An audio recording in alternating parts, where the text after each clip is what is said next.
But did you make an account?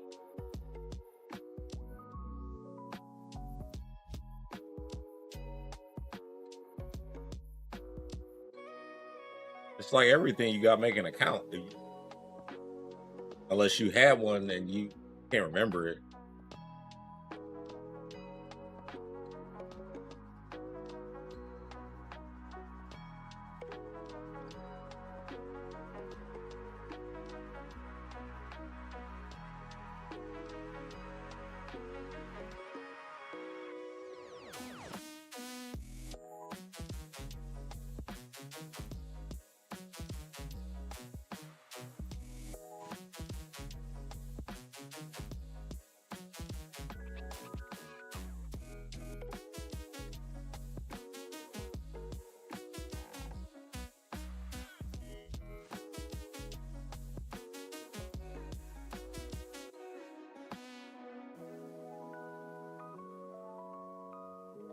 Well, it sounds like you have an account. You should do a account, a reset password or something.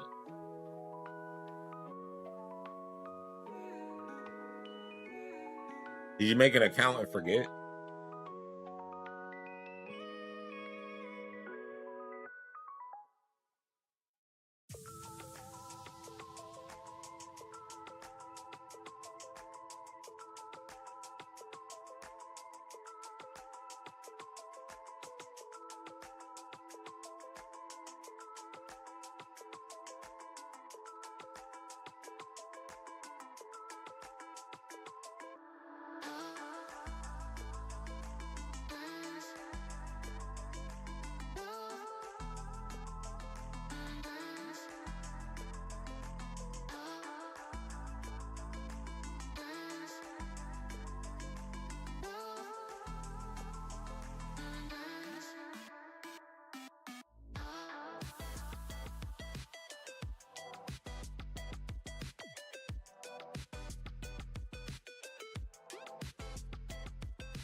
Do I play NBA 2K? I do not.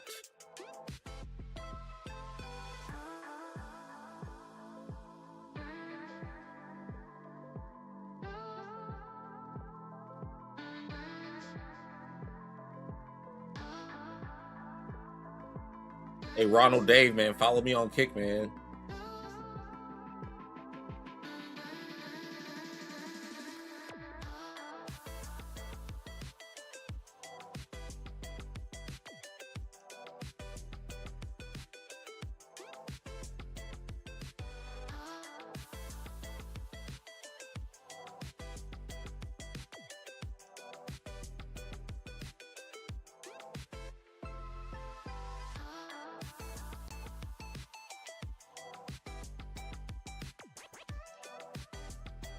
Is that all you play? NBA 2K?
That most boys.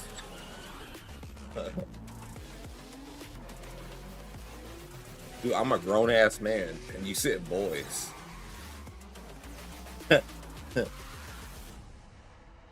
But yeah, dude. Like, I played NBA 2K when it first released, like 20 years ago on Dreamcast. But I haven't played a 2K game in a long time. I don't own any either. I love Sparking Zero. I wish more people played it. I wish it had a tournament scene because I genuinely like that game. Tekken 8 is dope.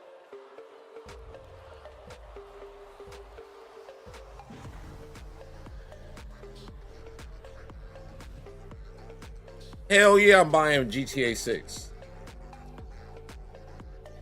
Hell yeah. I can't wait for that game.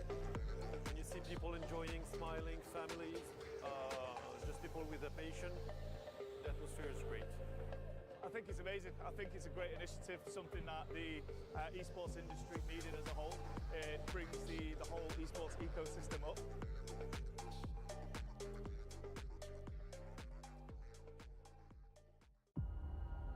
While the world watches the kings, the challengers sharpen their skills. These Talk to him, Mark, man. won't see coming. Almost 2 decades of experience, the last boss of Japan. Hey, Ronald Dave, man, do me a favor and download the Kick app and follow me. Someone that knows how to win. This is where people will be at. YouTube is dope too, but you can see the full game over here. He's defeated them before. In Riyadh, The current- he's hungry to win it all. John Ding, the John current Ding. capoeira master. Coming close, but always one step short of becoming a champion in Tekken 8. 제가 한국에서 한번 다시 당했기 때문에 다시 돌려줄 차례예요. He's here to take names. He's here to finally lift the Esports World Cup trophy. Last year, he was one step away from ultimate glory, one step away from winning the Esports World Cup. This year, he's back, looking stronger than ever, even overcoming last year's nemesis, Ulsan. Oh my God, what a combo! I wanna win this tournament, so inshallah I will give my best. Everything is possible for Atif at EWC 2025. Crowned the world champion twice, using 2 of the most unconventional characters. The hero of the underdogs, Rangchu, still dangerous, still hungry.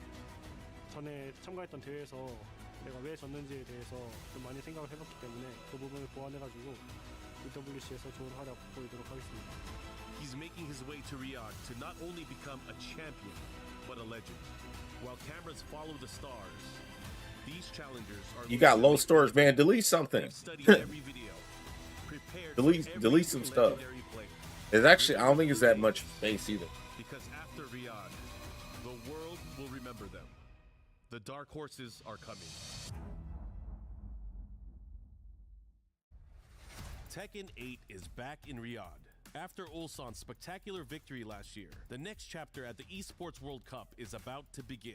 For the next 4 days, the 31 best players from 11 events hosted all around the world and the defending champion will fight for a total of $1 million and the EWC trophy. The tournament is divided into 3 phases, 2 group stages and a single elimination bracket to crown the champion. The group stages will be played in a best-of-3 double elimination format, but a merciless best-of-9 single elimination bracket will decide the champion of the Esports World Cup 2025. The stage is set for your 32 finalists to decide their fates in the Tekken 8 Esports World Cup tournament.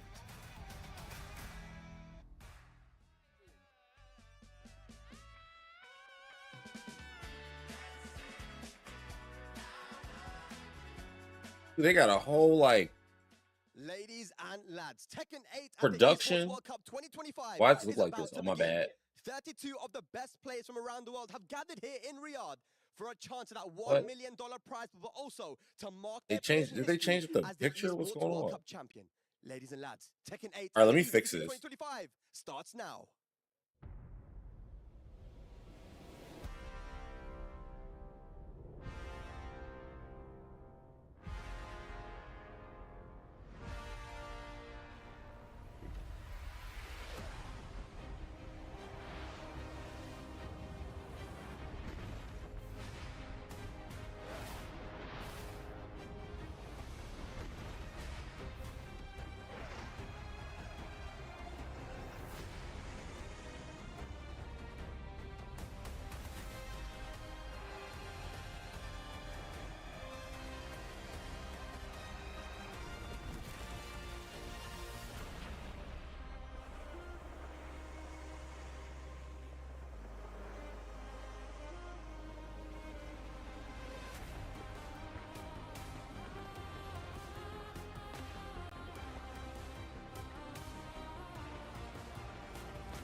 Ladies and lads, it's the moment you've all been waiting for. Welcome to the Esports World Cup 2025, live from Riyadh, Saudi Arabia.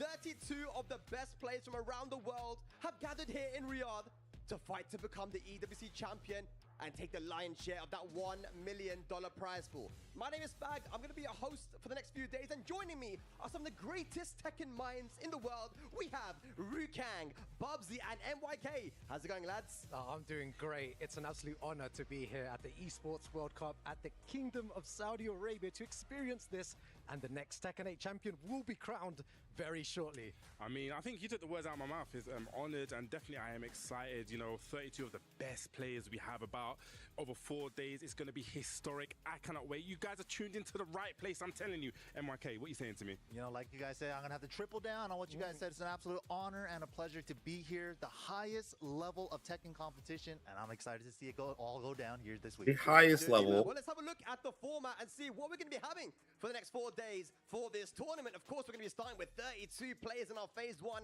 limiting it down to 16 players on phase 2. Then, of course, that phase 3, man, that top 8 first to 5 single elimination. Talk to me, lads. I mean, you know, we've seen the difference of first to 2 and a first to 5 come in. Even last year at the EWCU, we can never forget about the Chanel and Yagami match. Absolutely. Chanel was up 4-0 with the Zafina. He was probably expecting Elisa, and then Yagami brings it back 5 straight. That was crazy, right? I Crazy had to run from the studio all the way to the other side. The atmosphere was electric when that happened. Everyone just jumping up, and it shows the excitement of the Esports World Cup. Yeah, man, it's a very unique format as well, which is what I love, because it tests you in multiple ways, right? Can you deal with that kind of short set first to 2, and then can you hang with these guys when it comes to the first to 5s, man? It's a real test of how good you are overall in Tekken, right? Absolutely. I mean, endurance test for sure in that first to 5, but you got to make it there. You got to get through the group stages in day 1 and 2. That's the scary part. It's like you're running a little mini bracket in each other's group. I mean, you know, and one of the things that's we have not said about is the jump in prize money in these matches in the first to 5. You know, if I told you to bounce a basketball, right, 5 times without looking, I said, okay, next time it's for 50,000. Do you think you can just imagine that pressure? Them bounces I don't think I can handle that. There's no way I can handle that, man. It's incredible, though, but people change when the money's on the line, when there's so much at stake.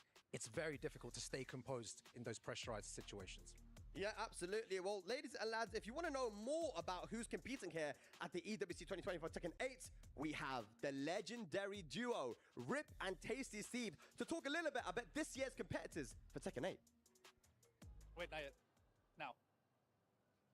Esports World Cup is about to begin for some Tekken 8 action here for the 2025 edition. My name is Tasty Steve, and I'm here with Rip, and of course, we've got 32 of the best players from around the world here to compete this weekend, and they're not fighting for just glory, Steve. They're also fighting for a piece of that $1 million prize pool. a big prize, but Ulsan, the returning champion, has a huge target on his back, but he's got a huge list of competitors waiting to take him out and be the new champion of EWC. Guys like the 6-time EVO champion, Arslan. Let's go, After here, Q-Dons. plus Atif, who lost in the grand finals to Ulsan last year. He's back to avenge that loss. And we got newcomers like King Ray Jr. from NA and Ilias from the EU. And that's just a small piece of what we have waiting for you on the Tekken 8 side of things. Let's get to the Tekken 8 action right now. Boom! Oh, man, it's always good to see these two together, man. You can see the energy. And honestly, it's not just them two, man. The energy in general leading up to this event has been really high, man. People have been anticipating this event, watching at home. Hey, Ronald, do you have my email? Are you running up to this, man? Yeah, honestly. Please subscribe it's to been that incredible. real quick. Just the excitement's been building up so much throughout the last couple of 'Cause weeks, and now we're gonna. I be find out posting who like the everything I be champion's gonna doing. I can't predict it. Yeah, absolutely, man. Well, let's have a look Oh, I got you at with them. the Aramco Power Rankings. This is who we feel are going to do pretty good here, right? But, I mean, you can't tell, man. It's so hard to predict. But talk to me a little bit, MYK, about these favorites. I mean, of course, they're the favorites for a reason. They're up there because they're the most consistently winning Tekken 8 players here, and every one of them is a recognizable face and a name. All legends in their own right. I mean, we're talking about the Damn, contenders. I I can't think the key word actually post. throughout Tekken Season 2 has been consistency. These guys, we know they have the ability, but it's just maybe just lacking that consistency. Yeah, and then we have the underdogs there that we picked earlier as well. I need to throw the name out there, Tipitano.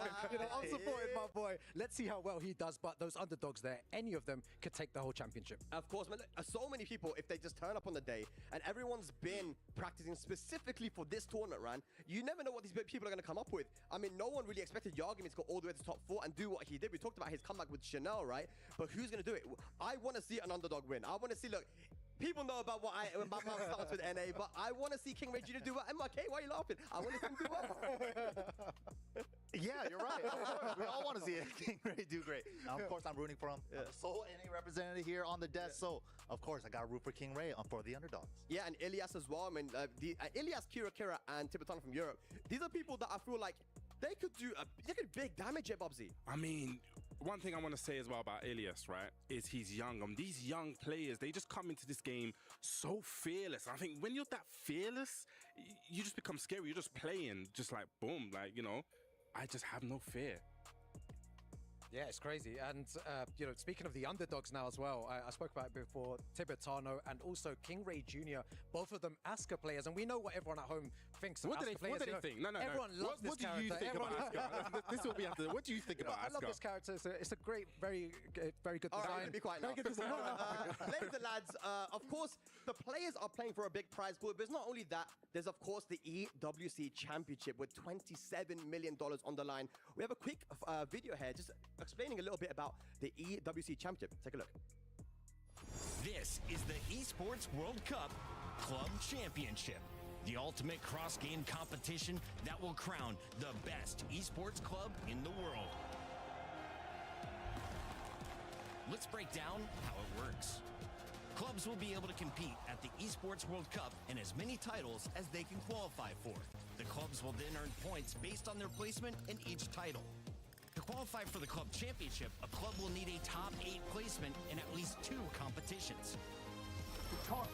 But to win the championship, a club must place first in at least 1 competition. At the end of the Esports World Cup, the 24 clubs with the highest number of points will earn a share of the $27 million. With the winner taking home a staggering $7 million. And of course, the title of the best esports club in the world. Who will rise above and write their place in history? Watch it all here at the Esports World Cup. Oh my God, $27 million. My club championship stuff right here. But talking about club championships, we have the head of esports of Twisted Minds, Abdullah Al-Karawi, with us here. It's an honor to have you here, my friend. Thank you for joining us. How you doing, man? I'm doing well. I'd say these first weeks have been very intense, of course, for all clubs participating and taking part in competing for the club championship.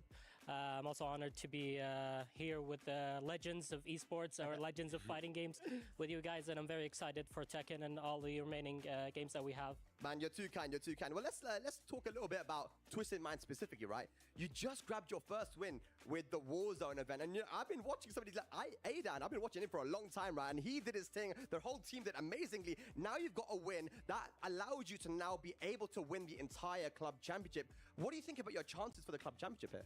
I think they're very high. I think coming into this, we of course looked at our competitors.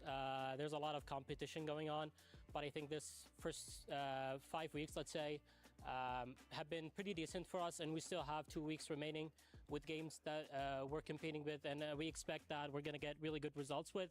Of course, with Tekken, Arslan Ash, and Hafel, I think they're going to do really well, but of course with other games as well that we have 5 out of 6 remaining, so or actually 6 out of 7, sorry.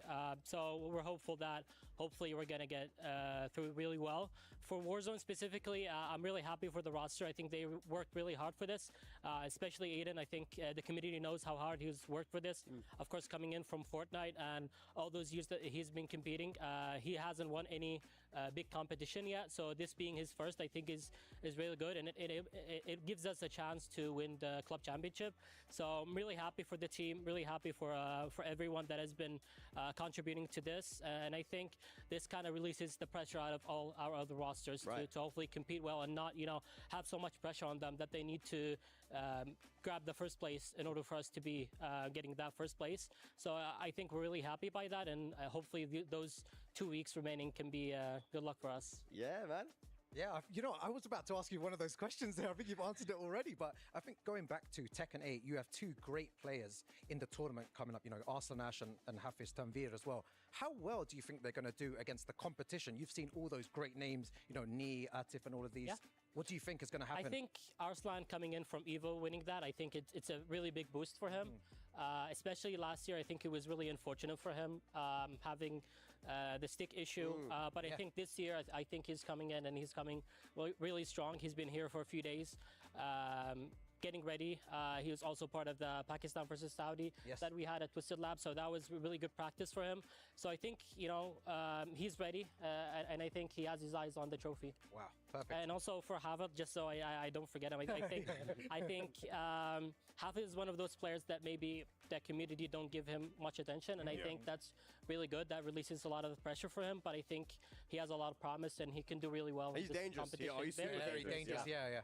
So I think hopefully for those two, I think hopefully we're going to get really good results and hopefully advance our position in the club championship.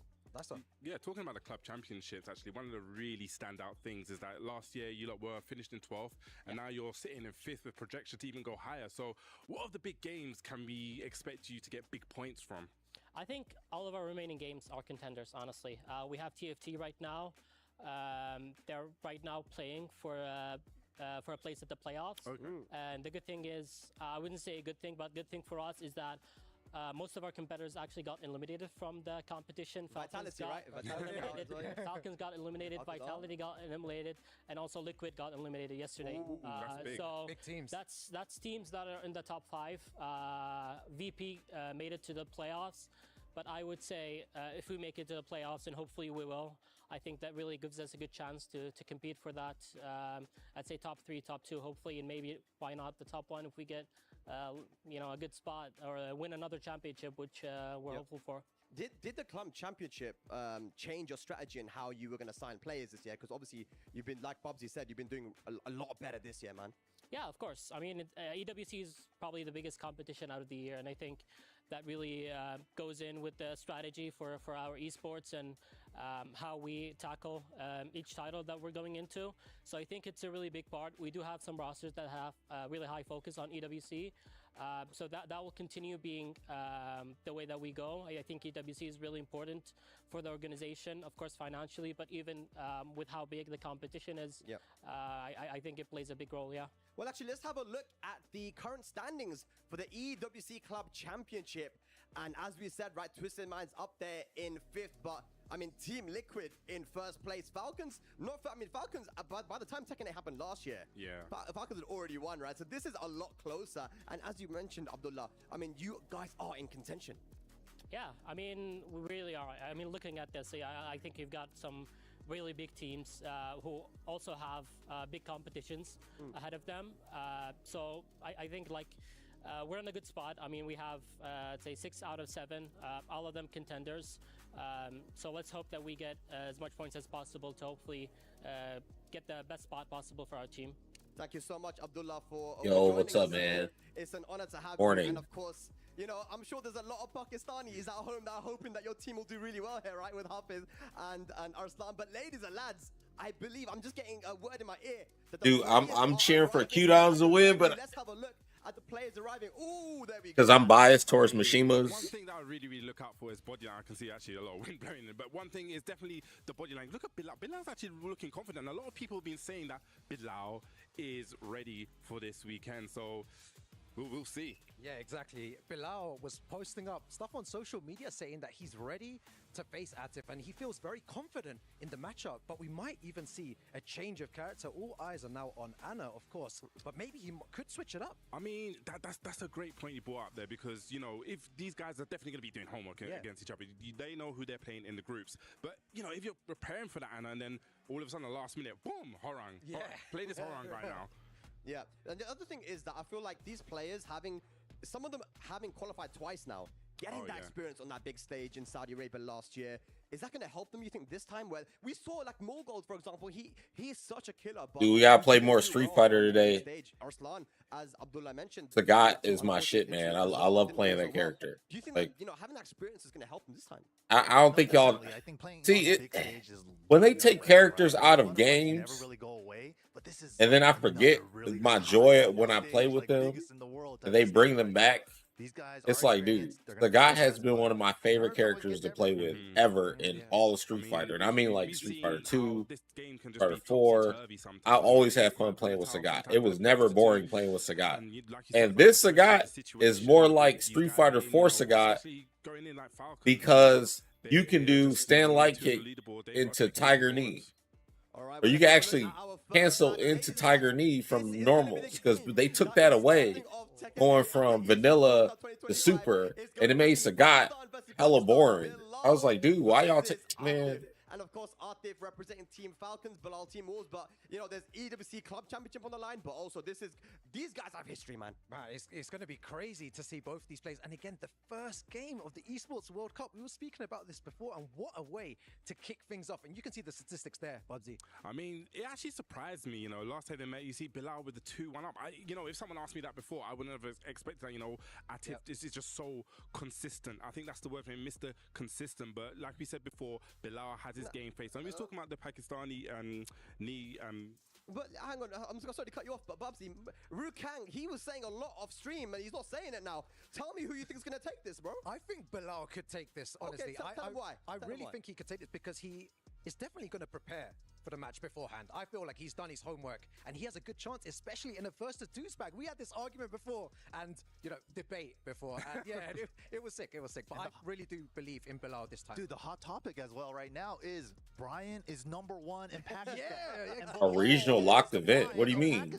They're in Saudi Arabia. Wait, but Artif was This is the World Championship. He's a Mokujin, though. He could play anybody. World Cup. Will we see the Brian Mirror, though?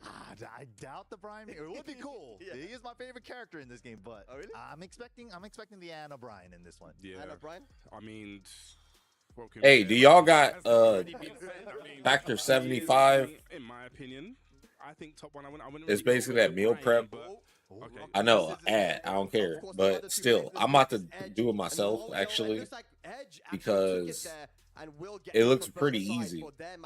Which will be coming up after. Because I be getting locked in the vortex of what do I want to eat? Crazy, insane stuff. Yeah, Tekken World Tour. No, Tekken World Tour is not the World Cup. This is Esports World Cup. We got all these tournaments now, and honestly, we got to start putting them in order of prestige. Because yeah, Evo might have the most prestige, but it ain't paying out the most money. And Esports World Cup is like I think he is, but a big circuit that you gotta like really play to get into, and there's a lot of top players in that shit now, and they're paying out more money. Tekken World Tour pays out less money than Esports World Cup. So you got Evo, Tekken World Tour, and Esports World Cup. Esports World Cup pays out the most. And all the best players are there. How do you discredit it? I'm just gonna have to go with Atif. I know it's probably the easiest one. Like they got all this production and shit. In these kind of like group stages, you get to crush people's pyramids and whatever. When you get to the grand finals, and I don't get to crush nobody's nothing at Evo. Okay, oh gosh. Who's making it out of the I'm just being honest. Oh gosh. Oh, MYK. You want to answer this one? I'm looking at you, man. The predictions. Like, that's tough, man. They got a group stage. They don't have open bracket than group stage. It's like you got the open bracket is all the other I feel tournaments. like he's the best player in the world. He just hasn't had that grand final finish line finish, right? So I want to see it. I'm gonna have to go with Atif, and I want Moil to go through. You know, I'm just a classic Jack boy. Yeah, but even though Jack's a little bit different, I have a little bit of an opinion against Jack. But I want to see those two. All right, well, ladies and lads, let's have a look at the match of the day here for day one at the EWC for Tekken 8, and it's going to be, of course, Arslan Ash versus John Ding. We know the storyline. John Ding did the neck cut when he beat Arslan before. Arslan at the Korea versus Pakistan paid John Ding back doing the same thing. He won, big pop off, and now they're going to be playing each other today, day one. Lads, talk to me. I feel like that's a very, very difficult one to call. I cannot predict who would win that. Both of them great players, but Arslan Ash, I feel, has just a little bit more of an advantage with such a huge win at EVO. But we all remember what happened last year. Yes. John Ding was actually the one that beat Arslan Ash. And John Ding, this isn't his first rodeo against Arslan and Atif, right? So he's not like super consistently, but he has gave them trouble in the past. Absolutely, man. Well, that's going to be a crazy one. We'll be seeing that one later. But ladies and lads, the talking is done, and all that is left are the matches. History will be made here in Riyadh once again. Let's send it to the stage for the opening ceremony and, of course, the start of Tekken 8 at the Esports World Cup 2025.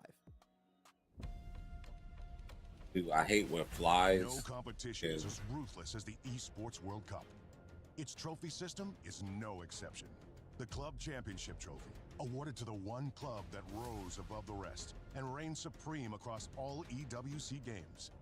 The Game Trophy, when a competitor closes their eyes, it's all they see, and it's not complete until it's sealed with a champion's key. Every participant earns a key engraved with their name. That's their right to compete. This year, returning champions hold a key unlike any other. Only one can place their key into the Game Trophy and become an EWC champion. The frame of the champion's key is embedded into the totem, a stone marker of legacy displaying every champion of the year. The keys of the eliminated will be crushed. The champions select 3 broken keys as a personal token, a reminder of who they have humbled. Beneath the totem, a resin block holds the remaining keys, a graveyard of fallen contenders. Will your dreams be broken or your name carved in gold and stone? At EWC, nothing is granted, everything is earned. Yeah, they got boy up out of there.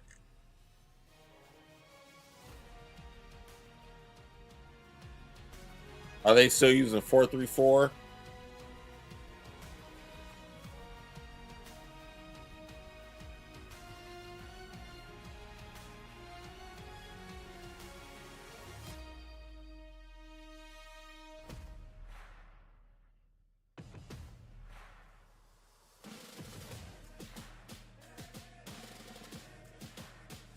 And they got a whole drum line. Look at this production, man. I don't ever see a drum line at any other tournament. Prestige is through the roof. They got a whole esports city.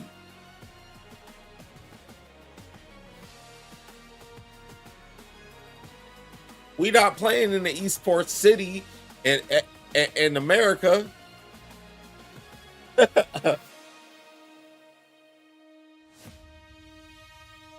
Only thing they ain't got is somebody out there milli rocking. That's it. Welcome to the Esports World Cup. We are here for Tekken 8. And of course, we are here to find the best player on planet Earth. Last year, we seen one of the best events to date, and this year, we are only going to up the ante. I am one of your hosts, Hollywood, Rob TV, and I am joined here with the big dog, Milos. What's going on with you, man? It's my honor to be by your side here, Rob. Once again, Heavy mix-up puddle. Like you said, last year was incredible here at EWC 24. It's a big culmination of the rivalry of Pakistan and South Korea, and thankfully it continues in 2025. Somehow, some way, getting even hotter here in Riyadh. Hey, man, speaking of things heating up, I think it's time to set things all the way ablaze. Let's get to our group stages. Cameraman, come with me. I got something very special for the people, and that starts out with none other than Group H. Ladies and gentlemen, this is about to be absolutely insane. Group H, we have Hafiz, Tanvir, Chikurin, Mulgol, Newman, Chowdhury, representing Team Falcons. Not too shabby here in Group H. Some hard hitters. That'll be the case no matter the group you're in here at EWC. Remember, only the best of the best get to qualify and play here in Riyadh. Next up, it's Group G. CBM from DN Freaks, Tibetano from Gaming Gladiators, Lohai from DRX, and King Ray Jr. from Team Vitality. King Ray Jr., oh my goodness, our 1NA representative. I cannot wait to see how he cooks up, but I am just as excited to see what happens with our next group. That is, of course, Group F. We have Chanel from Team DRX, Keisuke from Zeta Division, Pena from Team Varel, and of course, Q-Dance from Zero Tenacity. I mean, Chanel, Keisuke, there's some huge names in Group F, but like always, it only gets hotter. Though, next up, Group E. In Group E, it's none other than Ulsan from DN Freaks, last year's EWC 24 champion. Yagami from Alcatsia Esports. Oh, as in you mean jump in the air puddle? JDCR from RRQ. JDCR, the legend, and you got the returning EWC champion. I would be a little jealous of you, Milosh. I'm not gonna lie, but I'm not, because this next group is just as fire. Please bring out Group D. We have Kita from Team BDS, Nobi from Team Yabasa, Ni, the GOAT from Team DRX, and last but not least, Kokoma from Team Navi. Yeah, okay, not too bad, Rock. You got Ni and Kokoma, incredible players in Group D, and I'm telling you, the competition only gets more complicated because next up, it's Group C. Let's bring them out.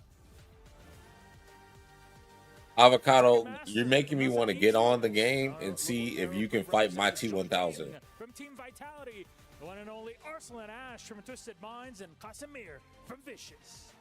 I'm pretty sure I put it in my contract that we could not have anyone here that's buffered in Big Hollywood Rob TV. So how in the world is John Ding here? Makes me a little bit insecure, but I am excited to see his gameplay. That said, let's go ahead and bring out Group B. We have iMusician from Team T1, Forzine from Team Falcons, Mangja from Virtus Pro, and Ilias from Team BDS. Ilias, especially in the group, looking like a hot contender. We'll see if he can move on from the 2 sets of group stages until Saturday's playoff bracket. But you counted it, 7 groups, 1 is left. That is Group A. Up on stage, it's Meow from DN Freaks, Bilal from Wolves Esports. They start when they start, Avocado. Let them get their intros off. This is prestige. I think we're already ready to get into our first match. I'm not gonna lie to you, all of these groups are insane, but we need Atif and Bilal to pull up right now for our first match. My bones are shivering right now. I can't believe it's our first game. I can't, honestly cannot believe it. On either side, you have a lot on Bilal, who's this player that's really coming up, really wants to take his Who's spot. playing On the first? other side, second in EVO, last year, second in EWC 24. Atif's playing first? That is huge achievements, and it has to start somewhere. This is the opening game of Tekken 8 at the Esports World Cup 2025. Our commentators standing by. Let's send it over to kick it off. We're about to see Anna versus Bilal. Game 1 of the Esports World Cup getting set to kick off. Atif versus Bilal. Rip here with Tasty Steve. Hit him, talk to him. That's what I'm talking about. Rip, Tasty Steve holding it down. First group of today, and it is definitely going to be a banger. Of course, we got Bilal with the Brian. Top 1, right? Top one, Brian? The character seems likely if you read Twitter. Okay.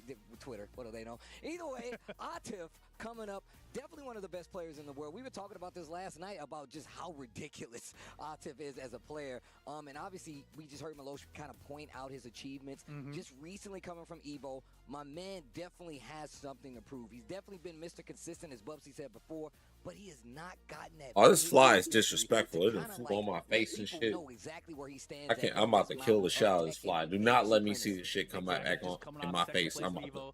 But usually I'll just use a towel or something to kill it. No, I'm gonna do it with my hands. I'm smack the shit out of it. Like, yeah. And I asked him, how do you feel about the match with Atif?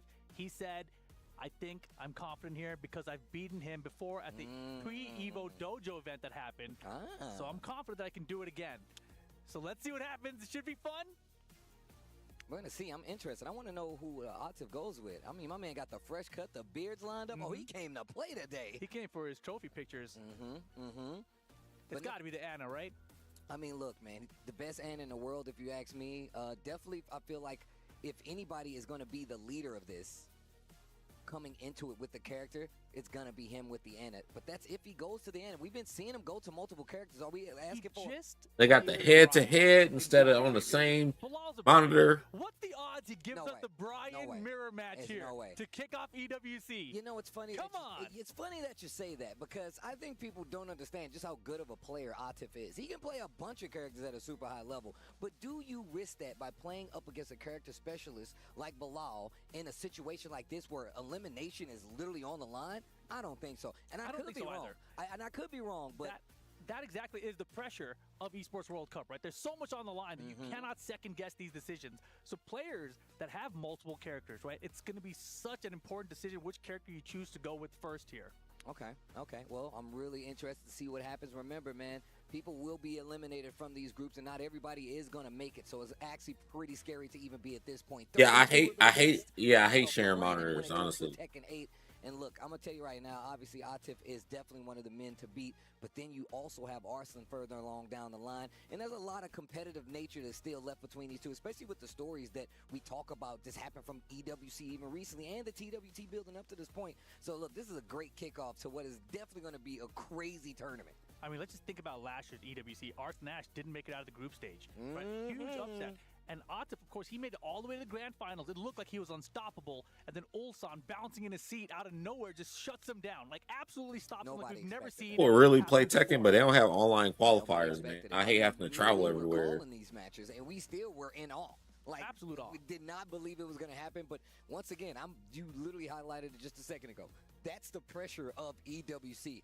Big money on the line. These clubs definitely put a lot of faith into these players, especially considering this isn't like the typical game. This isn't the TFT. This isn't in one of these other games. This is, you're on this stage by yourself representing the team, and you know Bilal is feeling that. And that's another reason I feel like he should be confident, because like you said before, he's already beat Atif. I feel like if anybody's in the position to beat him, it's going to be him, right? Or Arslan Ash, or somebody that's taken him out before. But that's not many people. There's not many people that's beating Atif. I think, the pressure of the stage is my big question mark for Atif here, right? Because obviously we see him in terms, he does fantastic until those grand finals, and he's come away with so many second place finishes, and I got to believe that is because of the pressure of the situation. Yeah. So if the pressure of the situation hits him just on the stage here against someone like Bilal, who is familiar with him in the first round, I'm real curious what happens here. Well, gonna get into it pretty soon here. Bilal, another world traveling player, obviously definitely kicked it off when, we got to see a lot more Pakistan really get out there and show what they got. But here we go. Game number 1, Tekken 8 Esports World Cup 2025. We're on our way to a new champ, or maybe a return. Bilal versus Atif. Oh, man, that down back 4 from man is such a good low poke, good range. Only minus 13 on block. Oh, nice. Sneaking in the lows already. I like this. And nice. Use the armor. Do not let her get away with just pressuring you. And look, we already talked about how strong this character is. Bilal doing a great job of keeping Atif at bay, but that could turn around at any instant. Engage. Yeah, here comes the heat from Anna. Heat burst back from Atif. Oh, wow. Looked like he tried to use that snake eyes early, but got clipped out of it. The booty bump. Big combo. Look, if anybody's got these Anna combos, Atif has got these Anna combos. Not going to get the kill, but there it is. Just a closeout. 18 seconds left on the clock. And look, he was holding up defensively very well, but Atif just closing it out. Man, and Bilal, he's been fishing for these counters, but he keeps on getting regular hits against Atif. I don't know how he's doing it. Sick parry there. Got the snake eyes power up too. He is so good. And he can fight both. He's making sure he has it in the chamber at all times. That way you have to second guess your offense going up against him. Yeah, big life lead right now. Here comes the heat burst from Bilal. L4 attempt. Oh, wow. Just clean crouch to get up under there. And this is going to be a full combo. Heat's still on the table. Wall's right there, so it's not going to get the kill, but the mix-up's going to be crazy. Oh, it's the wall stand 3. Careful here. Anyone's round. He survived the poke. Oh, my gosh. Down back 4 to close it out. Jeez, dude. Yeah. And he had that round in the bag. He had it. Bilal froze up a little bit at the very end, and you can see he tried to shake it off. He knows he hesitated too much. He had the sidewalk to the back. He's hesitating again. Oh, once again, he has a couple of instances where he definitely could have closed out the round, and even getting these big hits, and now Atif is getting comfortable. You can see Bilal is playing on the back, but he's just trying to back that way. He's lost over half his life in the first 10 seconds here. And look, down 4-1, while standing 3, cannonball straight, big counter hit. Yeah, Here comes Bilal. Combo, not going to get anything, but here we go. Heat first extension. Oh, wow, wall's right there. Roll berry off the taunt. Let me get this wall. Big damage. Up 4-2. No, he's going to take the Oki. He wanted the taunt setup. I like the attempt there. Got to be careful. Atif patient here. Taunt misses. Look at this pressure. And Atif bringing it back anyway. He ducks, gets hit, goes for the mid to close it out. Game number 1 goes to Atif. You can see him talking to himself about some of the situations there. Bilal had a few instances where he could have made something big happen. And like you said, just a deer in headlights, froze up and didn't take what was there for him. I mean, constantly going for that taunt jet upper on the wall really did kind of get him in trouble, but it was more about the fact that he didn't actually get it. He got the taunt, didn't get the hit, and just couldn't close it out. He didn't even land the taunt, it looked like, but that was 3 rounds straight for Atif. But really, that second round should have been Bilal's, right? He definitely hit the brakes a little bit too hard there, and he gave Atif that little bit of breathing room to find those openings, to bring it back and close out those rounds. And then round 3, he was just fully on the back foot immediately, and Atif just ran him over. So you have to keep the pressure going. And round 1, he started off very well in that regard, but he fell off as the game progressed. Let's see if he can put it back together here for game number 2. Okay, very interesting stage here, especially considering what happens on that 3rd round. You're going to get the explosion. And look at the movement. Dude, I'm definitely playing some Tekken today after watching it. But he has not been getting any punches off those steps. Now, though, while standing 1, tornado at the wall. I hate the stage, though. Oh, my gosh, so cheap right there. Right into the heat engager. Fisherman slam. Then they got Pepsi. Stuff on top. You got to pay extra for that. I can't even read that. I'm not about to try. Another low parry. My man is ready. Yeah, he does the taunt. Atif's like, I can get up with a low kick here. He's like, low parry, I'm ready to go. I'll 1 blink. round up, Bilal, game 2. I'm going to tell you right. Oh, my gosh. And another thing that's really been happening. Only in Saudi. Atif, he really likes to use a lot of the strings to see if you're going to swing at the tail end. Oh, my God, I hate that in the heat version. She still gets the combo. It drives me crazy. Flip him over. What's the Oki? I don't know, but rage and heat not going to matter. Perfect for Atif. Oh, my gosh. All right, let's see what happens. Down back 4, goes in the stance. We hating on? I don't know. I don't really get. I'm hating on the stage. I like the stage. Like it's a pirate battle. They just shooting cannonballs at each other. Bro. And no duck right there. Wow. Engager on the wall. Big damage on the table. Yeah, booty bump. Extension. The wall might mess it up. The wall might mess. He's got another chance. Doesn't matter. Atif looking to make this a quick 2-0. Our Bilal not using power crush. Is lava.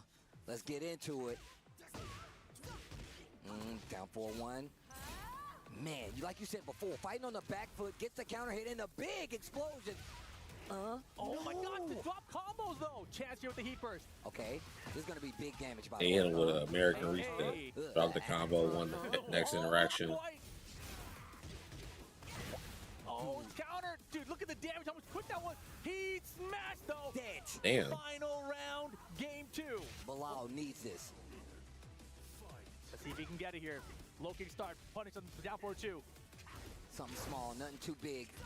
Big tracking move right there. That's going to give Atif a chance to start his turn. And it feels like the offense, once he gets started, it's so hard to stop him. That's Anna Williams, and now the heat. Good block. That's not that bad. It's only -13. Oh, my gosh. The counter hit 2 into the engager once again. You're not dead, but it is not looking good. Big trouble. And it is annoying.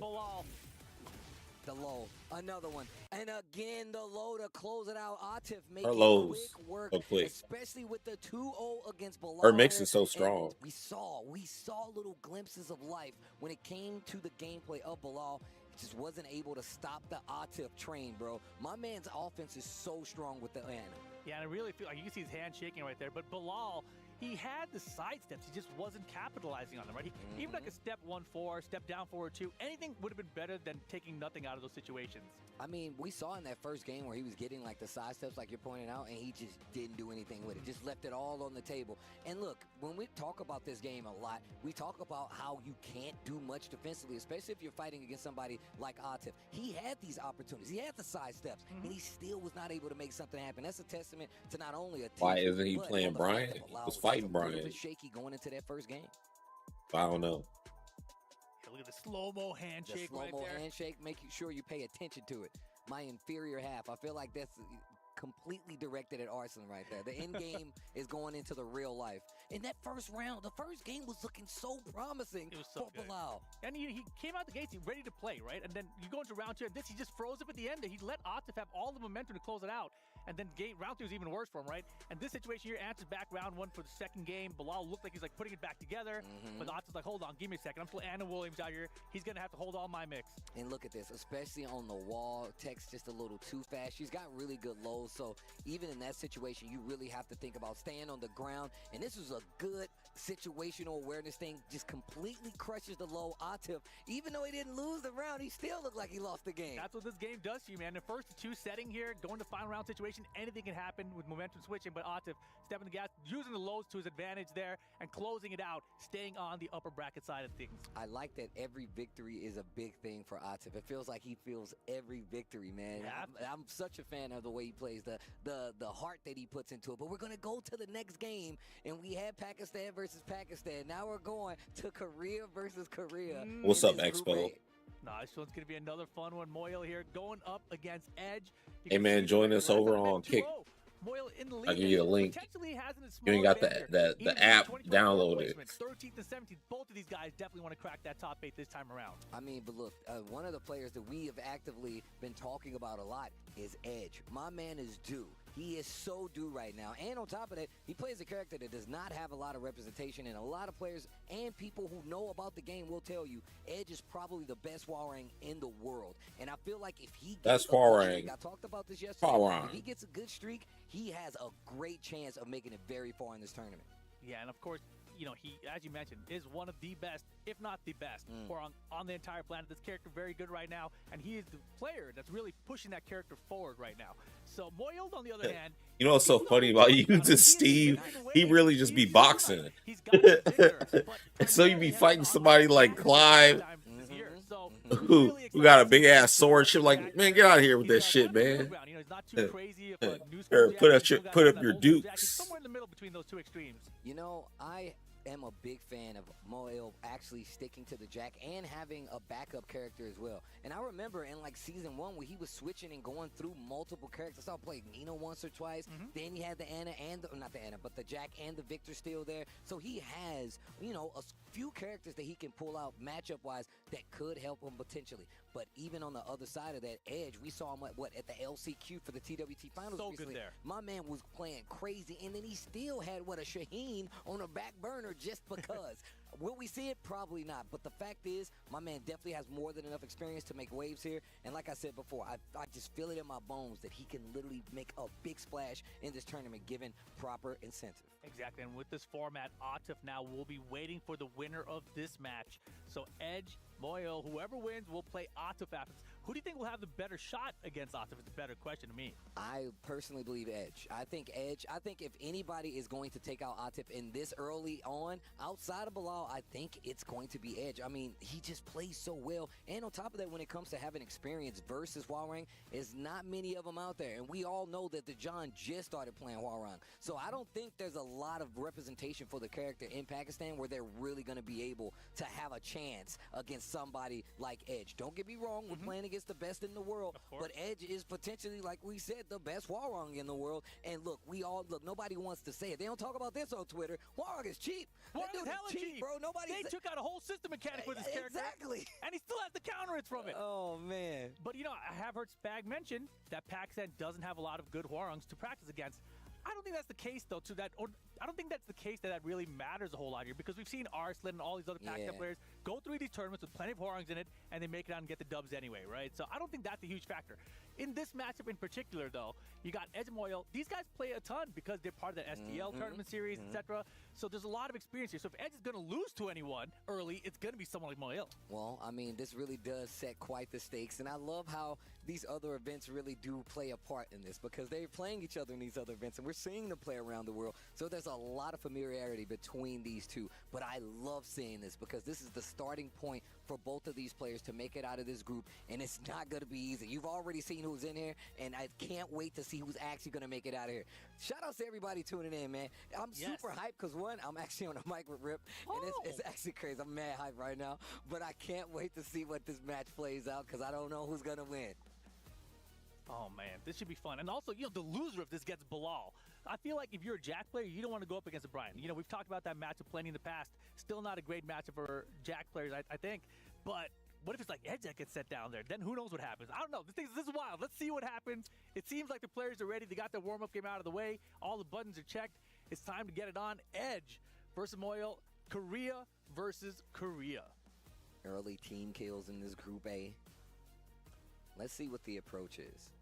I'm glad we talked about Mael because that guy has definitely made some crazy waves. And on top of that, like I said before, and you pointed out, he's been playing really good. I love that his Jack is like a mixture of like old school stuff, like you pointed out, and new school stuff. He's one of the few who's really going into like maximizing the tech, using the bubble. And I feel like now a lot of the players that have played Jack and stuck with him, they're starting to understand a lot more how he plays in that Nutri game, using bubble a lot more. And I felt like what they did in Tekken 8 to this character really does fight a lot of the weaknesses that Jack had, where it comes to just tracking, being able to keep track of opponent in front of you who's going to try to like outspace you and slow you down. This character lets you actually fight that a little bit better this time around. So no, definitely a great tool. And, you know, before, if you were rushing down a Jack play, he had like forward 2 to keep you off 10 frames. But now he's got so many armor tools that all of a sudden the character has other options. But let's get it. Arena stage for game number 1. Upper bracket side of Group A here. Edge versus Moyo. And my man's using the Tekken 7 outfit. I'm definitely a fan. Oh, he just needs one eye, bro. Give him 2 later. I like how he was not actually hurt. He just did that to make Jin feel bad. He's like, bro, I lost an eye for you. Oh my goodness, running pressure from Moyle. He's got the wall. Edge in trouble. Engage. Oh, you're dead. Hella dead. Round 1, Moyle. Perfect. Okay, wait a minute. Yo, perfect STC. Okay. Dang, I didn't even know they had those. We got the notification. Shout out to STC. Okay. Ooh, get off. Okay. 1, 2, 3. Switch sides. Off the throw break. Oh, nice, using stance and the sidestep to actually rechange sides again. And now he's got his that Jack back to the wall. Good armor usage here. Needs to be careful. The bubble. Oh, I like that. He waited on the cancel because he might have gotten hit by the bubble. I like it. And he got him with the heat smash. Okay, okay. Round count tied. This one's going to be a lot closer for sure. I feel like it. And both players very aware of each other. Oh, we see him fishing with that down 4-2. He's really good at landing those down 4-2s and the skyrockets as well. I love how he just waits to like plus it out at the last second. You're like, yeah, I can move around in the neutral. He's like, oh yeah, just frame to the rocket. Armor, heat burst, back to the wall. The down jab interrupt there was really important for Moyle. Now heat burst canceled. Red Bubble spent the heat that fast. I don't know about that. I mean, if he would have got that combo, he would have basically took him to the wall. He would have been in a better position. Trying to get the life lead. I don't blame him. Jackhammer. 2-1. Make some noise. What a call out with the armor. Punch him in the chest. Hey. Oh, wait a minute. Try to go for the armor again. He's late on the Oki. Chance here for both players. He's ducking. Back one. Armor doesn't matter. He got through just in time. He didn't have enough health to survive. Man, and we were just talking about the fact, like we said, my man plays Jack like an amalgamation. He truly is Jack 8. Yeah, you can tell he's really jiving with the character. You say jiving with the character? Is that gelling? There you go. That's better. All right. I didn't know you were born in the 70s. Big just frame skyrocket. To the wall we go. Oh, dropping combos in the back. Still gets the wall, and the sidestep actually messes up the combo. Heat engager. Oh my gosh. Pressure's on Edge. And that's why he had delayed it. That's why he delayed it last time, because he knew it would break the armor. What a call out. Make some noise. To the wall. Tornado. It's not done yet. Druid, last pixel Edge here in game number 1. He's not going to get it. Ill for game 1. While standing 2 into the low string. Okay. Okay. But look. This is exactly what I was talking about. The fact that they were so aware, and you pointed out that these guys have so much experience. That first game, the fact that he called it out with the heat cancel and then waited for it, and then the second game, and then he did the bubble. I love it. They're playing level 2 in game 1. That's what I like to see. And Moil with the Jack up 1-0 here. I'm so curious if you'd use the Jack against Atos Anna too. I want to see it happen. Let's see what happens though. Ooh, engage. Damn. And look, that's what I was talking about. The way that he uses the armor with Jack is so good. It keeps his offense consistent, and it makes whoever he's fighting second guess taking their turn. A lot of good down jab interruptions here from Edge. Sidestep, plasma blade, to the wall we go. Oh, wow. He was looking for an attack. Yep. Good interrupt from Edge. And he's got the heat dash to close this one out. Okay. Edge locking in. My man be having the coldest face. Yo. Oh my goodness, that's a murder face for sure. No punch to whip down forward 2 there from Oil, but here's his heat engager. Keeping the peace. Down 3-4. Another low on top of that. Switching position. Yeah, he's done it twice now, right? It's almost like you got to call out the one throw just to duck it. Well, we've seen last time where he used his wall running stance to actually just move around and get that position back. Moel actually taking advantage of it now. He says, I'm not going to let you switch sides again. Yeah, Moel's done a really good job of just calling out with hard ducks against these strings. Not this time. Yeah, corner now. Big pressure situation. No heat, just rage. 15 seconds to go. A lot of time. Calls out the throw. What a duck, but he's not going to get the kill. Low Trying to go for the low. Oh, my God, Moel. Gonna get the second round in this next game. Bro, they are fighting. Super high wall slat. Waited for the combo just to make sure. Nice puncher from Edge. Round 3, game 2. Little sidestep 2 action. Setting him up with that 2. Knows he wants to sidestep. Using the armor to make sure he stays in front. Flappy denied, a little low, beats the armor. The red bubble. Drop it on him. Boots. Peacekeeper combo from Edge. If he does this right, he can get the wall. Oh, yeah. EOX, you know this is your shit. Oh, the down jab finally gets called out by Edge. Hits him with the black kite, gonna get the round, and that is gonna do it. Edge looking a lot better here. But once again, you gotta remember, Moel up a game, so he's got another game to play, and he might be able to switch characters depending on how he feels. I like that. There we go. Back Beautiful. Jeez. Yeah, that was a punish there. Very nice back 3 from Edge. Let me get the wall. Look at the wall carry. Hey. Shout outs to Bekdo-san. He'll be back. Dang, you believe? No. Wow. Wow. Sorry, Beck fans. Right, I was about to say, that was Rip, not me. Engage. Yo, punch him in the chest. Oh, no break on it, no block on it. Hard spike right there. Too far. Oh my gosh, the back 3. He's gonna get the wall again. Once again, no rage on either side. And 15 seconds left on the clock. Big damage on the side of Warrock. He's blocked. I think he's blocking. He's blocking. He's blocking. Punish that. He tried to whip punish a jab with rage art. Down to that lower bracket. Oh my gosh. Final round, game 2. Back turn mix. Goes to throw. Throw back. Hands off. Oh, big low. Armor. Other side. Back 1. My man's using the 3rd dimension. Wow, big mid right there. Heat burst. The low block. With a low parry from Edge. Let me get this wall. Let me get this wall. No, I thought he was going to try to use the rest of the heat, but nothing. And Edge brings back the second game. Man, that was a slugfest. 1 game apiece. You see the mini pop off by Edge. He's, I mean, it was down to the wire there, right? That was facing, being sent to the lower bracket, but is able to clutch it out as he usually does, actually. And now sent it to a final game EWC. situation. Winner gets Atif, loser gets Bilal in this Group A. What a win. What a winning prize. And now you're asking about potential character swap here. I'm just saying. I think he sticks with Jack. I think he's playing well. I think the thing is, he's been doing a lot of down jab interrupts. He's been calling out a lot of lows, and Edge is finally starting to adapt to that. So now how does Moel adjust and adapt back to Edge's adaptations? All right. I mean, do you switch characters here, or do you feel like we're going to run with it? I hear the machine, and we're going to where the bad guys hang, the evil arena. Got to watch those walls. We've seen the carry be a big thing. Moel won in the first arena. Now he gets the evil version to try to close out the set. Nice punish. Could have been a back 3, maybe? Jack 8 is really evil, though. I always thought he was a good guy, but he's definitely a bad guy. Trying to sidestep to get away from the wall. Defense, the name of the game here. Heat burst. Didn't catch him out of the air. He doing like strings into power crushes and stuff. Big low. Stays ducking. And the parabellum kicks. And Edge has the lead in the set.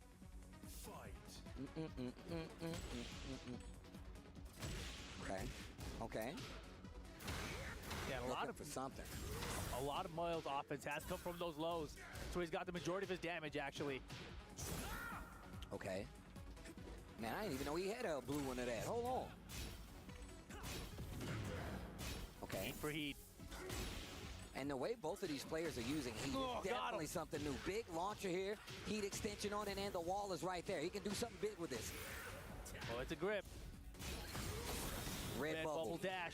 Oh, Tried to throw, gets called him away. Chance. Still a chance for Moel. Back one stops him. Punish that. Oh, he's too far for the wall. No seeds. I don't like trees. Trees are evil. Set point for Edge now. Moyle way behind. Looking completely different in his third game. I don't know. I Edge think so Tekken much 8 more is tight. confident. Wow, Okay. just risking it now. Well, float conversion. Why did he have a combo for that? Why was he prepared? That wall can definitely explode. Oh! Off the wall. Yo, goal? Yo, go back over here, though. I'm not done with you. Oh, my gosh. The pressure off the wall, though. Oh, my God, Moyle. No, he dropped the combo. Okay. Oh, it doesn't matter. He still got the life lead. Cancel. Heat running out, though. Heat dash. What a duck. He didn't do anything with it. Sidestep, trying to get away from the wall. Red bubble looking No for dash. an attack. Oh, my God. That was godlike. We were talking about it in the first game. This is not going to kill. And it's only 13 seconds left on the clock. Moyle Let's trying to fall. survive. Switch position off the grab again. He didn't get the second hit. He sidestepped. That's why I didn't hit. 7 seconds. And the down team with 4 will do it. Edge gets the set over Moyle. He stays in the upper bracket, and he'll be going up against Atif later on today. Moyle, nice showing, but he's going down to that lower bracket. Wow. Wow. And look, just imagine, right? In these trying times, I always like to look at how the person who lost the set was playing. Hey, eventually He you'll was get to playing master rank. ridiculous, But Edge was playing that much better. That's how you know. I mean, definitely a lot of experience in the matchup on both sides of that one. Edge, great adaptations to bring it back from behind there and hold on to stay in the upper bracket. Shout outs to Edge for getting that set, man. Lots of back and forth. My man showing you the team he reps, but then the Jack in game number 1 was looking so strong. My man looked like he had a game plan and he came in to execute, and it was working for the first game. Oh, it was working for sure, but Edge, he kept it close throughout. Moyle, though, he was making good decisions in game 1, and things were honestly looking pretty good for him. But Edge, he starts that adaptation in game 2, right? It's like, all right, you keep on down jabbing me. You keep Will you on use having the hard Street hits. Fighter? Let me start hitting you with some mids. And on top of that, just Moyle being completely prepared in a lot of situations, ducking some of the strings, not always capitalizing, but just being able to I know I can duck here, I can take advantage of it, and just knowing when to hit the brakes for rounds like this so you can make it a close contention match, and no player really ever gets the big lead. Yeah, and again, the timing of Edge was so ridiculous. And I think the timing of him really showed through right there with that down 4-2. That's exactly what I was thinking about. To hit that down 4-2 at that time, in that moment, that is ridiculous. My man had it in the closet for the longest time, and he's like, I'm going to wait just to bust this bad boy out down 4-2. It's funny because we touched on it early on, and he definitely pulled it out exactly what he needed to. Moyle going down a set, but also not out of the running just yet. We still got games to play here, so there is a chance for things to switch up and go the other way. You see the 2 controllers of the reps that are coming to the stage right now, Atif being one of them. And of course, you see who he's gonna go up against. Oh man, we're going right to this instantly? Yeah, dude, winner side of the bracket. Who's gonna make it out? I forgot that this is so unlike the tournaments that almost any other plays out any other way in the FGC. When it comes to fighting games, you're playing back to back in a lot of these instances. You're probably And thinking it's about how to very, win very, wrong. Very killer on the nerves. When I tell you, there's no way you're sitting up here confident after sweating through that last match and being like, all right, now I gotta fight Atif. Like, Okay, come on. You say that, but this is the guy that won that LTQ, right? That's true. At the TWT That's final. true. He has the experience to go back to back. And a lot of these tournaments, when you get down to that top 4 position, you're playing back to back matches anyway, right? Especially if you come from the lower side of things. But here we have it now. Atif going up against Edge, and it's going to be to see who makes it out of the bracket on the upper side. All right, well, let's get into it. Hopefully everybody at home is enjoying these matches. I'm going to be real.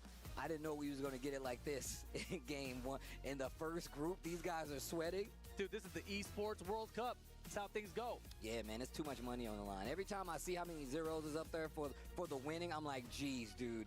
I would be nervous just for the case, bro. Just being up on that stage. I'm like, how much money's on the line? Look, for the intro today, me and you played on the stage, right? It's our first time playing on the stage, and there's just a presence you get on the stage, right? Like, it's all open around you. There's no one else there, and you just got to focus on the game. But it does kind of hit your nerves a little bit. It does. And I'm still undefeated on that stage against you, but it's definitely a good feeling to have, having those dubs on there. I just want to rub that in real quick. Yeah, good thing there was no money on the line. But here we go, Atif For you. versus Edge. The second game here. We see what happened the last time they met. And I like that we got the tail of the tape between these two, because there's always a lot of history when it comes to the fighting game community. These guys run across each other worldwide for an entire year, sometimes more. And this is definitely going to be a match to remember. I'm curious to see who's going to take it. Yo, chat, let me know who you think is going to take it. Rip, what's up? 2025 major wins. Atif has 3 of them. But let's not forget, he's got a bunch of second-place finishes as well. Wow. That's ridiculous of a stat if you think about it that way.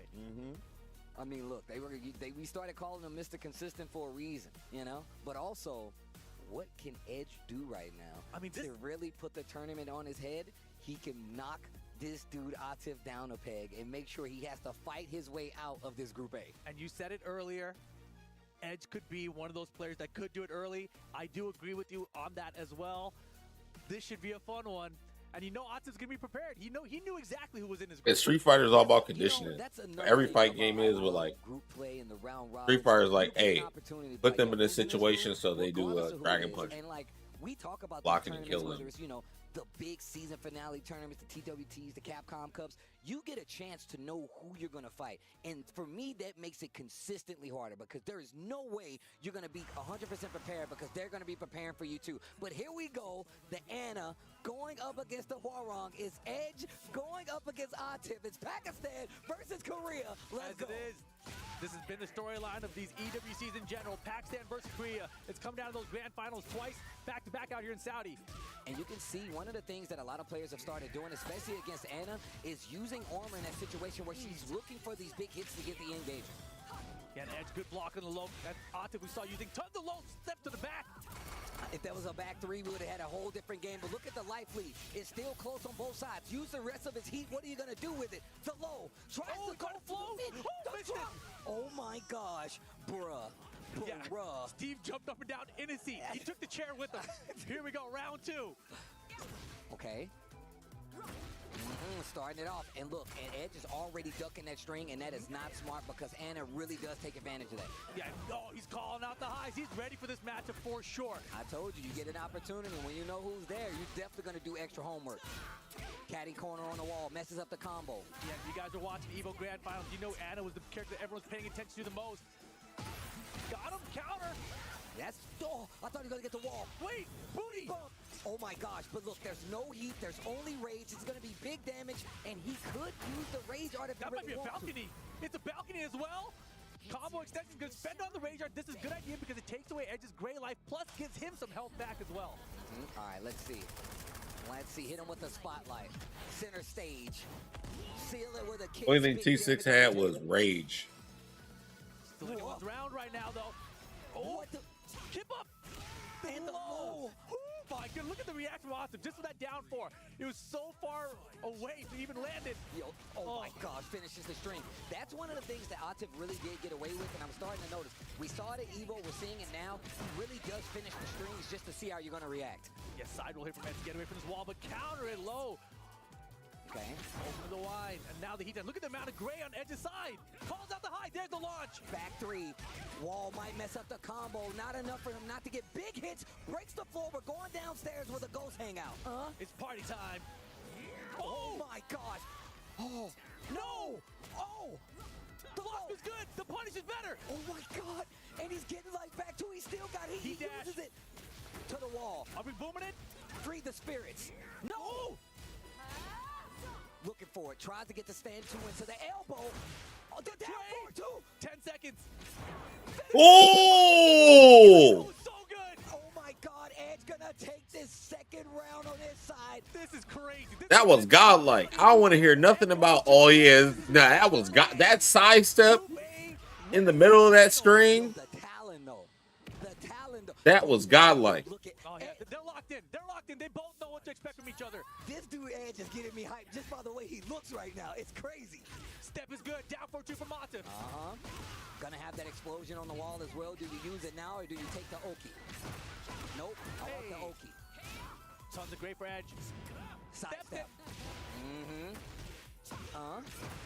Atif with the big damage on the board. Back turn combo.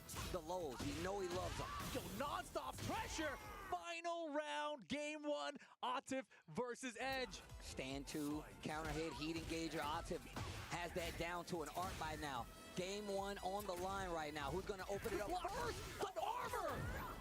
This guy is good. Damn, he's good. Counter and low, though. Uh-oh. Set some of the goals. No, what the hell? The third dimension. It's a 3D game. Oh, man, look at these side steps. Here.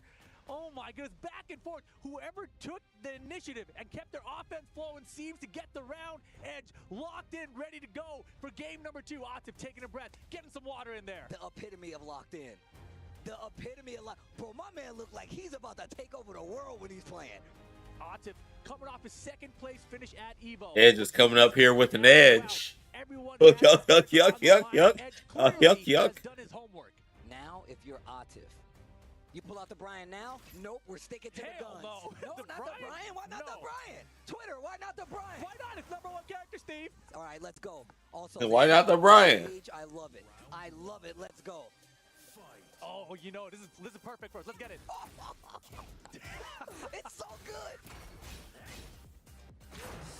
Oh! Oh my gosh. That is the name of the game here, technique. There are a lot of The really duck. homing attacks that are high, so you have to call them out by just raw ducking. And Edge throws out the armor guarantee throw. Watch the birdie. What a duck. What a block. The low, the round lead. Edge is looking ridiculous right now. And you can see Atif trying to loosen up. Yeah, he's definitely a little shook right now. And you can see Edge patient here. Look at those ducks. Good block. That was such a good defense. And you can see he's actually ducking the clean. Yeah, he's going to get the launcher this time around. And you still have, you know he's going to activate. No! Ooh, out of range. Damn, that's that low. Got him in trouble, Atif. You cannot let him live. Big damage on the board. Nobody's got the combos for Anna like this guy. But really, Edge has plenty of life here, and he's going to make back so much as Greyhound doing this as well. Get baited.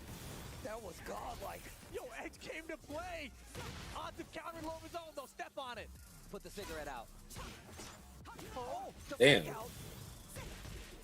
Damn, hold these jabs. Oh, wait, he battling back. In with the Neo X. Oh my gosh. Bro, look at Atif's face. You see Dude, that's my face right now. This is 2-10. 1 round each. Final. No, not final game. It's only game 2. They playing like it's final game. I mean, it might be Atif. Oh, counter low. Engage. Again. Why does it launch? Why does it launch? Why not? I can't believe you just said that. You gotta have something fighting against Warhawk. Yeah, you know what? Good call. The Desperado. Atif, what a block! Atif with the advantage. What a duck. Gets the launch. Atif not done just yet. 2 rounds to 1. Looking down at his stick like, yo, you better get it together, controller. Yeah, I'm doing the right things on you, bro. Get it together, stick. Full crowd mid this time. Ooh, engage. Time to play. Oh, that's such a good line. Engage. And Horang don't say nothing? Yeah. Oh my goodness! Ooh. Crazy. The third dimension. So it hit you too? I'm feeling it. Final round. Set point for Edge over Atif. Damn, the cameraman ain't even getting hyped. You see him bobbing the show. He's dancing to music, that's all. Engage Atif. Trying to send it to a final game now, but here comes the down 4-3. Oh. Oh, jab out of the air. Damn, he knew. Continues the combo. Plenty of it. Flip him over. You gotta have the bravery to jab right there. Uh-oh. Catches him trying to engage. The heat burst, he said, nope. Here's this low. Edge is in big trouble here, but you never know. He's got a little bit of grace left, heat and rage here. Uh-oh. Heat burst. Okay. Now you can get the help back here. Good offense here from Atif, don't interrupt. Good block. Oh my goodness. Oh my god, and he's got heat. He can definitely take to the wall. Dang. Oh my god, what was that? Took him Chris Brown combos. Oh, he said don't sidestep. Oh, you gotta be careful. Oh my god. Horong with the strings. Here in just the group stages. Edge, our first qualifier out of the group stage. Like I said, if anybody, if it was gonna be anybody, it was gonna be Edge. And I gotta say, you said it, we said it, when you come into group play, these round robin groups, you know they're scouting. They're looking. They're like, how do I open this guy up? How do I open this character up? And a lot of it came from him scouting these lows. I think one of the best things about Anna is the tricky lows that she has that makes you respect her neutral game and her mid game, and it opens up everything else. My man Edge was calling out the lows so consistently that you can see Atif was second guessing going to those lows so much. I mean, if you go back to the match with Bilal that Atif had, there were so many lows. Atif was so comfortable with it. Edge probably was paying attention to it. It's like, you know what? I saw those lows. I'm going to try to block some, call some of those out. Man, this I can't believe this is one of the That first right matches. there was I ridiculous. can't believe this is one of the first matches. That's when I knew, yeah, he might win this. When he sidestepped that move, and right here, Closing out that game number 1. Oh my gosh, bro. I mean, look. Calling out the high, they're ducking underneath, and back 3 for the whip punish. Edge was just on his game. He was so prepared for every opportunity that was there to punish. Oh man, getting a look at the arcade 6 right there. And once again, like I said, he started going to these lows, but since he was in this situation where he was in the corner a lot of times, it really did change up how these combos were ending, and it definitely hurts him. And you can see the frustration starting to build up versus Edge right here in the Huarang. Yeah, and then all of a sudden it's going to final round situation. Misjudges the wall carry distance, but doesn't matter. Finds this is in the wall, it looked like. Doesn't matter. Finishes the string. Atif swinging, and that's it. Edge 2-0 over Atif. Yo, what a way to start it off. And if I'm Edge, I'm like, oh my God, thank you. I'm so happy to be in, especially past the hurdle that is a player like Atif. I mean, look, if you ask me, man, definitely in contention for the best in the world. We saw what happened at EVO. Yeah. But now it's an early game, and it is already not looking good for Atif. Once again, we already know that everybody's not going to make it out of these groups. And now these guys are fighting to see who's going to be going second behind Edge. And here's the thing about it. In this group format, Atif now, into this lower bracket, get the winner of these two, Moel and Bilal. There is a chance that Atif does not make it out of this group stage. Think back to last year. Yep. It would have been crazy to say that statement that Arslan Ash wouldn't have made it out of the group stage. This year, it could be Atif. And we saw what happened. Like you said, last year was like, yeah, bro, it's Arslan Ash. He'll be all right. Exactly. And it did not go out the way that you thought it was. We're going to look at the tail of the tape. But just even more so to touch on that, we could talk about the fact that this happened not only in Tekken, but in Street Fighter. And the same thing happened to Punk, man. He came from that big victory, came to EWC, and did not make it out. I love you, Punk, but I'm just giving you the facts. I know you're restreaming. Shout-outs for being here. You know it's always I'm your love. biggest rival, Punk. but one more thing I want to point out here. Look at that EVO 2025 placement. 7 for Moel, 9 for Bilal, and of course Atif at second. So you got 3 of the top 10 in this one group here at EWC. Oh, look, like we said, man, the best players in the world, man, coming here to try to claim a spot. These guys are still checking buttons, and man, the story is already starting again. A lot of people say, man, it's just Pakistan versus Pakistan now. And they kind of forget that Korea has been the long-standing head of the Tekken world for a long time. I know a lot of people are new here to the Tekken world, but that's just history. You got to open the books, you know what I'm saying?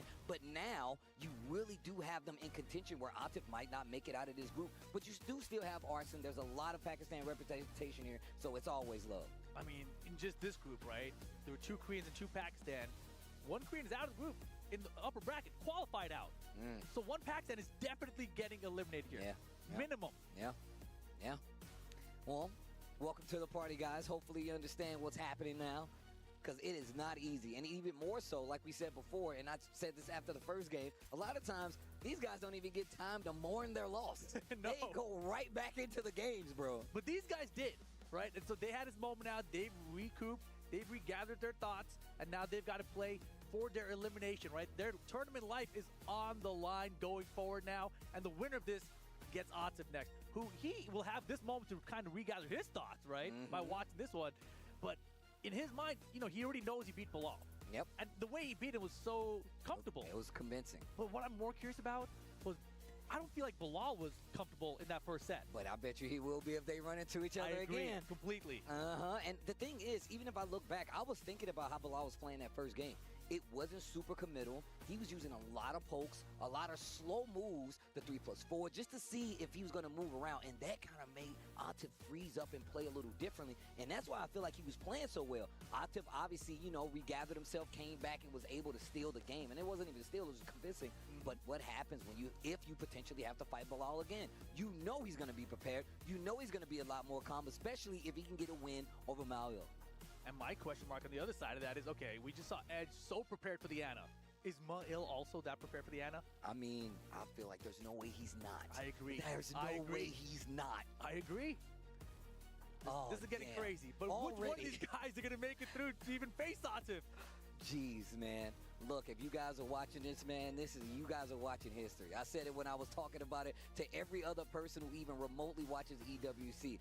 Tekken really does deliver here. We're in a region that really does does have the strongest representation now. This is where these guys come to play. They are here to prove a name for themselves, and it's not going to be easy. This is literally the first group. It's literally the first group. We've got 8 groups in total. This is just Group A. Oh my gosh. Getting hype already. I literally can't believe how crazy these games have been already. Well, get ready, Steve. Here comes some more lower bracket matches in Group A. Moyle versus Bilal. Lower bracket. Oh, nice. Cannonball straight. Not going to be enough. Open chest. Oh, this is going to be a big combo. Big Raise damage. the roof. Big damage. I'm spending it all. Hey. I like that. Take the Oki. Make some noise. He's making a lot of noise right now. Bilal with the step though. Back four. Wall flat. High wall flat. Tornado. Double jet upper. I love those combos. Takes the Oki. We know he likes to go for the taunt jet upper and not thinking about the red bubble. Remember how I said Edge plays them enough to know the setups? That is the exact same thing that happened in first game, but Bilal fell for it. Wow, little shuffle step here. Finds Steve before, but no counter. This one's going to be the counter. Big damage here. Bilal, character specialist. You know he's got these combos on lock. And one throw to switch position. Finish special. Look at the conversion off the step. Oh, hug him. No pickup. Just a little too much recovery after the trade, so he's not going to be able to get the combo. Wow, rising one. Okay, Bilal definitely looks a lot more confident in this set.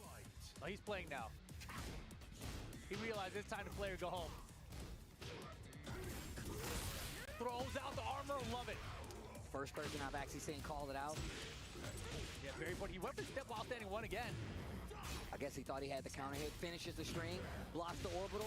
I thought the side step was going to save him. Bilal has had an eye for these lows and low parry after the tech. We saw it versus Atif. We're seeing it here versus Mario. Hey. Finish the string. Drops it on him. Yo, the cross chop, the block. Wait, Miles throwing this round. Get him out of it. Oh yeah, Bilal. Hey, yo, Bilal's feeling it right now. Hatchet. Do it again.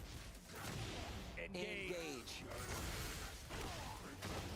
Dude, the low parry from Bilal have been on point all day today. Let me get that wall. He had it, but it's too late. Down 4-3 with Snake Eyes. What a punish. What a punish. Oh my goodness. Trying to mog. Not going to get you far. Oh yo, boy. Shoot him. Wow, what an interrupt the Wild 84. Reaching. What? Not dead. Punish. Oh my God, this break keeps him in it. Final round, game 1. Oh, damn it. This is too much. Yo, the flex. Robot flex. Make some noise. To the wall we go. And still make something out of nothing with the end of that combo. Yeah, keeping him trapped in the corner right now. Bilal trying to step guard. Armors his way out of there. Wow. Great break. And the armor. Oh my gosh. Bro, this first game is completely turned around. No. Punish here. Hey. Okay. A 4-2 counter it back one. Oh, wow. This Not enough damage, though. No heat, though. Still has the explosion on the wall. Oh, my gosh. All 3 hits. Woo! He didn't duck the high extension, but he tried to duck down, and that was the mid. And Moyle getting game number 1 here. Wow. Uh-oh, wait a minute. The breathing coming in control. Yo, Moyle, look at the face, though. Gotta lock in. And dang, that was so close down the wire there. Bilal trying to recover himself right now. And we saw great, pieces of, his offense come together, especially on the wall. The thing is, though, it was only in sharp bursts. The fact that, Mael was actually controlling his pace so well, you have to commend it. But even more so, you can see Bilal still going for those big counter hits. He got the back 1. You saw the 3+4 a couple times. And we saw it versus Atif. So I'm interested to see what he's going to change up in this matchup going up against a player like Mael, who's so prepared, it seems. Yeah, when I do those reach teams with the STL events, Bilal is in my chat a lot of the times. So I know he has the experience watching these players and studying the tapes. Yo, shout outs to Bilal, man. I'm a big fan of his, too, man. Always says hello, always striving to be better, and definitely in a situation now where he could be eliminated. So heart goes out to him, but, Mael's like, yo, I'm trying to close this out. I'm trying to cash this check. And, if you go back to EWC last year, so many top players end up going 0-2. You hate to see it, but at this level of the game, someone's got to go 0-2. and you're going to see some of the biggest names in Tekken go 0-2 at this event. I mean, it wouldn't matter who you are. It don't even matter the games. Your favorite player might go 0-2. There'll be 8 of them here out of 32. Think about that. It's wild to think about. Back to the same stage. Bilal has to change the outcome of this match, and he starts it off well. Big combo start. He can get the wall if he plays it right. Yeah, that was really good. I always love to see Brian players use that forward 4-1 at their whip punish. Wow, big mid. Get up. Okay, stays on the ground. Both feet first. Well, that's a good way to answer back. Take that round momentum. Put it in your favor. And counter hit throw. I like that. He's starting to notice that Mario is going for a lot of the bubble. You can throw the armor, and it's going to be a counter hit, so they ain't going to even be able to do nothing about it. Wow. Finish your strings. Hatchet. Rocket kick. Stop right. Oh, my gosh. Out of range with it, too. Gonna hit. Careful here. Yeah, red bubble's coming. You know what? And there's the smash after the red bubble. And wall rage. Cannonball counter straight to Rage Art. Wow. Wow. I can't believe my man just woke up and did it. After getting hit, he was like, nope, cannonball straight. That's what you got to do. I mean, think about it. On the other side, you saw Miles doing red bubble straight into heat smash on whiff. So he's like, I'm going to wake up with a cannonball. What's the worst that could happen? I get a counter launcher? Yay. Okay, starts with a low. I like it, though. You got to be a lot more. You got to take your turn back, especially the way Mario's playing. Offense is looking really strong, really mixing up the lows as well. And just a great mix of using like his power crush. Tilt-a-whirl backbreaker. That's got to be one of the most devastating throws in Tekken, bro. Well, looking fantastic this round, but here another counter hit throw. Okay, counter hit on the string. Oh, wow, Bilal's definitely getting the hang of this 2 rounds straight. Heat dash to try to close it out. Charge it. He goes for a throw, and he makes him pay for it, but no combo. This is the taunt. Duck, yeah, Fisherman this side. And 3 rounds straight for game number 2 for Bilal to tie things up here in the lower bracket. He's getting a lot more comfortable here. You can see it. We talked about how much more fluid he looks in this game. Uh-oh, Mael. My man, he gets into the thinking mode. Dude instantly sticks his tongue out. I don't get it. I don't get it. And we talked about it before, right? The Jack versus Brian matchup. On paper, a lot of people say it's better for Brian. Doesn't usually play out that way, but anything can happen here. Final game situation. Moyle has the opportunity to switch characters. He does have a victory. He's been running in tournaments. After you get 3-0 here in the game 2, is that where you switch? I mean, I wouldn't be surprised, because Moyle that finger tap to me looks like thinking. He's thinking about it. Bilal looking a lot more confident, like I said before. And you can see him mulling over the details. Still at the character, at the stage select screen. So I'm curious if we actually will get a character switch.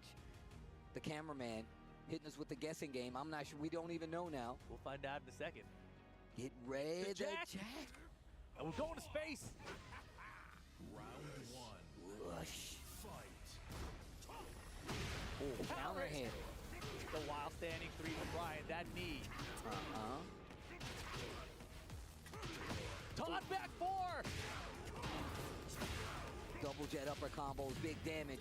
Oh my gosh, didn't it get the full heat burst combo extension because they were a little too low? Moyo has a chance. He smashed though. And it's gonna break armor in case Jack is gonna bubble somewhere and back. One closes out. Moyo has been ducking a lot on his Okazemi. And a lot of time, Bilal is going mid now. Down 4-2 with a whip punish on the orbital. Let's see what he does with it. Do you use the heat? No. Hey. Half-life, damn. Look at the gray. Open chest. Hey. Open chest. Oh, you might be dead. Gosh. You might. Nah, I know. Actually, the skeleton is crazy. Are we gonna get it perfect anyway? We do. Moyle answers back. Final game situation, 1 round apiece. And stops that 4-round count lead for Bilal right now. They're actually exactly tied. One of these guys is gonna move on. One of these guys is gonna go home. Yeah, well, trying to use sides have left a lot here as well. Tracking with the instant wild stand 3 counter hits again. And here we go, the combo for the extension doesn't quite reach the wall, but now the pressure charges up. There's the armor to stop him. That was so smart. Heat on heat, the burst. I got heat too. Okay, now this is really good. Lots of heat left on the side of Bilal, but this combo got some Length to it, to the wall. Scary. Oh, hit him with the spinner. Throw him in the blender, full charge. Stays on the ground. Get up, jet upper, and it was a punish. And just like that, Brian gonna even out the life. Made back a lot of that gray. Hatch is good. 12 seconds. Boyle calls out the high. But look, no extension, no heat means no combo. He could have did something better. He could have did a launcher. 5 seconds. Rage art for the throw. Bilal gonna catch out the round and take the round count lead. 2 rounds to 1 here. Final game situation. Mario facing elimination. Take aim and execute one more round, and Bilal moves on. Pressure's on, and the floor is lava. All right, here we go. Oh, yo, flex on him. I'm a robot. I don't even have real muscles. Hey. Oh, geez, that's gonna hurt. I like that. Not finishing the stream. Hey, back 4. Heat burst. But now what though? Red bubble dash. What's crazy is the bubble caught the sidestep. Bilal still got the block. No heat on either side. Yeah, Bilal, a lot of gray to recover though. He needs to find one combo starter. Punish. Remember the soccer kick. Third hit. Punish that. Forward 4-1. All right, he's gonna get back some gray. Moyle's gonna lose a ton of health in this combo. Oh, big damage. Hatchet. Oh boy. For the win here. Moyle in big trouble. Back 4. Not gonna work. The spring kick. Rage art. Did he bet it all? Bilal does nothing, and the punish is there. Bilal eliminates Moyle. And now, jeez. And we were sizing this up for last time. Bilal got a big challenge ahead of him, but he also just stopped a big challenge of Moyle right here. I mean, maybe the victor would have gave us a different result, but sticking to his guns, staying with the jack. And look, we saw it work out in the first game, that red bubble bait, and did not work out the last time when he needed it the most. Bilal pumping his brakes. He's like, nah, bro. He's like, where do I go? You staying here because you got to play again right now. I think he wants his key. He's like, I eliminated him, right? I want that key. I want that totem. Oh, my gosh, bro. Man, shout-outs to Bilal, bro. My man was playing his heart outs right there. Absolutely eliminates Moyle. Man, Moyle, such a great competitor, but going to be going 0-2 here at EWC 2025. Jeez, man. And let's take a look back at some of the replays for this one. This was intense, very, very, very close. Obviously, both players set that lower bracket, came out swinging, trying to win. Man, look, first off, Moyle was looking super strong in this first game, had all the options in the bag, and it worked out seemingly. But still, the round count telling a very different story, right? They were very close, very neck and neck the entire time. But that second game definitely told a second story, and you could see that Bilal definitely got comfortable. And this is what we did see the first game. He was not this comfortable with the first game. And even between, after he lost game 1 of this set, he took that big, long break, right? You know, he held his eyes together, he's thinking about it. And then just came out swinging. Everything worked out in his favor. Defense was much better. His offense is better. He was dropping combos in the first 2 games we saw it, right, against Atif. But this time around, he really wasn't dropping anything anymore. I think it's safe to say he shook the nerves off. Yeah, he definitely shook the nerves off. But let's see what happens, though. Because now he has to go up against Atif to potentially make it out or join Moyle on the sidelines. No longer in the running for that big prize money, that big prize cash out. But first, we got to say goodbye to a key and a player. Oh, yeah, here it is. Look how he's looking at it. Yeah, like he's baking the cake, watching it rise in the oven. That's crushing the key. Who put the camera there? Look that at was Moyle. devilish, bro. Oh, the smile. He's like, yeah, look at it. I'm crushing dreams right now. Oh, my goodness. Edge. He ain't even looking, just walked away. Oh. I'm satisfied with what I've done here. I'm satisfied for what I've done here. Send up the next opponent. He smushed him. Dang, bro. The cameraman right there. Ooh, boy. Now the run back that we saw earlier today. This was match 1 of Group A. And now it's to qualify as a group or be eliminated. Bruh, what a spot to be in. Atif back up on the stage. You know he's had time to think about it. And now you see Bilal instantly going back to the oh man, oh man, oh man. He knows he can do it. And he knows, I mean, if you're in his shoes, you got to believe that he knows he did not play to his full potential in that first set today. No, 1,000%. Okay. And he's winning the RPS battles. Look at that. Yo, when he you switched it 207 up. RPS, he's like, wait a second, I've got the mental advantage now. And you saw what happened? Atif tried to match him. He's like, oh, I know you're going to go. So he's like, you know what? I know you're going to do that. Scissors to kill the paper, even though you just lost. Oh, my gosh. This is so sick. Oh, my gosh. All right. Man. A lot on the line here. Yo, real talk, tweet it out if you guys are watching this. Yes. Let me know what you guys are thinking. Did you have Bilal making it this far? Did you have Ma'il making it this far? Did you have Edge making it out on winner's side? I would love to know because I love when the chat is wrong. Let's get into it, though. Also, for that club championship, super important for Atif to qualify out here. Let's see if he can get it done here. Man, these matches have been crazy. Man, I can't believe how crazy these matches have been. First group, Evo second place up there.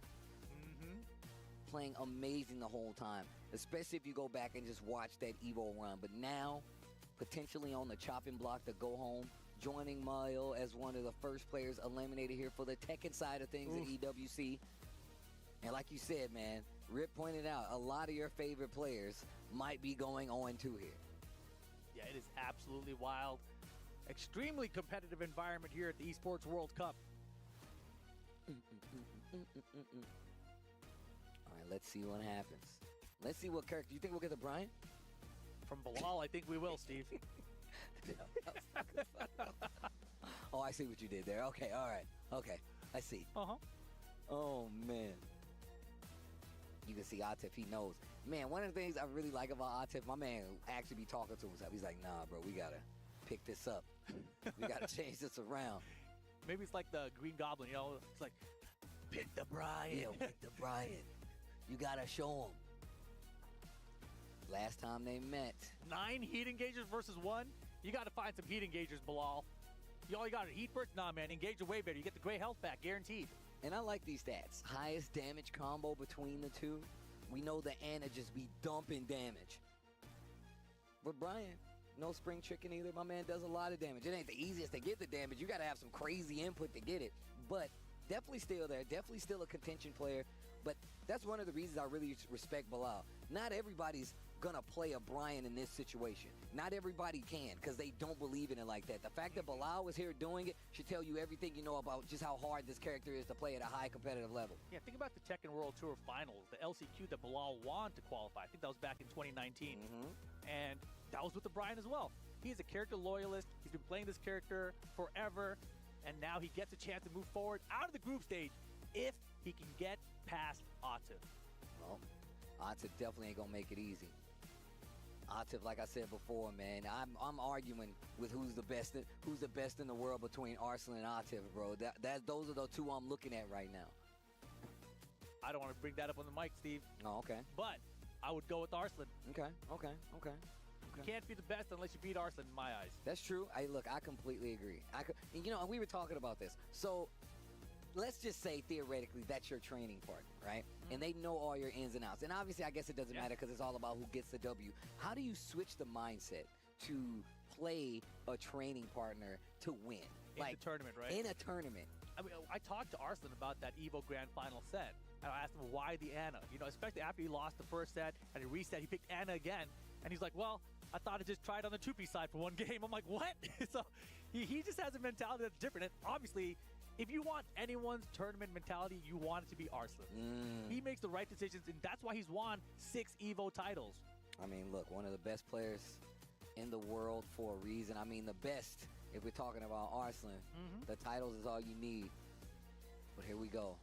EWC definitely has not been the kindest to Atif in the past, especially considering last year where we saw, once again, an unexpected turn of events toward the end there with Ulsan. But now, you got to fight to stay alive in the EWC side of things out of the groups.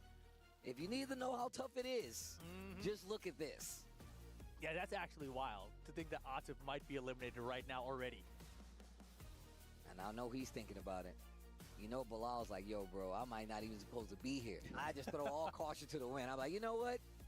I could have died a long time ago. It's time to play crazy. And Bilal qualified for Esports World Cup through a playoff series, right? It's one of those situations where there's so many spots, only so many spots available, and he was in a tie-break situation, had to do the playoffs, and he came out of there with the dub. So that's how he qualified. You barely made it through, if you think about it that way.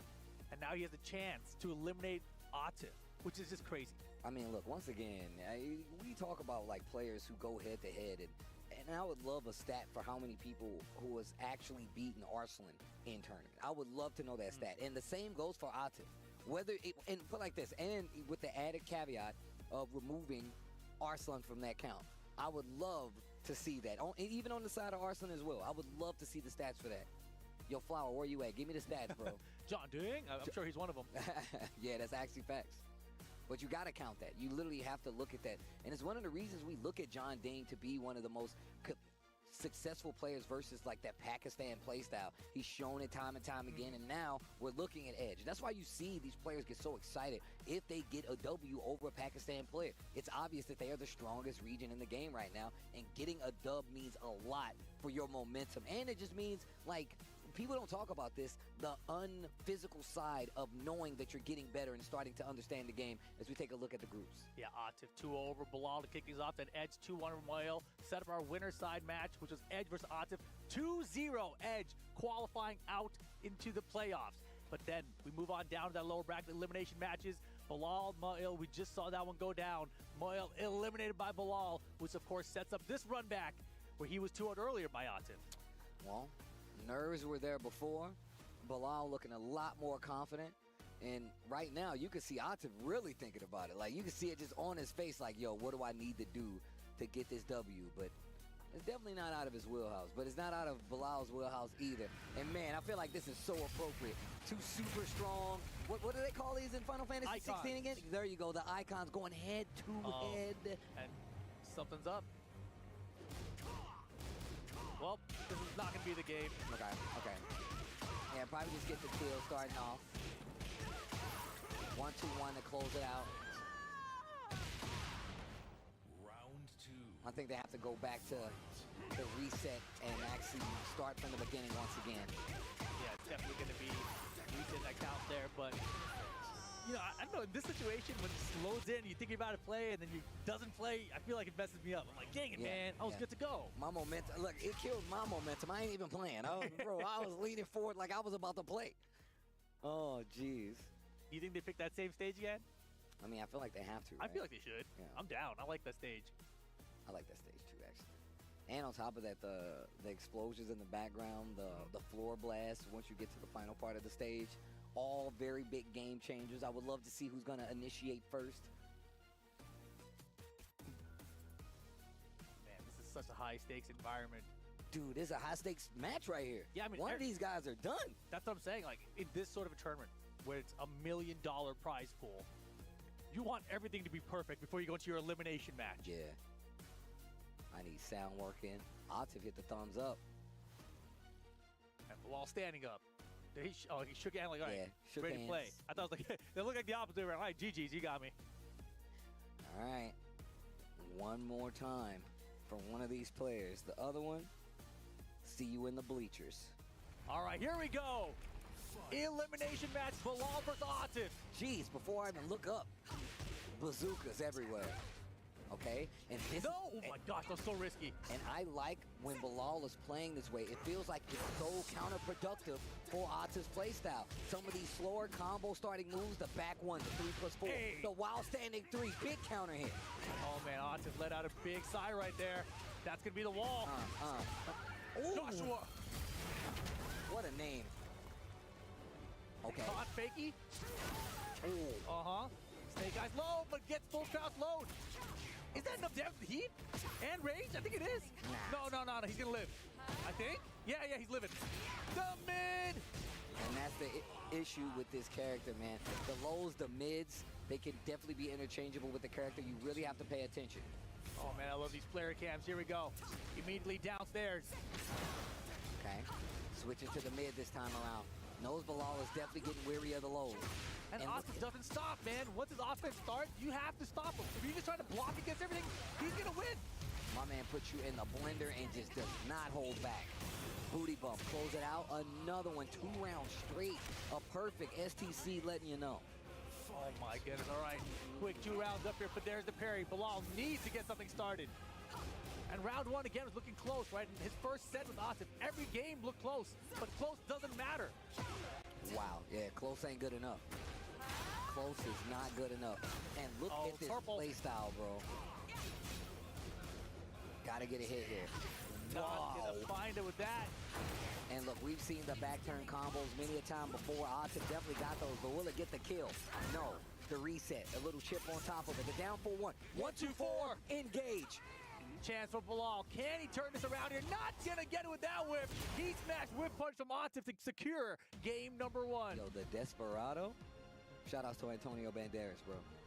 And Selma Hayek. Always Selma Hayek. But man, not looking good for Bilal here. 3 games straight against Bilal. I mean, he was looking really confident in that first game. He was looking really confident. But then as the rounds went on, and you can see him really thinking about it. Yeah, got to think a lot here. Potential elimination for him. Okay. Man, look at it. My man is mulling it over. And that's Atif. He's the one in the lead on this set. He's up 1-0. And that's what it's doing to him. But here we go. They're loading back in. We're going to the Evo Arena for game number 2. Let's see if Bilal can stay alive. Atif seems to have his number right now, though. Let me talk to you real close. I don't know why I like that intro so much. Okay, fishing for something big. Ooh. Okay. The lows back to back to back. Looking so strong here, Atif. And the duck while standing 1. Hold up. He needed that, but look, Bilal has 0 gray health because it's all pokes from Atif. 0 gray health. Oh, tried to sidestep before. Back for misses.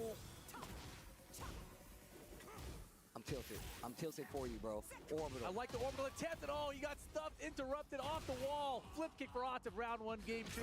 Why does Atif seem like he's so prepared for everything, bro? Like, it's crazy to me. Yeah, started around swinging against Atif, not looking like a good idea.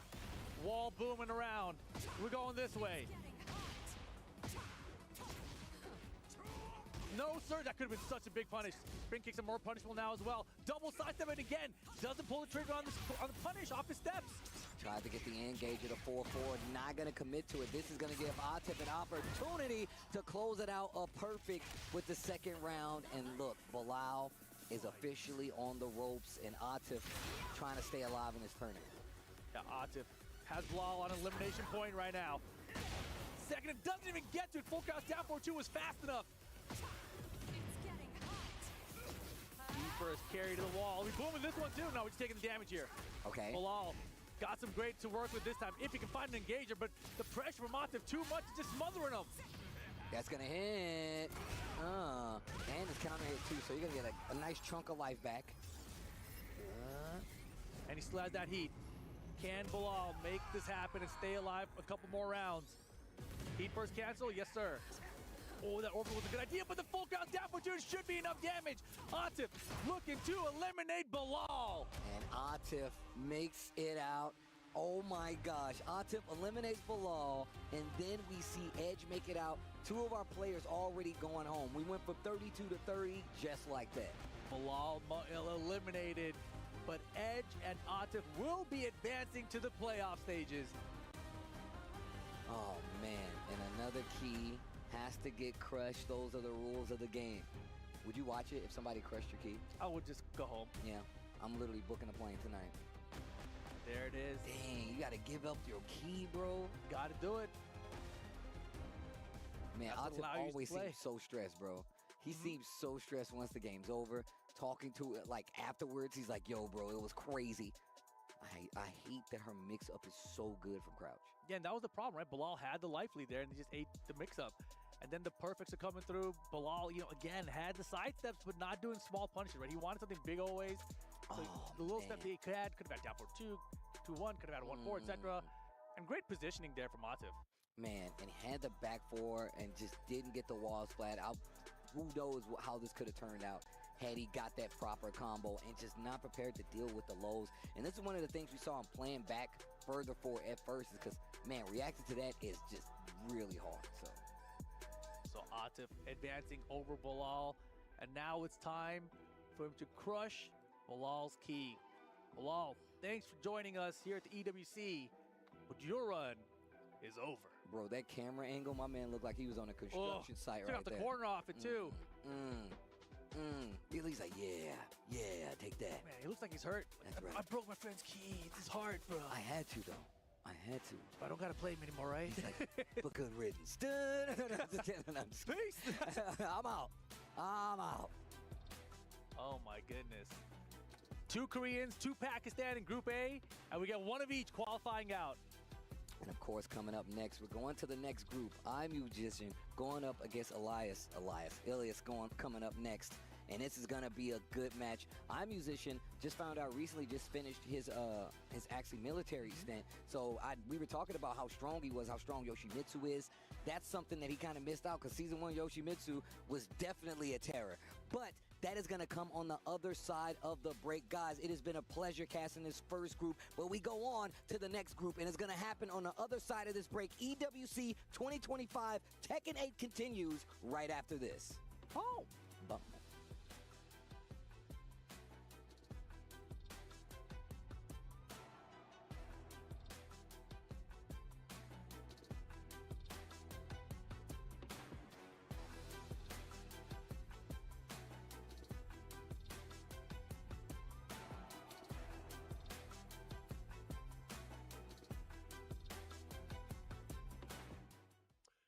Esports World Cup Tekken 8 has had its first elimination. Unfortunately, Mo Il is feeling the brunt of that effect. And man, what a performance he put on with the Jag 8, but just fell short in both sets, actually, unfortunately. So I want to talk to him a little bit about what he feels he could have done differently against his 2 opponents.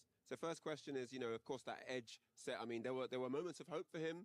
It did look promising at one point, but then Edge managed to clutch it out. What does he feel he could have done different in that set? 일단 머리 선수 첫 번째 질문으로는 일단 첫 번째 경기에서 사실 엣지 선수 상대로 좀 리드를 거두고 계시다가 엣지 선수가 결국엔 클러치를 해내면서 좀 아쉽게 역적패를 당했어요. 그래서 엣지 선수와의 경기에서 좀 다르게 좀 하고 싶다면 좀 어떤 걸 좀 달리했을지 궁금합니다. 마지막 라운드에서 제가 조금 많이 수비적으로 견디다가 결국 이제 부러지는 상황이 나왔는데 아무래도 좀 더 받아주지 않고 조금 더 저도 공격적으로 했으면 어땠을까 싶습니다. So in that last round, I tried to be too defensive and try to tank it, but I think I should have been more aggressive. So I think that will be the part that I could do differently. Great segue into my second question, which is about the Bilal set, because I noticed his approach changed from round to round. There were sets where he was a bit more defensive, rounds in the set where he was a bit more defensive, and then towards the end especially, he started to start with windy haymakers and started just going ham and being a bit more aggressive, which paid off. I noticed when he was more aggressive, seemed to have a better, he had better momentum, he had better control, and so on. What did he feel Bilal did really well in that set? 마침 그래서 또 빌랄 선수와의 또 대결에서는 좀 생각보다 많이 스타일을 맵마다 또 라운드마다 바꾸시면서 또 수비적이라고 할 때는 수비적에다가 또 공격적으로 또 바로 몰아붙이시면서 이득을 거둘 때도 많이 있으셨어요. 근데 그 점을 좀 빌랄 선수가 좀 어떤 부분에서 더 잘해서 좀 파괴를 하셨다고 생각하는지 궁금합니다. 이제 비랄 선수의 이제 주력 기술인 이제 마하 펀치를 이용해서 원거리 견제를 상당히 잘 했었고, 마지막에 이제 제가 이득권을 주고 있는 상황에서 레이지 아츠를 사용했는데 좀 불운하게도 하필 이제 숙이면서 레이지 아츠가 나가는 바람에 이제 제가 잡기로 확실하게 잡을 수 있는 상황이었는데, 거기서 이제 운이 없었던 부분에서 조금 승부가 난 것 같습니다. 거기서 이겼으면 제가 충분히 더 이겼을 수 있는 상황이었는데 거기서 2대2, 1대2가 되었고, 거기에서 이제 조금 균형추가 무너진 것 같습니다. Yeah, I think Bilal was excellent in his ranged punch.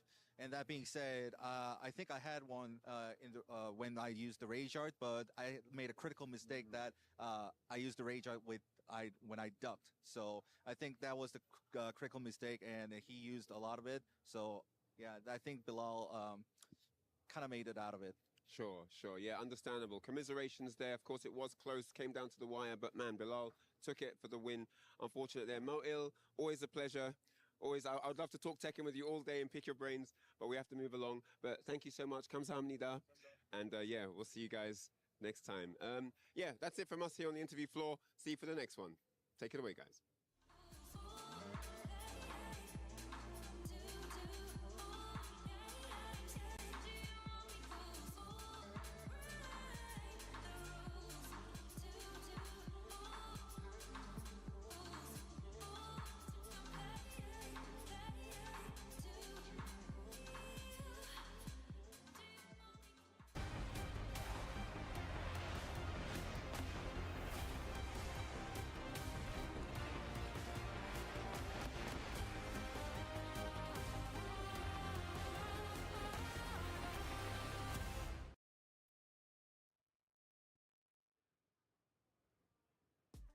Ladies and lads, we're back as we say goodbye to Bilal and Moel, our first Fallen here at Tekken 8 EWC. But Atif and Edge get the job done and move into day 2. Of course, MYK, Bubsy, and Arukang to break it all down. What did you guys think of that, man? Was it what you expected? I mean, I think that's what we were expecting, right? Edge versus Atif at the end.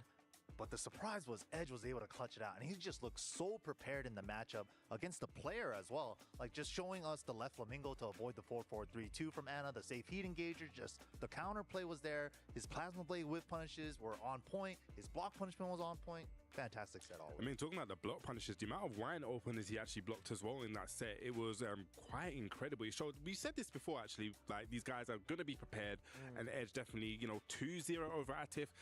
I mean, I think you kind of called it. You were saying Edge was probably, He's been on the come up, it feels like, ever since the LCQ. Yeah. And I told you, man, look, I said before that, Edge was someone that could get the job done here. Why? And Rip kind of, briefly touched upon it, that they just don't have that level of Hwarang in Pakistan, and they never had, right? So it's a character that can cause some issues, but Edge himself looks like he did a lot of player matchup knowledge as well, right, Rukang? Yeah, we were talking about this before as well. There's not many Hwarang players in Pakistan as well, and he definitely did his homework. We saw some incredible play. You mentioned it earlier as well. That was such a hype moment. Everyone went crazy. But yeah, he is definitely prepared and one to look out for the Esports World. And even talking about prepared, actually, I'm going to bring it back to the Moil and Edge set. And it was something that I noticed straight off the bat, right? This is shout outs to Kavus, because Kavus actually told me this back in Tekken 7 about Jack versus Hwarang. And he said to me that he didn't really like the match that much because Jack could single backdash.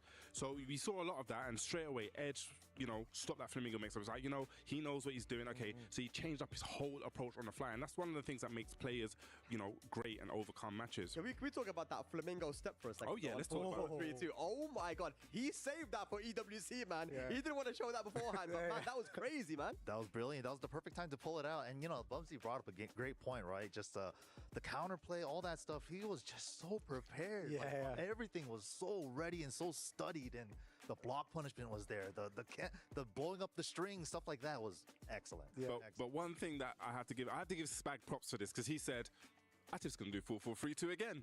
And how he did it again. And again. We were sitting there like, is he going to do that again? I don't think. Maybe he's going to go for the low option here. He was like, nah, you said he was stubborn. Oh, you called out all these things, man. Like every single time. It was so sick. Well, I mean, Atif and Edge making it through. Atif's actually a big hope for Team Falcons to get some EWC Club Championship points. And talking about the EWC Club Championship, we have Ryan Hart, our reporter, on the ground on stage 2 with some updates on the Club Championship. Hello everyone, I'm Ryan Hart here with Bella at the Esports World Cup 2025 PUBG area. Now, I just want to get some information from Bella because I've heard it's been popping off over here all day. What has been happening here and what's the vibe like and who are the favorites right now? Well, it's day 2. We are having groups A and C battle it out during the group stages. And so far, I think some of the teams have already qualified to the grand finals. The favorites, of course, it's Team Falcons. We got Team Liquid. The Virtus Pro boys are popping off. And you know how they need a win to get those club champion win? They might just do it here. So it's been swell, super exciting.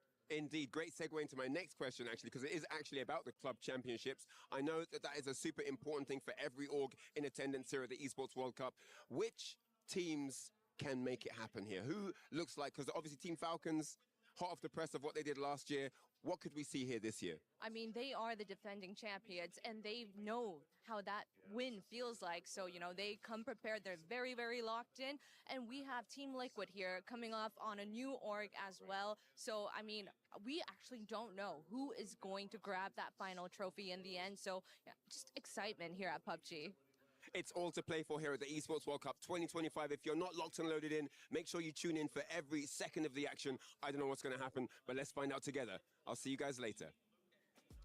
Thank you very much, Ryan Hart. That's a good update there, man. I mean, right now on the club championships, we're very, very even, right? I mean, there's only a few points between Team Liquid and Falcons, and we spoke about it right just before we went to Ryan. That Atif, he is the hope for Team Falcons. I know there's multiple players, but really, they're looking for him to get that big win, man. I know we see them second on the leaderboard, and even before the EWC, they are relatively the favorites. Absolutely. As we see the players arriving from Group B, there they are. We have Ilyas, we got iMusician, Farzine, and Manja. Oh my god, one I'm looking out for there is iMusician, one of my favorite Yoshimitsu players in the world. Some of the setups he's done are incredible, and you'll be seeing some crazy, like mad setups, completely different, to Kane and Trench. Big shouts to him. He plays very solid and very defensively, but iMusician, oh my god, I can't wait to watch him. As it says there, man, he finished his military service only recently, and Ulsan was in that same position, right? He came back from military service, and it took him a little bit of time, but he started smashing it when he got back into the game. iMusician, I expect big things from him, man. So have a look here, man. There it is. iMusician. iMusician, yes, sir. But yeah, he kind of did miss out on a lot of the first season of season 1. But of course, Mangja, of course, qualifying from Evil Japan. Ilias, I like that information, man. Used to be called Ronaldo Su. That used to be his name. That was his name, yeah. That's how I knew him at the beginning. And this, online player came out of nowhere, and everyone's like, we don't know about this guy, but look at him now. The improvement. He's still so young, but he's performed so well on the big stage. And can he do it this time round? I mean, the first match, we're going to see him go up against his iMusician. Yeah, and but we know, right? So in the Netherlands, they have, I say, one of the best Yoshimitsu as well in Sin. So I am more than certain that he's going to be familiar in the match. But against the Yoshimitsu, it kind of comes down, the punishment, but we said it before, the style. Like, what two Yoshimitsus play the same? Styles makes plays, and every Yoshi plays differently. Yeah. So. And not just that, they have Pika too. Sorry, Pika. Wow, my bad. So many players here. The two of, not even arguably, they are two of the best Yoshis that we have in Europe, and he's played them multiple times. So I'm expecting big things from Ilias. But let's talk about Mangja, aka Malgu, a legend in the Tekken community, and this guy is qualified multiple times now. So what do you expect from him? Yeah, Evil Japan, 4th place every time, like last year and this year. And that's how he qualified into EWC, right? But super legendary player. He's been around since like Tekken 6, maybe even before that, playing Law since then. So that's like 15, 20 years Law experience. And he's been a loyalist ever since then. So it's like you probably will see a different bag of tricks out of that Law than usual. But Bubsy, you were saying Farzine is one of your guys that you're looking at, right? Yes, 100%. So the thing with Farzine, right? And I feel, when you look at Pakistani Tekken, you see the success of Atif, you see the success of Arslan, but I feel he kind of gets swept underneath the radar just because of the success, but he is definitely a very, very competent player. Oh man, we saw the upcoming matchup there. As you mentioned, Rukan, right? It's going to be Ilias versus iMusician. Talk to me, man. Oh man, yeah. Again, Ilias, such a young player. He's going to go in there with so much confidence, but the experience, could that play a part? He's only been playing professionally for a while, maybe a year or two. Is that going to play a part in that? So this is one of the things I'm kind of leak. I shouldn't really leak this, but so I've been speaking with his manager, Kira. The guy, he's been really, really helping mentor him, right? And I kind of was just speaking, and Elias has the mentality, and I feel this is so great that he just doesn't want to. He just wants to be the #1 player in the world. Wow. And I think to go in with that mentality and have that confidence that I can do this, I can be the #1, not even just the #1 player in your region. I'm talking global. So I've seen that. Just his mindset already is a win-win for me. I've seen that from Ilias. He has confidence, man, and that is going to definitely help him here, man. Absolutely. But I cannot wait for these ladies and lads. We're going to go on a small break, and when we return, Group B here at EWC Tekken 8 will get underway. See you in a bit.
People enjoying, smiling, families, just people with a passion.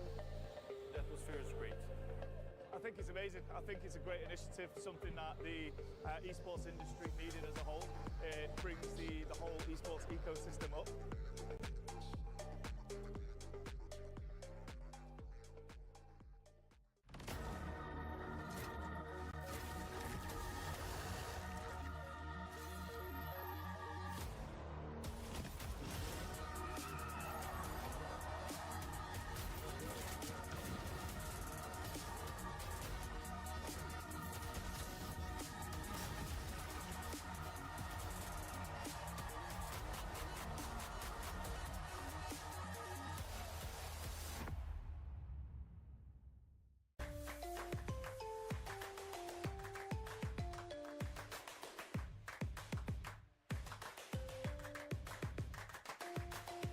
Level up your gaming experience with over 8 billion playlists, only on Spotify, the official audio streaming partner for the 2025 Esports World Cup.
Welcome back to the Esports World Cup. We just finished Group A. And Milosh, what is that you have in your hands? I can't even look right now. I am holding the broken key, the broken dreams of none other than Bilal. Imagine in the first set, before even bracket reset, it's already been destroyed. It's out. And not just that, because Meow Will also joined him out of the group. Bro, you cannot make it up. I mean, we saw Atif versus Bilal in the first match, and then they had to run it back later on. But before that, what is Atif even doing in losers bracket, ladies and gentlemen? Could not believe it. He actually lost the edge. If I'm not, yeah, he actually was the Hua ring. My man lost the edge. We could not believe that in the first place. Atif, one of the favorites to win this tournament, at least make it to grand finals. That's where he finally actually shows that he's human whatsoever. But man, the first group, absolutely insane. Rob, I'll remind you, last year, Arslan Ash himself got knocked out in groups here at EWC 24. So I'm just saying, you can be the best name in the world, but on the day, in the moment, here at EWC 25, you have to be at 200% power, maximum heat, revved up the whole time to make sure you survive through the groups. Hey, well, we about to see if these next two players are at maximum heat. This is going to be our first match of Group B. We got our musician going head-to-head with Ilias. That's about to be crazy. We was talking to Ilias in the backstage earlier on. He's hyped up. His energy is all the way there. But in the end of the day, it's all about skill. My man's our musician. They said he's just fresh back from the military, and he already about to put in some more work. That is dedication. You live and breathe Tekken at this point. And Rob, I think our players are ready, and so are our commentators. Let's hit it down to them. Woo! EWC 2025, and we are back at it again. Majid Obama here with the boss man, Mark, man. How you feeling? I'm feeling good, and we have a banger of an opening match here. In Group B, we have iMusician, the symphonic music for your eyes, going up against Young Gun Ilias. And I think it's going to be a battle. We got Eddie Gordo going up against Yoshimitsu. Mark, you said this is a banger. We just came off a banger of a pool set. We opened up with the fireworks, shades of last year. You talking about I'm musician, man. We about to watch some magic happen. This dude been studying the blade, been living the blade. Right back out here on the stage. Qualified, of course, through Evo just a week and a change ago, right? And getting into this, Ilias, one of the youngest players, if not the youngest player in this event, with this standout, Eddie, qualified through Head Stomper earlier this year with some fireworks behind him. Yeah, let's see what they got, what they bring to the table. They're going to try to, get a feel. The players, some of our analyst team was talking about earlier that Ilias definitely has character knowledge. He knows how to play against Yoshimitsu, but iMusician, a different kind. All the Yoshis are different. That's the problem, Mark. It's like when you play against some of these characters with these big move lists, these characters that have so many different approaches and options, sometimes even that experience can work against you, especially if you're not used to what iMusician is going to be putting on the table in terms of offense and how he gets in a position to be able to run some of Yoshi's games. Oh, wow. That time could be great. Wow. Into the instant smash, and Ilias right now through rage and using smash as well, able to get up this first round. Eddie, not a character that is rare, I would say, in this competition. There are 3 Eddie players, great Eddie players in the competition. So, you know, iMusician has been paying attention to this character. Yeah, it feels like this character's had really good success in first to 2 format overall. So pretty much since the game came out, honestly. Yeah. Oh, here we go. Counter hit, back 3-3. Able to land here. He's going to get some big combo. He already had, wait a minute, he just bobbled the combo. He's going in your for the mess chest, up. but he's going to try, he's going to go for an American reset, I guess. Backing up, still has a lot of good bit of heat to work with. Just gonna run up smash, take the mix. No, delay. Goes for the low strike. iMusician, call here. Jab carry to activate. Trying to steal the soul. Kincho stands, going into flee. Ooh. Sliding on him. The right touch there. Spin out of dodge, and iMusician just to chill for a minute. Is he gonna make use of it? No, lets it expire. 4-4-3, able to land here. He puts the brakes on. Oh, this could be big. He gets a counter hit throw. The follow-up here, and Ilias, 2 rounds. Let's see what he got. Can he go 3 rounds straight? Ooh. Looking like a combo video. Sliding them to the sidestep double kicks. All guaranteed afterwards. Yep. Quarter circle forward 3. Full strings from Ilias. He's opening up, Mark. Oh, but the flash, you have to always be aware. Cover your eyes. Oh, and he got him. Cut the ankles, and here we go. This is how the snowballs start, Mark. iMusician.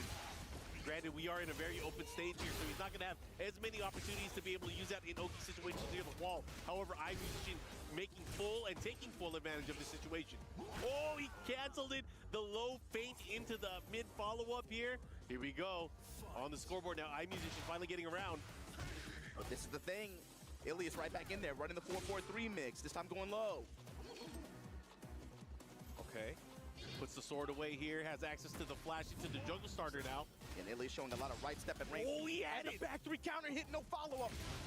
Bro, here we go. The follow-up here gets the hit. Into the mix-up from crouch down 4-3, keeps the pressure there. Just a force dash, sidestep double kick again. Step in low from iMusician, back up, activate. Here we go. Lead jab and then back off. Ilias not trying to be drawn in here. Into the smash, iMusician in rage, a lot of health to work with. Yeah, a lot of health to work with, and having that rage actually helps quite a bit. Let's see if he's able to land anything big here. Oh, the door knocker, the follow-up here. Be careful how you block. Protect your ankles here. Going to a final round now. Game number 1 here. Jab strings, and I think Ilias knows now too. He has to play fast. He had much more success when he was able to swarm early on, play with speed.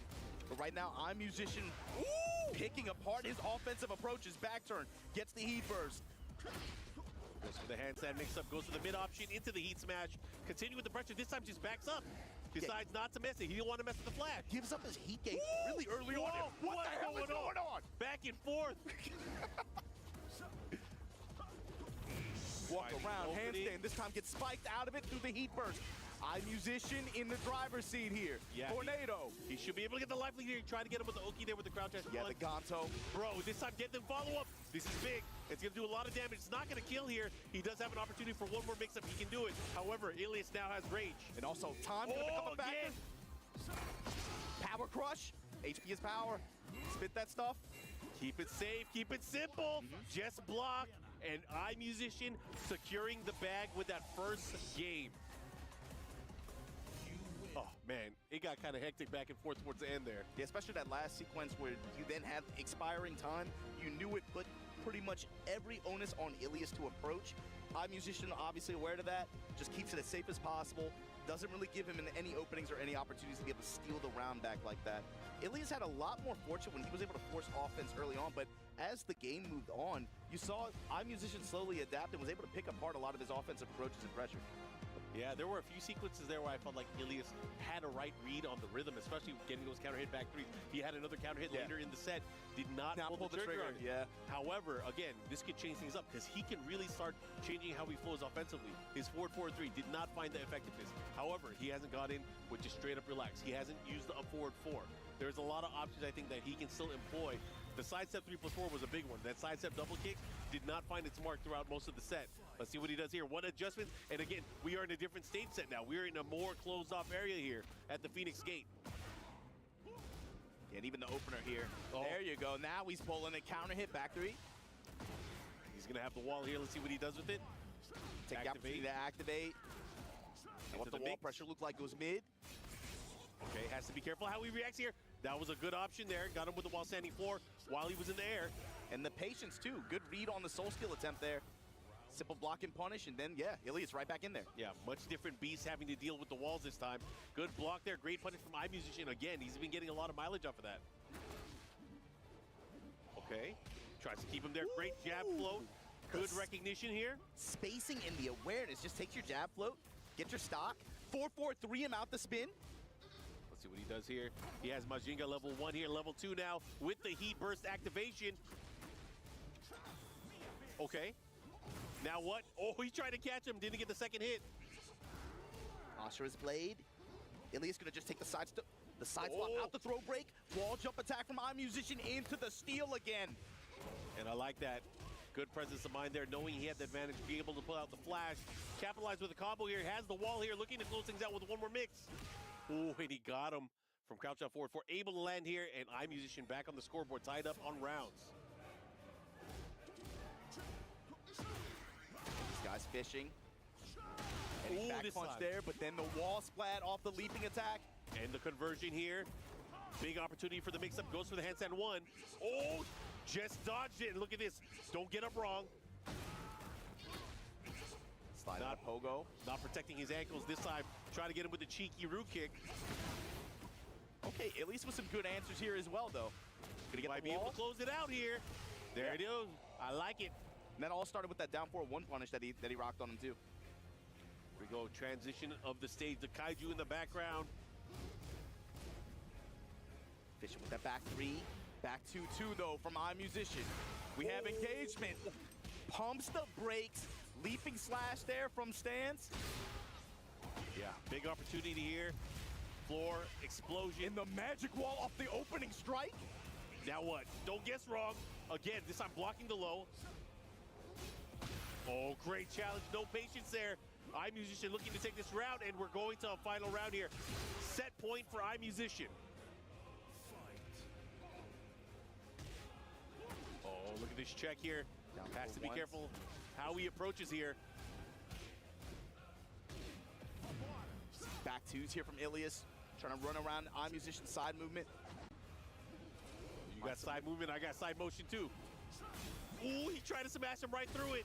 Oh, all that work to be put into that position, gets flashed for it. Combo the other side, is he gonna activate? No. Puts the feint, side set, Biggie upper. Into the uppercut, and look at the return here. The advantage after the activation. Ilias now just outside of range. Oh, he missed it, he doesn't do the full charge. Doesn't matter, big opportunity, Ilias has to do something. Oh, and the evasive punch gets scouted out of the sky. And iMusician moving on. Upper bracket, let's go. Confidently moving through that bracket. He never really looked like, body language-wise, he looked like he was in control the whole time. And the big thing too, Mark, looking at this group, iMusician, I think, is the player that everyone looked at the start of this group, and like that's the X factor, right? Yeah. It's easy for, I think, all eyes to kind of be on Mangja and Farzin. Ilias, of course, had really, really strong performance this year to even qualify for this event. He's been singing his praises, but iMusician is that kind of player who, that time in a group, in a bracket, nobody knows what can happen with him. He's come up really, really big in some opportunities that he's had. Yeah, but he's going to have, of course, another opportunity as he goes into the lower bracket here. It'll be interesting to see who he's going to play against. Because, you know, this next one, these guys have played each other before. But I'm really looking forward to see Mangja and Farzin go at it. Yeah, both of these players as well were, of course, in this event last year. They played in group stage last year, actually. And Farzin was actually able to single-handedly remove Mangja from this event last year. However, they played a couple times since then as well. Yeah, that's the thing. I think looking at this event, I feel like Farzin, he had majority play experience against a lot of the other players in this group, actually. That's kind of a low-key theme with this event, you know?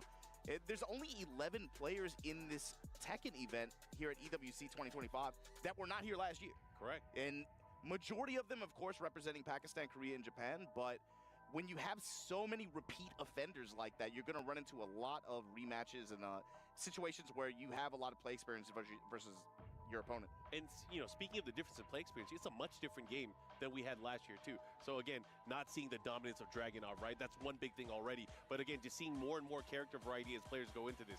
Again, I am looking forward to seeing Mangja, the lone, at least from what we know, the lone normal law representation that we have here at the tournament, and we going up against young gun Farzin from Pakistan, who has been setting the world ablaze with his Victor, but we know he can use multiple characters as well. Yeah, and like MYK was saying too, Mangja, it's weird to talk about. It's like there's a consistency within the inconsistency, you know?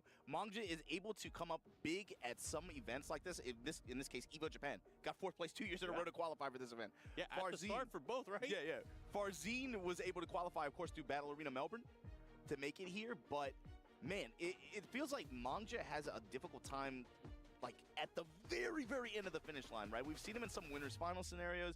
We've seen him be able to get into these positions where he's taking on Knee or maybe some other players in winners and losers finals, but he has a tough time breaking into that second place, first place territory. Yeah. He's a good bet, I think, for making it consistently deep into the bracket like that, but he really tends to falter towards the very end like that. And he feels like in some of the online competitions and stuff like that that they've had recently, he's maybe hasn't had the year that he's been looking for. Yeah, we definitely were talking about that a bit earlier. But again, I'd like to see what he brings to the table, because you would have to admit, going into this, people have been saving particular character matchup things, but not just that, player matchups. What are they going to do going into this? What do they have planned for their opponent?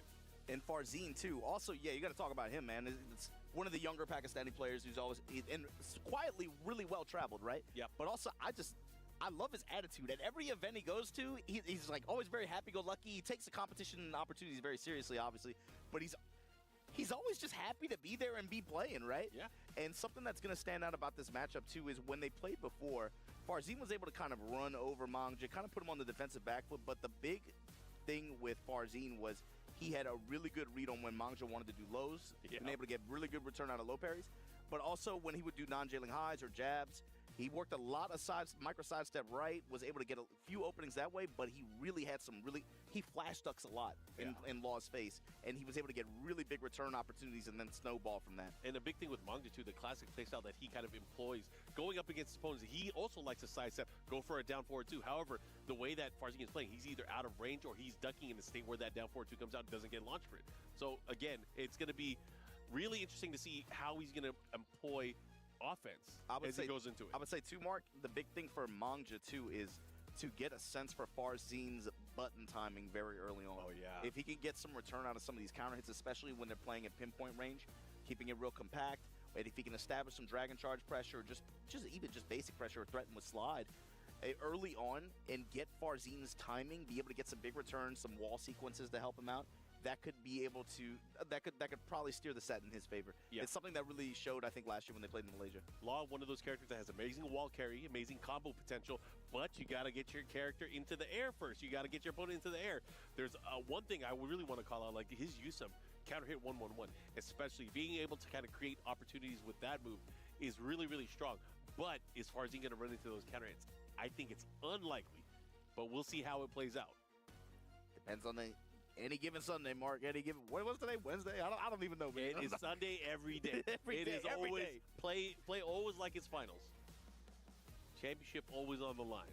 That's what I want to see from these players. But either way, one of these two will move on to face off against iMusician later in the upper bracket finals. Yeah, that's the thing. Waiting in the wings, you got iMusician. Yeah. And for the other, they're going to have to go up against Ilias, who's waiting on the lower bracket. At this stage of the event, still 1st to 2. You got to be able to put something on the table quick here and be able to just kind of build some momentum and go. All right. Excited to see this. It looks like it is going to be Law versus the Victor as these players go into it. Mangja from Korea, Farzin from Pakistan. And it's a matchup between, these two countries that we're going to see quite often throughout the weekend. So let's go. Yeah, I'm glad you mentioned that. That's going to be a consistent theme. We talked about, like, majority of the competitors that qualify for this event from Pakistan, from Korea, from Japan. You're going to see a lot of international face-offs, especially when you throw the other players from the other regions in the mix as well. Yeah. But here we go. How Law did you versus train? Victor. How did you prepare for this? Yes. Show us. Immediate return on the block punishment on that approaching low that he got in Season 2. Mangja. Down to approach here. Slight health Farzin. advantage here. I like it. Already creating opportunities with the jab strings. Quick low here. And again, just pressuring with that jab, and you know, he looks like he's starting to feel good offensively, and that's a hot kick. That's something that he hasn't really utilized in the previous matchups. Mark, I'm gonna tell you, look on the left side of the screen for this round, run this round back if you guys get a chance. Count the counter hits. Mangja immediately has a sense of timing on Farzine's button press patterns. Right back at you though, sidestep, gets the uppercut. Farzine not one to back down here, gets the wall. EMP pulse punch. Ooh, into the running pressure. Look at that. Here we go in the open part of the stage here. Let's see what we got. Nice sidestep down forward too. Tried and true. He's gonna get the big big combo damage to the wall here. This is what he wants. This is how he wants to play things out. With heat activated now, what's he got? 84 damage, immediate spring kick in the activate. Farzine wants the wall, nunchucks. Good punishment there from Mangja, just being able to push here. Dragon charge and then just goes to the Wasing 4. Oh, has to be careful how he whips there. String gets the low. Yo, Mangja is playing like a different beast right now. Counter hit 1, 2, 3. This is what you were talking about. This is what he has to do. Put on the table immediately game one. Farzine, it's not going to be that easy. You're not going to be able to dog walk me like that. I understand your button press timings. Fine, this trade's going to work out in your favor. You're going to get the wall. You got that, big dog. You big Farzine, you know you got that. But he didn't get a nice combo there. That could be very troublesome here. Oh, he tried to sidestep 3+4, try to get out of there, but Farzine with the pressure. Running two-step on them shoes. Oh, he has rage too. Got to be careful. Has to watch how he approaches here. Down 2, heat dash cancel. Oh, and the second hit, not ready for it. Farzine on the scoreboard now. Let's see what he got. That pop in his chair too. That was a big... Almost had me going there. Yep. Mangja with the sidewalk right. Gets that bad uppercut. Nasty wall damage here. 92 with the activation. And you into the hammer. And you eating the slide. And you eating the chucks. You got to be careful here how he approaches because the jab strings, they can come in a big way here. Okay. Is he going to challenge? What's he going to do? Is he going to try to bait it out? Heat smash? What's the mix? He has so much gray right now, too. He has to be careful. Oh, the back two, the follow-up looking to close it out. Can Mangja do it? One touch. Here comes Farzine. Oh!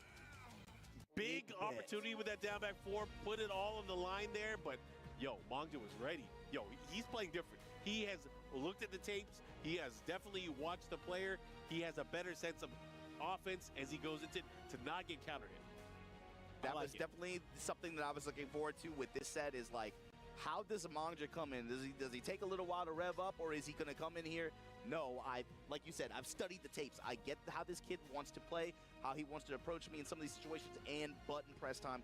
Immediate, like we said, even the first round, 4 counter hits to close out that round. Yeah. And it was like big counter hits, it was small counter hits, it doesn't matter. He understands his timing. He's able to get good return and consistently be able to find his win conditions like that. Yeah, we'll see how it plays out here. You know, if you guys don't know, Mangja, a.k.a. Malgu, he is a legend. He has been around for a long time.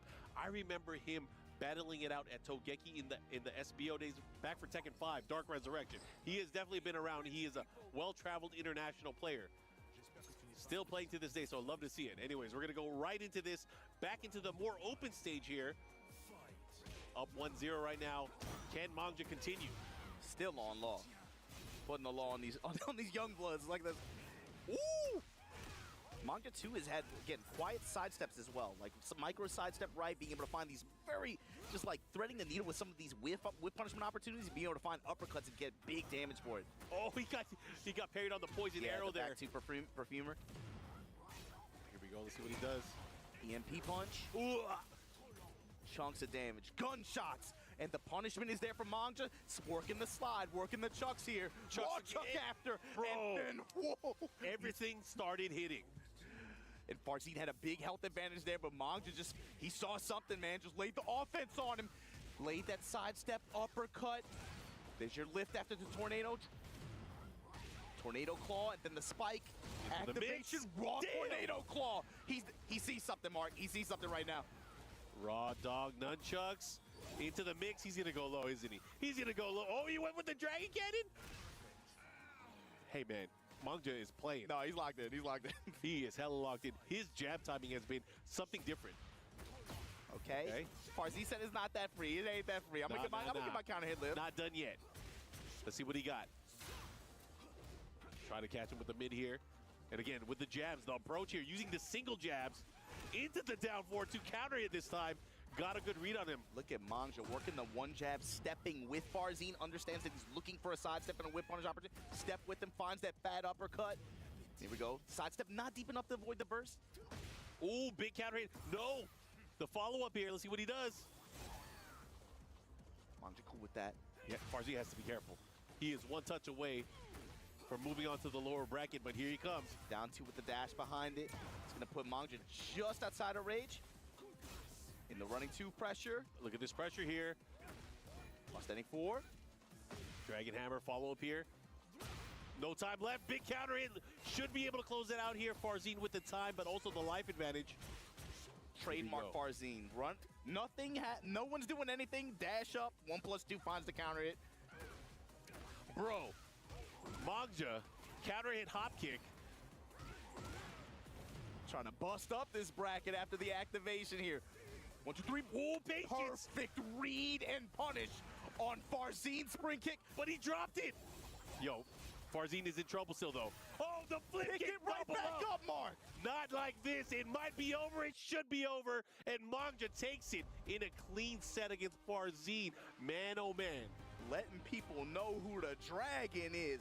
Mangja versus iMusician to make it out of this group top side. Korea versus Korea on the upper bracket finals to get out of Group B. But now we got Ilias going up against Farzine. And these two actually played, what, 10 days ago? I think last weekend at EVO. Man, this is good stuff. You look at some of the action that just happened right now. Mangja has made adjustments. I feel like his whole year has been all about adjustments, right? We haven't seen him at that many major events, but the ones that he has come out to, he has learned from them.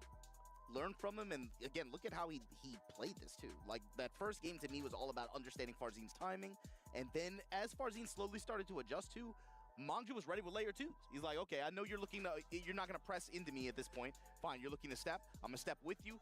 And then he started, again, the end of game 2, when he started working that jab pressure.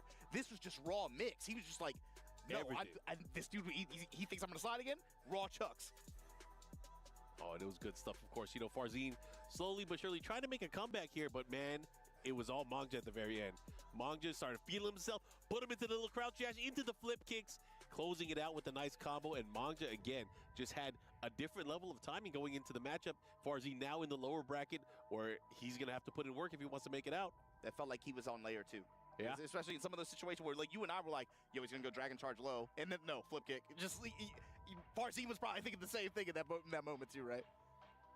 That's, I feel like for veteran players, especially ones like Mangja, it's probably so hard to undo what they think they have to do going into a matchup, right? But he definitely did it. Very, very impressive here for Mangja. Playing it in a different way. It was so sick to see that. That to me is a message to everybody in the other groups too. Like, that's like, yo, I'm awake at this tournament, you know? Yep. Big wake up call.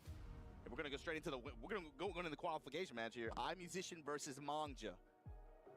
Yeah, and gotta call it out, man. Both of the Falcons players in both of the group stages that we've had, again, we were talking about the club championship, have been sent to the lower bracket early on. So think about it. This is a huge deal, especially because right now Team Liquid is in the lead. Yeah. But Falcons is going to have presence in every game to close out this event. So they're going to have multiple chances. But the fact that, again, Atif, Farzine, Numan, these are players who I think a lot of people are looking at, especially on Falcons side, saying like, okay, we have really good odds of being able to get some good point return. Of course. From Tekken 8 going into the club championship, point total rally, right? The fact that two of the players who you would think are pretty good favorites, pretty good odds to make it towards the end, are going to be fighting for their lives now. Nail biters. That's there's definitely some other teams looking at this and kind of looking their chops like, keep it up. They're rooting for Mangja. The little Birdman. Let's go. iMusician to be able to close some stuff out here. All right, so this is going to be, I think, fun. I think this is going to be another one of those things where these guys probably run into each other a lot, not only online through net play, but they face each other locally in the events that they have there. So let's see. iMusician, how do you prepare? I feel like iMusician is always the reactive player. He pulls out setups based on how his opponent reacts. And especially with the way Mangja approached that first set too, I think he's going to lay the thick on early on. I think he's going to be the one to bring the fight to iMusician.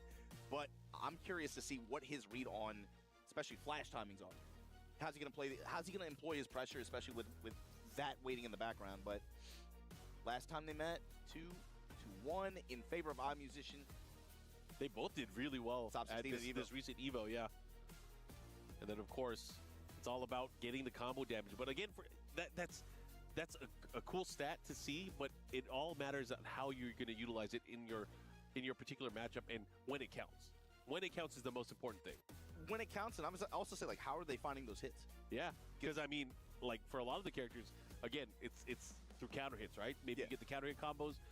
I feel like for both of these guys, they're pretty reserved when it comes to throwing out combo starters. Yeah, actually, thinking about it. It Anyways. probably depends on player. I would think maybe for Mangja, especially like depending on what kind of pressure he wants to run, or what tools he wants to employ more. Yeah. Depending on the player on the defending side. Yeah, I'm gonna say more often than not, it's sidestep down forward too. That's the. I mean, you saw it against Farzine, right? Yeah, or it's punishes because otherwise he's not gonna throw it out. He's not gonna take the risk. However, with iMusician, that could be very different because he has obviously heat back two, right? He has the flash. He has so many other ways to get into combo starters. So either way, I'm excited to see how this is going to play out. Yoshimitsu always a treat. The lone Yoshimitsu in the competition, going up against the lone law player in the competition as well. Yeah, a bit of a change up from last year as well, Yeah. right? Where both of these characters had a little bit more presence, but more representation for sure. Anyways, here we go into the action. Upper bracket finals here in Group B. Korea versus Korea. Let's go. Round 1. Old matchup here. Mangja versus iMusician. Immediately, both players back off. Just like that, counter hit hammer. Mangja seeing something. Great return at the wall. Activate. 104 to open things up. Dragon charge low. Immediate spin kick here from iMusician, trying to bring it right back. Activate. Counter corner here, trying to cut the ankles. The Cursed Blade is glowing here. Mangja not giving a mess. Oh, he missed the follow-up there with the 3+4. And iMusician having great positioning here. Let's see what he does. Spin on him, step in lows. Mangja with the banana peel kick. The block and punish on the sweep attempt. Mangja picking up where he left off. And Law is also one of those characters. We might not see it a lot from Mangja, but he has punishments for days. And look at the pressure and the use of a homing attack as well. Keeping it compact. iMusician floating a flash out there. Mangja just willing to just touch it. Hey, stop that. And the staggered timing from Mangja. Sometimes he's attacking right away after a block. Sometimes he's waiting. Sometimes he's sidestepping. He's giving iMusician different looks so he can't like just readily just bang on it. Yeah. We go jab, sidestep, trying to find an opening. This time just going straight for the down forward too. He is mixing it up quite well. iMusician with the pizza cutter. Want the whole pizza pie. Yup. Kincho stands mid and I'm then cutting activate. it 4 ways, not 8 ways. Let me get mine. Ooh. Oh my, he whipped it! Nasty. That interaction was so nasty. Yeah, that was crazy. Here we go, gets the punish. The follow-up into a nasty mix-up. Let's see what he does. He has to be aware. He does have rage. But time's a wasting, though. Got to do something. Oh, he caught him with the move. He tried to step. Tap back 3. Follow. Oh, my. He Papa roached him. Oh, my God. Man, I almost said the bad word. All right, here we go. Down forward, too. This time, counter hit to start things off. iMusician getting that first look here. Has the wall as well. Tries to keep him there. Let's see what he does. Into the low this time. This is big. Gets the follow because he's by the wall. Oh, and the stutter once more. Oh, my God. I can't believe that all hit. Yo, and to have the presence of mind to just go straight for the low pair. But, how? Okay. Yo, Okay, hold no on, way. Mark. Hold There's on, Mark. no way. Hold on, Mark. Hold on. There's no way, right? There's no way, right? Bro, look at the damage. And the smash. What's he bet on? Homing attack? Delay? Nothing? Oh my God, and the punish with the flash against the legend kick. Yo, he's looking to close it out. He's looking to close it out. One more hit. Oh my God. It's just slow spin kicks there. Music to my ears. Kool-Aid floor mark. And again, these flashes have not been terribly effective for iMusician. Mangja's been keeping him really off base with the timing. Break that floor, though.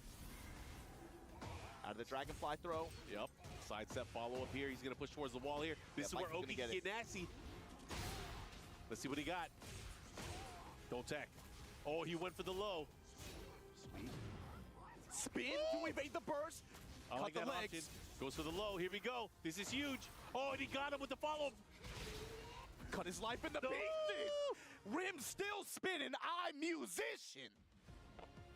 Damn, that was sick. He put the work in the corner. Mangja was just caught.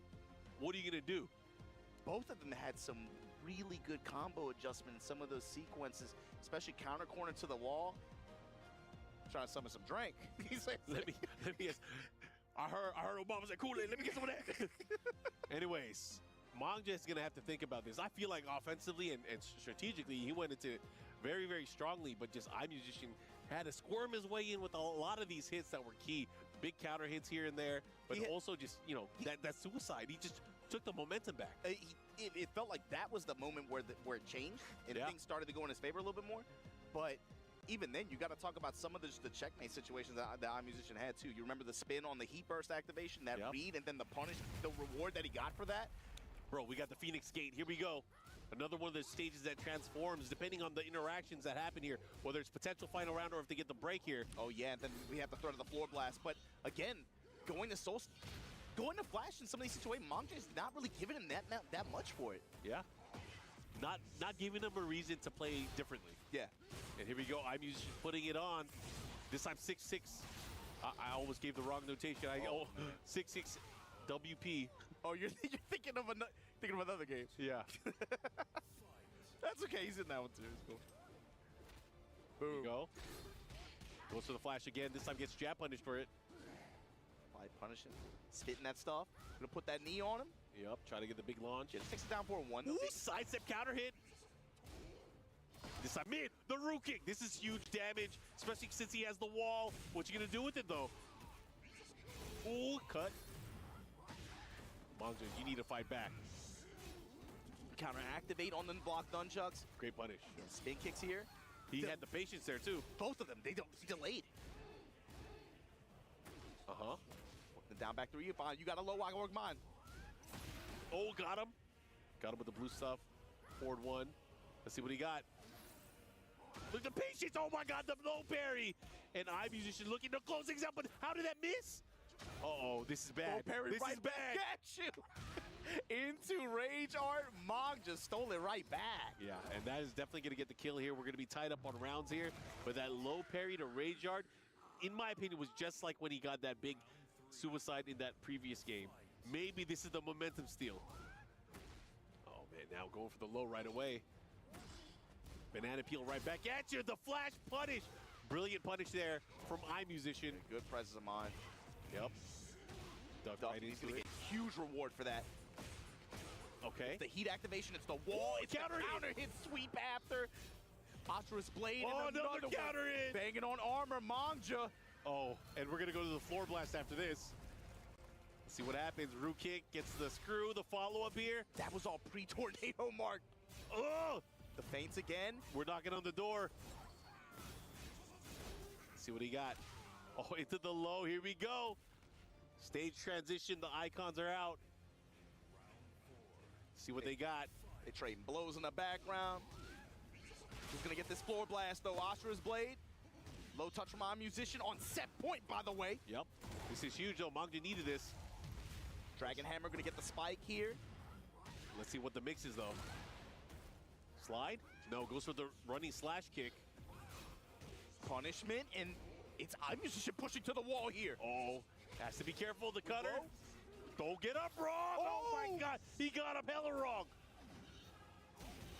Big counter hit. Double dragon follow up here, looking to close things out. Goes the mid and the low, and iMusician cashes in and moves out upper bracket into phase 2. Yo, he cut this group in the pieces and got out on top side over Mangja like that. Wow.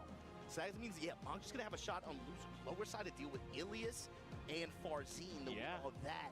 But iMusician, we said it at the beginning, I think anytime you see this guy in a group, in a bracket, he's always an X factor, always a big question mark, right? He let everybody know that's a big wake-up call. Like, yo, Yoshi is not out of this event, bro. I am the Yoshi.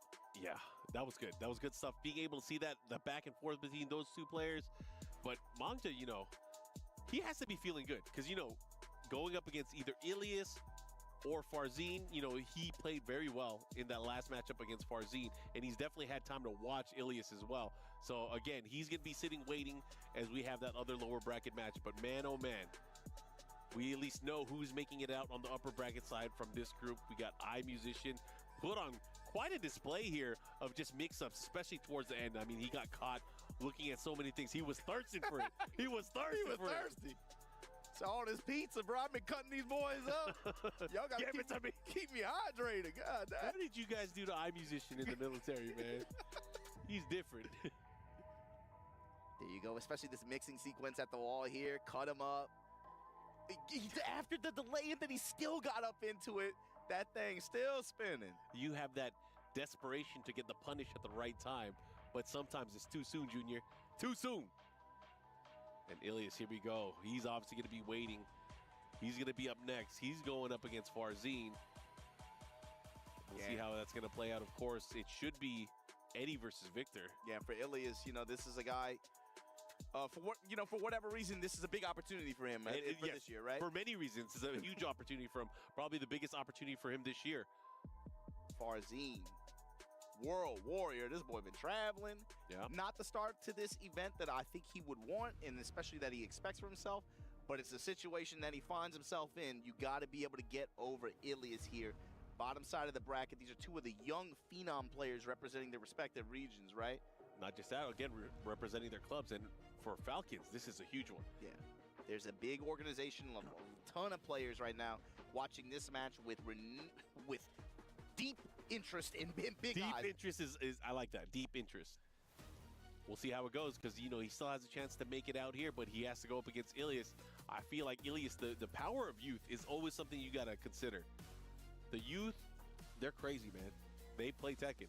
Whether it's reactions, whether it's sense, or just lack of respect in some ways in terms of gameplay.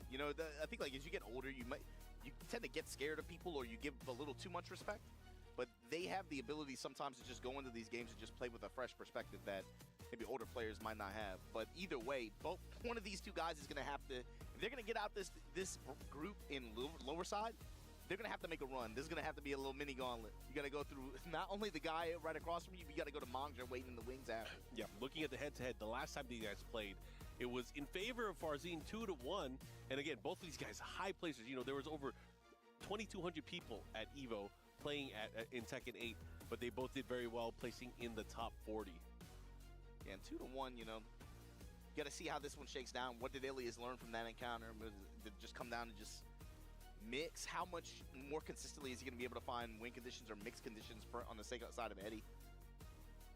That's another thing. Do Eddie players learn? We're about to find out. Do Eddie players learn? Do we learn, or we just putting all the money on black or red again at the end of the day? Yeah. Let me try my 50-50. All right, here we go. Let's see if there's been any character homework, but also player homework between these two. Excited to see what specialty comes out from both of these players as we go into the matchup here. Again, this is a race to 2. Loser is out. Smaller stage with the bomb blast wall as well. Don't get your keys crushed. Don't get your keys crushed. That hydraulic press ain't nothing nasty. Immediate punishment from Farzin. Gonna put Ilias back on this wall. Activated, cut the ankles. Oh, and went straight for the low. The follow one more time. Bro, they're all low. Oh, but he was ready for the punish. Okay, here comes Ilias. Let's see what he got. He's healing up bit by bit here. Goes for the big damage afterwards. Goes for the low. Keeps him at the wall. What's going on? No return? There was no punish? Now what? Goes to the mid option. Trying to catch him there. Good, put the brakes on. Back, counter hit, sweep, and here we go. That should be it. Farzin's round. Cut him. Farzin taking that opening round here. Lower bracket action again. A little bit of deer in headlights, though. That no punish on that lack of mid confirmed. It's got to be worrisome, I think, if you're watching Farzin. Here we go. Activate through the Victor pressure. Ilias with a chance here in handstand. Ooh, he had a big chance there. This time the evasive punch gets the follow there with the 4-3+4. Again, nice placement there on the 4-4-3. Straight into heat smash. Caught Farzin trying to step, too. Bro, stop step. Stop whiffing. The duck, the while standing punishment, the bomb blast wall to finish it, if it's even necessary. Fights right back here, even on rounds now. Back one, start things off. And the jab strings from Farzine. And again, constantly walking. Oh, second hit able to land. But the spring kick just to get out of the corner there. I like it. Big counter hit. Relax 3+4 guaranteed afterwards. This time going low. In the smash. Yo, Ilias kind of just running all over him. Big round there. Let's see if he's able to capitalize here. Can he take it? Momentum plays. Ooh, sidestep 3+4. Second hit, try to get the 3-3. Durandal from Farzine, gonna try to push here. With heat this time. Okay, gets punished this time. Trying to check him this time. The evasive punch and the follow-up. Ooh, big down back 4. I like it. Armor through the wall, standing 1+2. Ilias now with his push, handstand 4s. Power crush right back at you. Gunshots. Farzine in down 4-1 range, looking for a counter hit. I like that. Good punish there from Farzine. Farzine obviously needs to be able to get this round here. Let's see what he does. But this is huge. String. This is a big opportunity for Ilias. Oh, he missed the follow with the down back 4. Not able to land it here. This is huge. What are you going to do? Puts the brakes on. Second hit landing. Oh, the block and the punish. Ilias taking that round and taking game number 1. That got kind of squirrely at the end, but him able to block that low, come out the wall standing 4 sequence after. Man, Ilias. Lot of use of evasive punch in the return after. Had that back 2 set up at the wall as well. Was able to get good return and be able to kind of create a win opportunity for himself with those key moments in that last round. Throughout the whole game, really, like a lot of evasive punch. He's banging on it. I mean, I hate to say it. Huge pressure now on Farzine. Yeah. Not just him, but for Falcons as well. They want to have as many chances as possible with their players, placing well here in Tekken 8. Mark, I don't know if I've ever seen him looking like this in an event. Farzine's usually smiling. Yeah, he's all right. usually ear to ear, man. He's usually just grinning and he's like. I'm very happy to be here, but now, man, feeling the heat, feeling the pressure. It's hot as hell outside. It's hot inside too right now, man. Yeah, man, you ain't never lie, my G. You ain't never lie. Here we go into the action. As Farzine, you in the hot seat, eating the 4-4-3 at round opening. Ilias just willing to. He ready to party again, man. He wants to watch punishment on the side stick. That's launch punishable. Uh-oh. Let's see what you got. That slide punch, though. If we get stuff working, you can't look at it. You can't watch. I like the transition. Counter hit now. Ilias cooking. Ilias in his feels right now. He is singing them slow jams to himself. What you listening to? The body language says everything right now, Mark. Oh, okay. Gets punished. Follow up here. What are you going to do? Power crush. Falls with a power crush. Man. Farzine back on the wall. Farzine has to be careful. He's just looking at him. It's the Rondel. This could create an opportunity, but activate through the pressure. Great crouch jab. Running 2 now. Farzine. The push here. Okay. Walk up attack. Again, this time gets the down back 4, but of course, handstand position. He was in the air. I like the sidewalk left too from Farzine. He's going to start going for the low. He's going to start going for the low. He has to be careful. Okay, follow up here. Gets the mini float here. Not going to be able to get the kill here, though. Oh, actually, he might. He might. There you go. You see the wheel of options rotating too, Mark. Ilias was doing a lot of delays and a lot of feints. Farzine now going to immediate presses if you want to go to handstand, if you want to go to relax. I like the jab check, though. Able to float him right out of it here. Gets the positioning by the wall here. Now look at the pressure from Farzine. He's trying to up 1+2. Hit him with the back of the sword, the hilt. He's trying to eat right now. Launching this. You gonna give me this HP, boy. Uh-oh, the follow-up here. Caught him. Now one more mix can do it. Farzine, you need these rounds. Oh, is that going to be enough? It is not enough life. We're breaking the glass on him. Farzine now starting to build some momentum for himself. Yo, he's smiling again. I can feel it. I can feel it. Okay. Back 1, counter hit this time. Same situation. Break the glass. Oh, he went for the follow-up there. Decides to check him there with from the handstand 4. Oh my God! Oh, Ilias, what happened? Because he was near the wall and hit him towards the side, it didn't guarantee the second hit of the down forward 1-3. That is unfortunate. That would have been a huge reversal of fortune. And right now, Farzine in the driver's seat. Oh, low jab again. Good interrupt. Great follow-up here. Looking to close things out. Farzine looking to tie things up here. The wall, the follow-up. One more hit. Oh, counter hit. He confirmed it too. This is huge. He's getting HP back, Mark. Tornado. Oh, he wants to cash in, eliminate the gray health, heal up some extra. Let's see what he does, because this is going to be some nasty mix-ups coming in. Yeah, he can take some small touches now from Farzine. He gets himself enough HP to get through that. Oh my goodness! Oh my goodness, the drop kick. That's a move that almost no one ever uses. Did you see Farzine after that too? Head in his hand? This is huge right now for Ilias. This round, and he's laying the pressure on him right now, Mark. Easy sweep. Oh, down 2. Here we go. Can he move further? Counter hit, far 4-3. Yo, he's fighting for his tournament life. Punish. Light punish. Oh! Sidewalk this time, he gets the pop. Yo, Ilias is putting in work. Sprint kick again. Oh my God, jab, counterattack, pushing back. Farzine's in trouble. Oh my goodness, the low smash in time.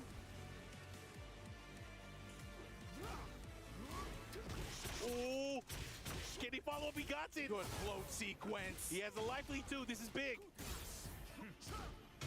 Okay, punish. One more hit. One more mix. When the low from Farzine to save his life, that got extremely dicey. That was so sweaty. I can't believe that. It went back and forth, and Farzine was able to pull it off. I like Farzine too. There was one sequence that really impressed me there, and you could tell he's playing a set, right? Where he's able to remember some of the things that happened in that first game. The evasive punch in that last round scenario.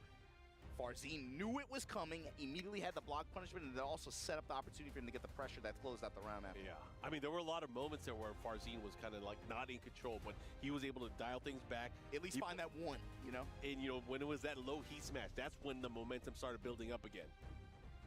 But man, oh man, we're going to a final game between these two. Let's see what stage we have them playing in. It's going to come down to this. And for as crazy as that game went, I feel the way like the way the last round went, the Yomi kind of leaned a little bit more in favor of Farzine. Oh yeah. Farzine got a lot of floats towards the end too. Yeah. Being able to get those floats, the extra hits. It was like that awareness, especially like, again, that handstand transition, float into the wall, right?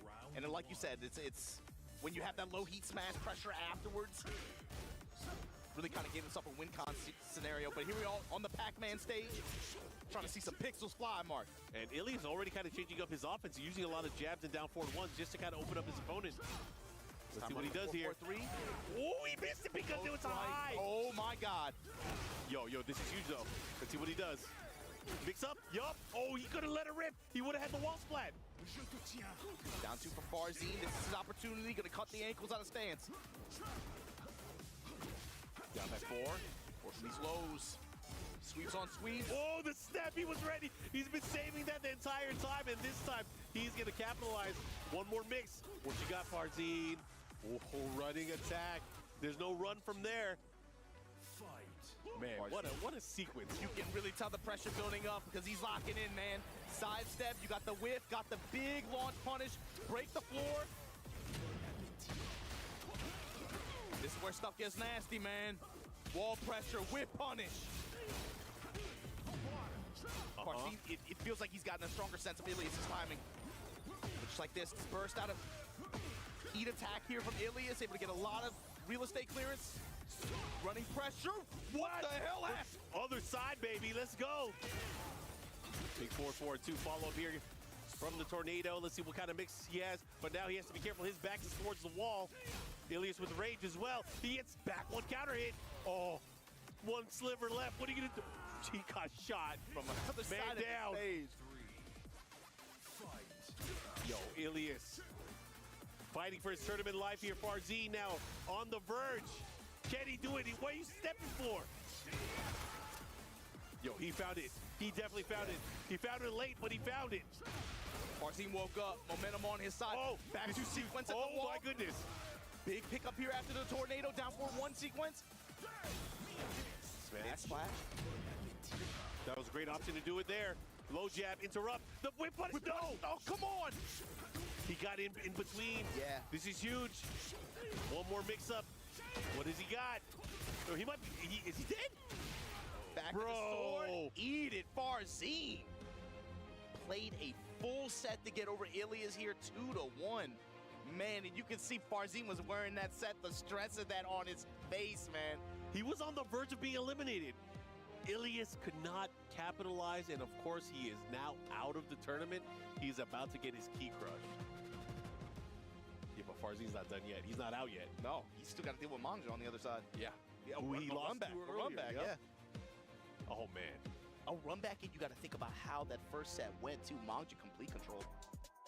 Yeah, I'm sure he's going to be thinking about it as he goes into it, but look at some of the action that just transpired between these two. Unfortunately for Ilias, as you guys saw, he is now out of the tournament, not able to get out of the group stage here. But again, he did work. He definitely put the fight in. You can see how hype he was getting there, had the lead here, had the round lead going into game number 2, but slowly but surely, Farzin started clawing his way back. It felt like he got scared off of lows, especially as the set went on, too. He wasn't going for that many.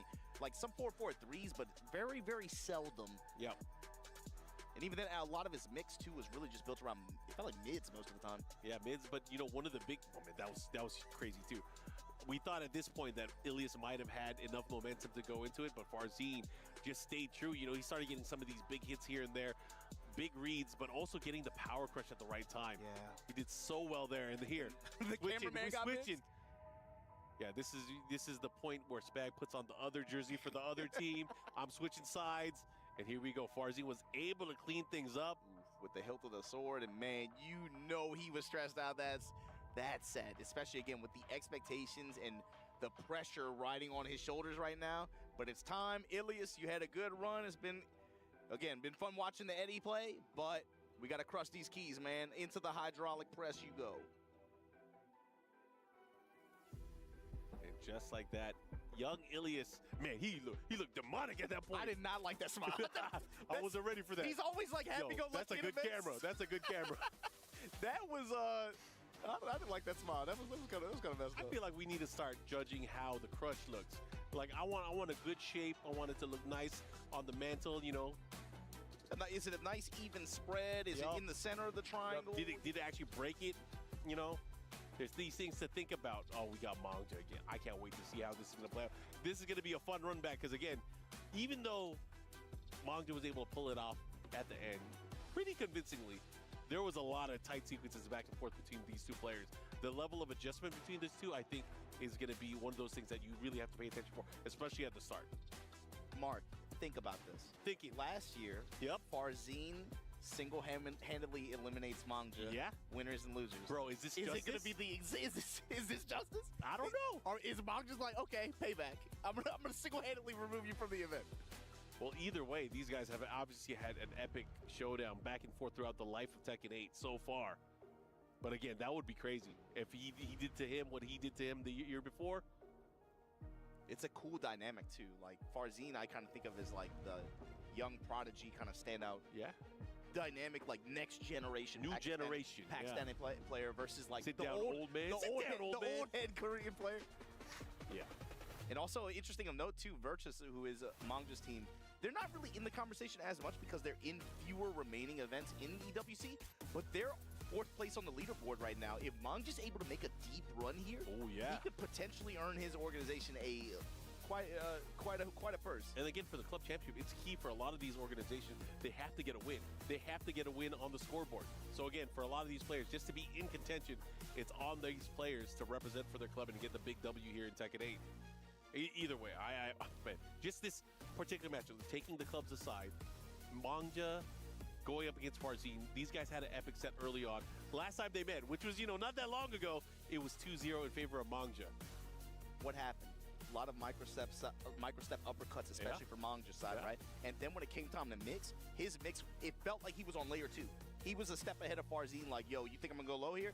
Boom, flip kicks. I don't care. It was timing. It was the nunchucks. It was the slides at the right time. Slides into nunchuck, slide into slide. It was hop kicks. Nunchuck into nunchuck, raw dog nunchuck. Yep.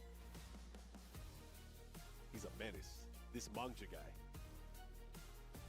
What's great to see, he was able to adjust because, again, I'm going to be straight up, he got his back blown out last year by Farzin.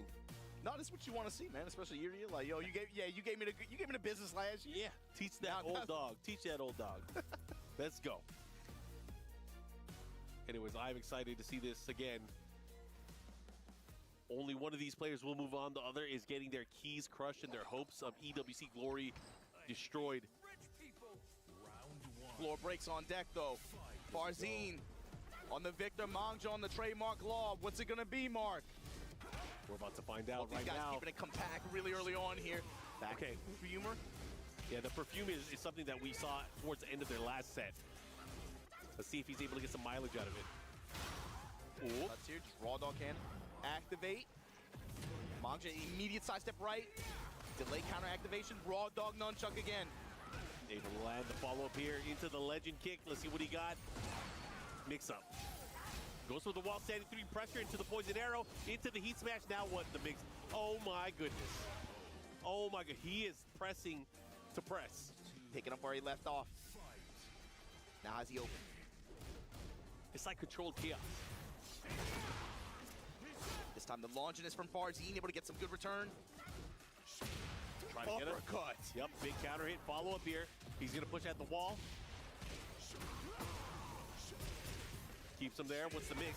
Goes to the low. Look at this. Huge lead here. But counter hit activation here. Step in low. And Farzine. It's not going to be like last time. Mangja, you got to come with something different. Yo, he was ready. This time breaking it right away from the wall standing attack. Cool on. Full push here on the second floor. Yup, and he's going to get the wall here. Let's see what he does. Into the low Cut again. them legs. Woo! And the uppercut read on the spring kick. Yo, Farzine right now cooking this first game of this rematch. Maybe he just needed, maybe he just needed to get his groove back. Maybe that's all it was. But Mangja right now having to deal with a very hot, on fire Farzine. And Mangja could read on Farzine's duck there. Oh, he whipped it. Just out of range. Second hit, able to land. Has to be careful here, the chucks. This time going for the low option. Break on the 1+2. Oh, he was and ready. The punish. Again, was not deterred from using it again. This time right back in back-to-back lows. Oh my goodness, the Sword pressure. slash just adding the chip. Raw What a slide in the punish. Oh my god. Not the best punish. What are you gonna do with it? Has to be careful, not fast enough to get the whip punish. Bro, he got the counter hit. He got the counter hit. After he sidestepped the first one and was able to get, he had the whip, didn't get the best trigger pull. Mangja went right back to it. Okay, running attack pressure here. Now Mangja pushing back, dragon cannon. Oh, what a step. Step in uppercut. Not just that, he has the wall positioning here. Yes. This is huge for Farzine. What are you gonna do with it? And then push after. How's he gonna set up for this though? Gunshots into running pressure. Better watch out for those lows. Those lows, he's been so good at using that heat smash. Mangja fighting out of it. Let's see what he does. Already using his heat early on. Yeah, no resources to work with. Gonna have to go for raw mix here. Dragon charge low. The arrow, the step in low again. Oh my god, the pressure! Bro, Mangja with the huge lead here. But again, with the range, he has to be careful. Oh, the low strikes. Mangja able to hang on and take the game. Oh, bro. It's hard for me to remember the last time I've seen Farzine wearing tournament stress like this on his face on a stage like this. He's in the thick of it, and again, that speaks to the level of pressure on this thing. Yeah. No team is going to sign a player. They don't care if you got top 16. They don't care if you got top 32. They want you to win. And for him to be in this position right now, fighting for his life against a player he single-handedly removed from the event last year, now, Uno reverse card. Yeah. You know, and he's in this position. They're trying to get some, achievements? Achievement farm? They're trying to unlock everything. They're trying to get the Shout out plat to PlayStation tournaments, baby. Mangja, man, trying to get the plat trophies. I see. Either way, again, going into this, thinking, again, only one of these players is going to make it out.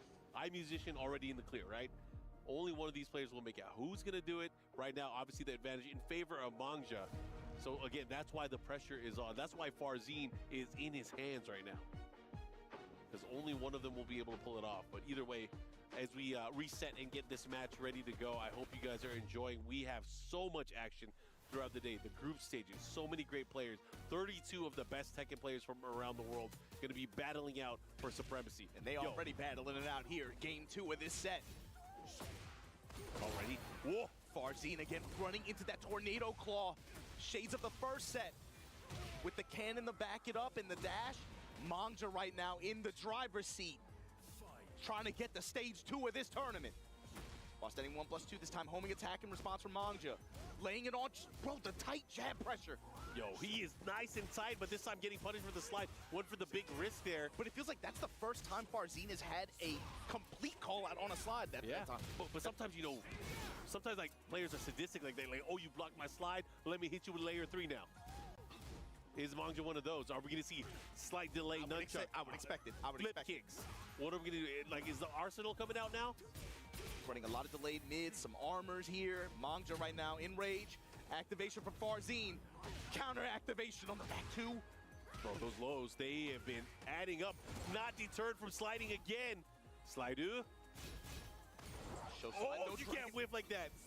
Tornado claw, and this gives Farzine the opening he needs. Uppercut, blocked with a 1+2. There's no Low time. strikes. Oh, Uppercut! He ran into it. Bro, and just like that, set point now for Mangja. Bro, look at the body language. Look at Farzine's face right now. This is big. This is huge. The difference in everything to me right now. Mangja has all the confidence in the world. If there was ever a time to channel the power of youth, it's now. And right now, look at how he's opening up with this law. Runs into a counter hit sweep. That's okay. Farzine gonna have an opportunity here, but the confidence play at the opening of the round. You can tell he smells blood. He's going for the kill right now. He wants to end it now.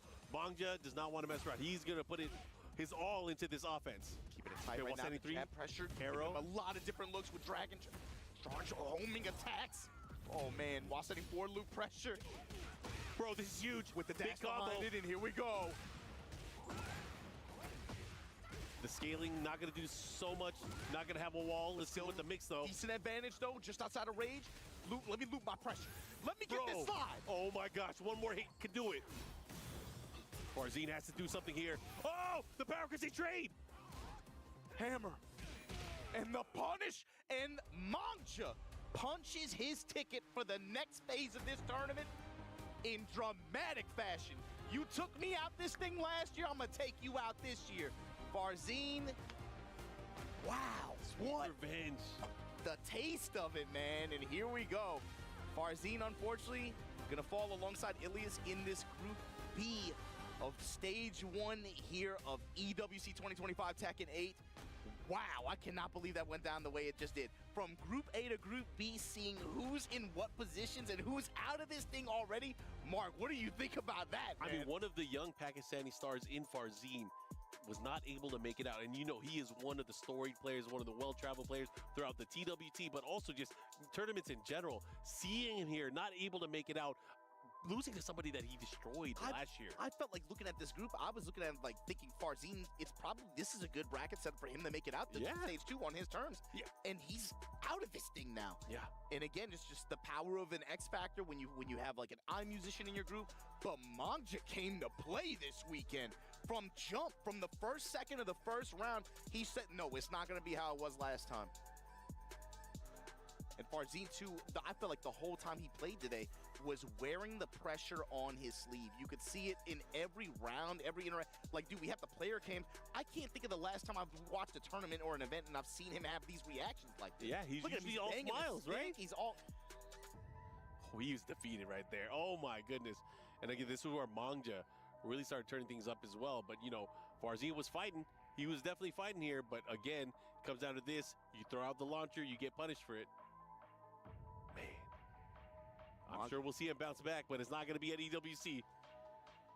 And, man, show us what you got. What you cooking with, Mangja? He's got to feel good about pressing this button right now, man, especially after last pull the lever. Let's go. Is it a clean cut? Look at his smile. Look at this guy. He don't want it. Okay, I like it. I respect it. It's like a smile, but he doesn't like it. Yeah. You know, it's like I said, what that, man. But here we go.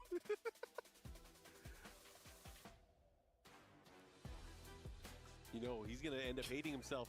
If he keeps doing well in this tournament, you know, what Law says, I hate rich people, but man, he's going to be a rich man if he keeps stretching them keys. When you become what you hate, when you become that person, oh man. But good stuff. You saw the breakdown here. iMusician over Ilias, immediately fireworks on this group. Mangja, redemption arc.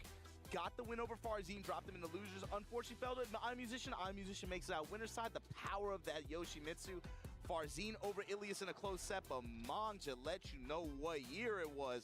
Not this time. Eliminates Farzine, gonna make it to the playoffs. And just like that, Group B is a wrap. iMusician representing T1 versus Manja gonna advance as well. Thanks to you guys for watching this Group B with us. This is Majin Obama and Markman. We'll catch you guys for Group D later on, but don't go anywhere. Group C coming up next.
Group B concludes, and we say goodbye to the youngins, Ilias and Farzin. But the Yoshi specialist iMusician moves on alongside the legendary Law Mangja. Korea gets another 2 through. Of course, though, joined here again by MYK, Rukang, and Bubsy to break it all down.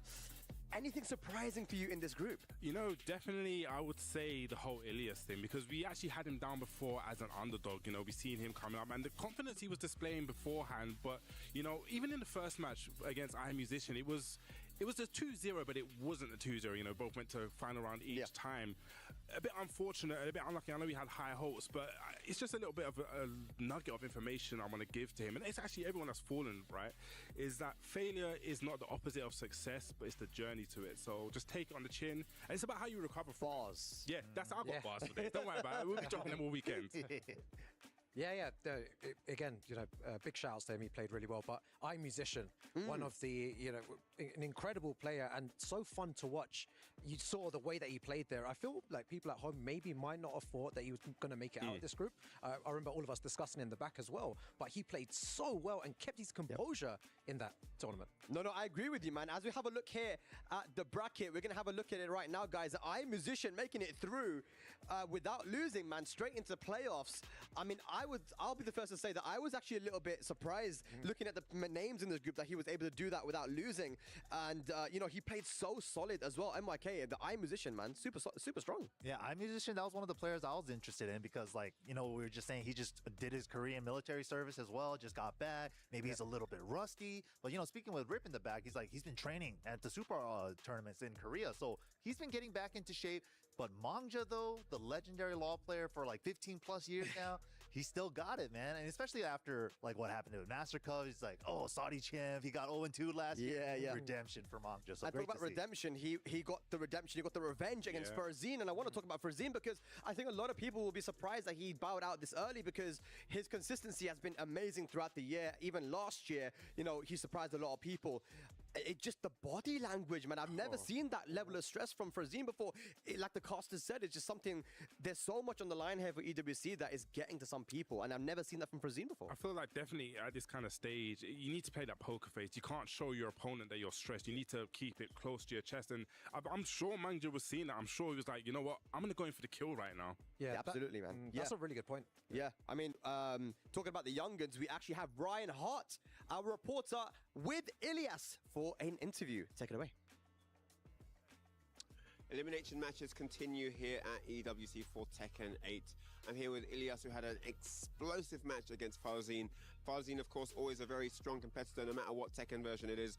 And man, we saw a banger of a set. Such a close encounter. Definitely could have gone either way, man. You were around the way. It was so close. Talk me through your thoughts about that particular set.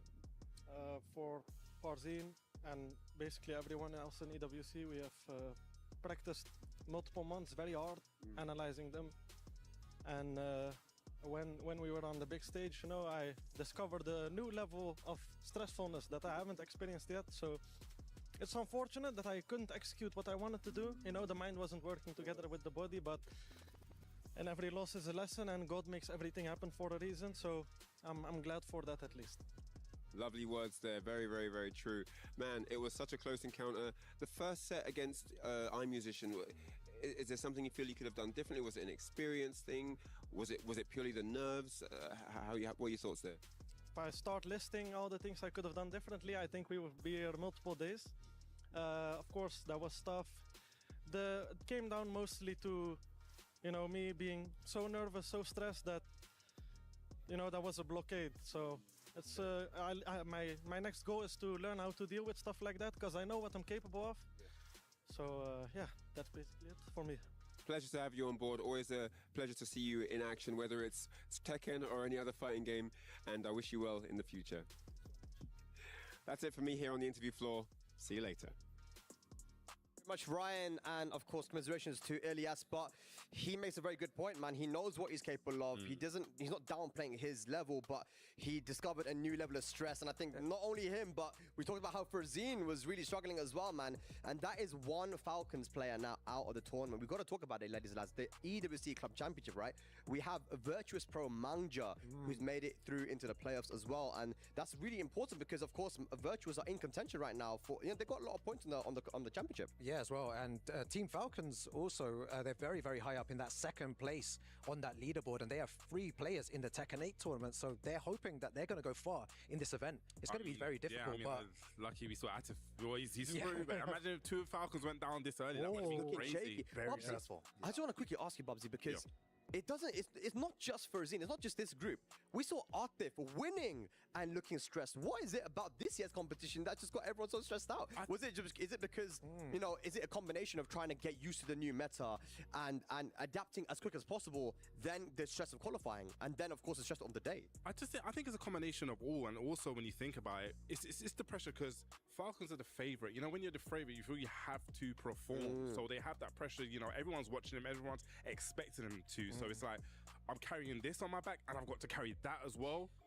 You know, it's a heavy load. Yeah, there's a lot of stuff they got to play for, and especially because you don't get points unless you make it into that finals day, right? So there's that extra pressure as well. I got to perform this day to make it to that day. I still got to perform on day 3 too, so it's like a lot of pressure for a lot of these guys, and especially like Ilya's got the footage there as well. Look at this, like the way that he's stressed on a big stage like this, right? I mean, we even saw it in the LCQ with like Motion Shooter and Kokoma. Like I remember seeing all the emotions coming out after that match. It's just like made me emotional after. I've never seen Ferzine like this before. That's crazy. That's crazy, right? And I think we were talking about before as well. You shouldn't really be showing your opponent that emotion. You know, all of us here have competed before, and when you see someone like that, it actually boosts your own confidence. Like you see it. 100%. If I saw someone like that, I'm going in for like. You're known for being a person that just likes to go 50-50. all the time. But I'll go even more. That's what I'm saying. Like, what would you do if you saw your opponent doing this and that? Are you doing more hell sweeps? I'm doing even more. It's just even more. You done 6 and then 7. You're gonna do 8, 9. In that as well, yeah. But I would go even more, and it will just kind of build my confidence even further. So definitely not a good look. And maybe for the people in the future that are playing here, they shouldn't really be showing those emotions to the opponent. Poker face for sure. Just steal face. Don't show any emotions. And yeah, if it shows that it works, I'm gonna keep doing it. Yeah.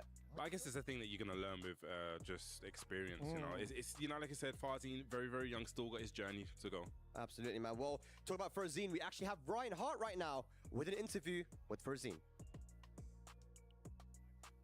Crazy results here at EWC, a second double jeopardy as Farzine falls short against Manja.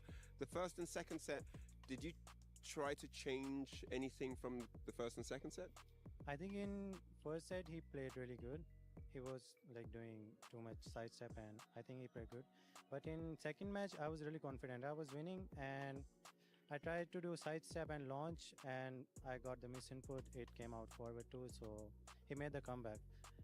So yeah, I'm really sad, you know. I wanted to gain some point for my team and for myself also. I had too many misinputs. I don't know, but I'm really sad, yeah. I can understand. No, totally difficult. A very crushing defeat here for Farzine, but we know how strong he is on any Tekken game, and we know he'll be back bigger and better next time around. Well, that's it here from the interview floor. See you later. Thank you, Ryan. And yeah, unfortunate there for Ferzine, man. We know what he is capable of doing, but this is the game. This is the tournament. EWC, man. Everything on the line. He bows out early here on day 1, but we must move on, ladies and lads. It is Group C time, and the players that we have here: Qasim Mir, Arslan Ash, John Ding, and Tekken Master. Lads, this is a killer group. I mean, you know, I swear it's the game of the day. Arslan Ash versus John Ding. We saw this last year. We saw what happened. Are we gonna have a repeat? What do you think, MYK? We could possibly have that repeat. I mean, I think John Ding is going into this very confidently, but you can't sleep on these other two as well. Qasim Mir, waifu extraordinaire, Tekken Master, multi-game extraordinaire. These guys are highly skilled competitors in every right of the match. Yeah, Tekken Master, man, is so good as well. And Eddie Spack, you know, that's a character that you know very, very well. And let's see if you can utilize all these moves. I'll tell you, man, Tekken Master, people were counting him out before. They were saying, he don't know how to play Tekken. It's just in his name. Well, look at him right now, walking alongside Qasim Mir, walking towards the stage to get ready with Group C. John Ding, but Arslan Ash, we've got to talk about it, man. Just coming off that fresh 6th Evo win, right? But we saw that last year too, right? He got that big win, and then when it came to EWC, kind of fell down a little bit, right? Like I think he got eliminated in day 1. But as we see the matchup here, our first matchup is going to be, of course, Tekken Master versus Qasim Mir. And Qasim Mir hasn't had a lot of opportunity to travel, but Arslan Ash was telling me this guy, his Zafina is #1 in Pakistan, like way better than mine as well. And man, he showed it. No, absolutely. Especially in season 1 when he was like rocking the Azucena for so long. I'm glad to see that he switched over to the Zafina, maybe more of a comfort pick, more experienced pick, and it's really showing. Yeah, and not just that, man. We got Tekken Master again, like from Evo Japan. Like last year, early on, this guy got, I think, top 8. So, I mean, his performances from the very beginning have been on point. But ladies and lads, we have a lot to talk about for Group C, but we're going to go on a short break. When we return, Group C action here for EWC Tekken 8.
Welcome back, everybody, to Tekken 8 at the Esports World Cup. We're live again at the Amazon Arena as we continue on with our group stage before the reset. We're now into Group C. B is done and dusted. It's all history here with Tekken Master himself. Now, Tekken Master, you're considered one of the strongest players in the Middle East and especially in the Gulf. What does that mean to you to be here in Riyadh and compete at the Esports World Cup? It's an honor. I always dreamed of being part of the EWC since it started from Gamers 8, but unfortunately in Gamers 8, Bahrain wasn't included. So it's good to be here, fighting the best players in the world. I will do my best, and I have to prove that I still have it in Tekken, not only in other fighting games. So let's see what happens in this tough group. May the best man win. There you go. There's a lot to fight here. There's not many Bahraini esports players in the world in general, but especially in fighting games. And here's our guy, Tekken Master, go through it. But our own man, Hollywood Rock TV, is waiting for the other half of our interview. Oh, yes. You know, I like the Tekken Master said, may the best man win. We just saw this man right here prove that he was one of the best. Casimir, you actually qualified through the last chance qualifier. First and foremost, how difficult was that? It was very difficult for me because I lost my second match in pools. Then it was a very long run for me to came here because I lost my second match in my pool. Now I'm very excited. I'm here. I want to win all. Okay, that said, Casimir, the last thing I want to ask you about is just you actually qualifying, being on this huge stage. What is it like being up here, and what does it mean to you to be competing in EWC? It's an honor to play here because it's a big tournament. Like it's my first time I qualified. Last year I came 49. Now I'm in top 32 in the world best player. I'm excited. And we are excited to see this match. Tekken Master Casimir, please take your seats. Ladies and gentlemen, you are about to see an absolute certified banger. Big Hollywood Raw TV approved. Ladies and gentlemen, it is about that time. Malosh, if you're ready, then I guarantee me and everybody at home is ready. Let's send things over to our commentators. Group C, EWC 2025. We're back at it. We just came from another electrifying group. Another 2 players went home, and now we're about to pack that bus again. Another 2 players going on. We're going to see which of these 4 will it be. Tasty Steve, Rip, back on the mic one more time. We got plenty of days of Tekken left, but right now, you heard what Tekken Master said, man. He's like, yo, I'm trying to prove I'm not just some one-hit wonder in another game. I'll play a bunch of these other games, too. Pakistan versus Bahrain. Going to be incoming here. Casimir qualifying through that last chance qualifier. And Tekken Master here to prove that he belongs. Obviously, when Tekken 8 first came out, Evo Japan, he cracked the top 8. That was a big surprise. Nice to see. He had that Eddie Gordo, who was very new to the game at the time since Eddie came out as DLC. But still rocking that Eddie here a year and a half later. Let's see how far he can get. This EWC Casimir going to be very tough to crack, though. He's got that, I believe, Zafina, also an Anna, maybe? So I just remembered the tournament that Tekken Master qualified out. It was 2 Eddies in the top 8, remember? Yeah, it was 2 Eddies in the top 8. I can't remember what the other one was, but also I got to give mad props to Tekken Master. He is definitely one of those players I feel like every year, and even when I saw him this time, he's like, Steve, I typically see you like once a year at a Tekken thing. He's like, I haven't seen you in a while, but I'm still playing the game. I still like the game, and the fact we don't really have, outside of John Ding, there's not many Eddies out there that you're looking at anyway, and he has a very unique Eddie style. Yeah, and Costum, I remember it right now, seeing the character select screen. Azucena was the other character. Yes. Yeah, maybe Azucena, Zafina. We will see who he chooses here. All right, I think they're getting a thumbs up. I think the buttons are all set, signed, and sealed. There's also a $50,000 bonus for anyone from the last chance qualifier who wins the event. So if you're able to do both. Oh, that's big money. bonus, yeah. That's big money. I think these guys are locking in, though. Remember, only 2 of them are making it out of this group. And it is not going to be easy. Also, interesting to note, too, you know, if you're keeping track of the Korea-Pakistan rivalry so far in this event, you know, Edge beat Atif earlier. We just saw Mangja beat Farzeen. And that was a shocker, too. Farzeen out of the tournament in pools here. But here we go. Casimir, Tekken Master, game 1. Farzeen, definitely one of my favorite players to watch from the region. Sadly going home, but we move on to the next group, Group C, Match 1. Great interruption for Tekken Master. One thing that I do give Tekken Master is that he plays the aggro game very well, especially in this game. I feel like he just has expertise because of obviously other games that he plays, but he still handles the aggression in this game particularly well. Better than most, and with a character, like I said before, that we don't see much of. Casimir with the big extension here for Zafina. Spins the rest of the heat dash. Gonna get the wall, but that's not gonna kill. Tekken Master got a chance. Yeah, last chance, your heat running out, though. Goes for the hard duck, and Casimir sees it. Goes to the mid, closes it out round 1. And yeah, Zafina, oh my goodness. Follow-up pair. So many people were talking about how bad this character was after the nerfs in Season 2 Zafina. Meanwhile, Costa's like, oh yeah, let me just win this LCQ real quick, or, you know, place the LCQ at least. Real talk, she's not that good, huh? Let me give her the old 1-2. And look at this aggression from Tekken Master. Heat burst. Down for 1-3. Engage. Pressure knife, back 1+2. big evasion on the side. Majinga. 2 of them things ready. Wow, I like it. Canceling out of the stance, keeping the pressure going. And that's another thing the Tekken Master uses. He's in handstand. He uses the evasion super well. And he uses it pretty frequently, too. Yeah, and stepping out of either handstand or relax, both recover faster in Season 2 ready. Yeah, the move is so cool. God, what a whip sick. punish. Oh, my gosh. Catching him once again, ducking after the tech recovery. Let's see what the rebuttal's going to be. I mean, Cosmo's very, very comfortable here. And, you know, we talked about the groups and how much prep time these players had. This group in particular, there are 2 heavy-hitting Eddie players. So you know both Cosmo and Arthur Nash both prepared for Eddie. Oh, wow. Thought he was going to get the whip punish with the heat burst. Cosimir's back to the wall. Yeah, but down 3 beats the armor. To the wall. To the other side. Hey. Okay, did not get the splat right there. Goes in the stands, heat burst. Tries to steal it. What a sidestep, and still has enough time to block the heat burst. Low parry's good from Cosm. Is it enough though? Heat dash combo here, yep. And the wall combo not gonna be enough. Chance, oh, he ducked again, end of the round, and cost him 3 rounds straight to get game 1. Damn. Okay, Casimir, do you switch here? We know you got 1 more in the tank. The Tekken Master would have to be the one to switch, but also, I've only seen it with Eddie. Maybe he's got like a Clive or something. I can't remember, but I wouldn't Maybe be a Lars? He did hover Lars earlier. I feel like if you're Tekken Master or John Ding, and you're in this pool, where you know everyone knows that you're going to be gun for Eddie, maybe you do warm up the secondary character. I mean, oddly enough, John Ding also has an Asusen. So... Yeah, that was a long time ago, though. He hasn't really pulled the Asusen back out much lately. He did try an Anna for a bit, too. Very brief, though. I mean, the thing about John Ding is that he always kind of like has at least one in the chamber where he's like, you know what, I might have to switch, but only in case of dire consequences, right? The Clive. Could be the Clive. I mean, when you lose like that, 3-0, and you didn't really get anything started, it's really hard to be confident going to game 2, unless you really believe that you didn't execute something correctly. And that was pretty clean on the side of Casimir's. Oh yeah, very clean. All right, here we go. Same stage, but what's the character? Let's see. We got Sabina for Costume, and the other side, we do get the Clive from Tekken Master. The Firebird's flame forevermore. Jesus, dude, he sounds so cool. Pretty cool. That Ben guy. Yo, shout outs to Ben, though. I met him once before they announced Clive. Engage, yeah. And legit, I was like, bro, I'm just a big fan. Yeah. Okay, goes for the low. Yeah, I got to meet him at whatever. Doesn't matter. Game on. Guard break. Okay. Wow. Damn, that was quick. Yeah, I think he made a good decision to switch here. Eddie did not look anything like this. Punish. Engage. That flame bash. Might finishes the string. Nice.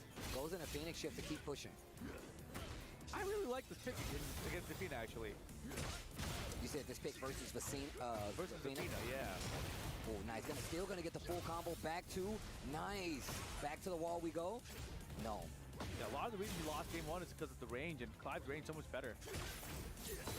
Yeah, they cover so much range, and you gotta have knowledge of all of his strings as well. And man, 2 rounds straight right now after the Clive switch.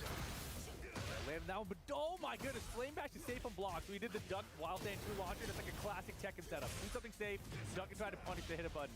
Big damage on the wall here. Oh, nice. Goes for the reset instead. Yo, big likely punish that wall slash. Is this a quick 3-round turnaround? Yes. You are dead, Perfect. sir. Tekken Master answering back. That might have been the quickest game of the day so far.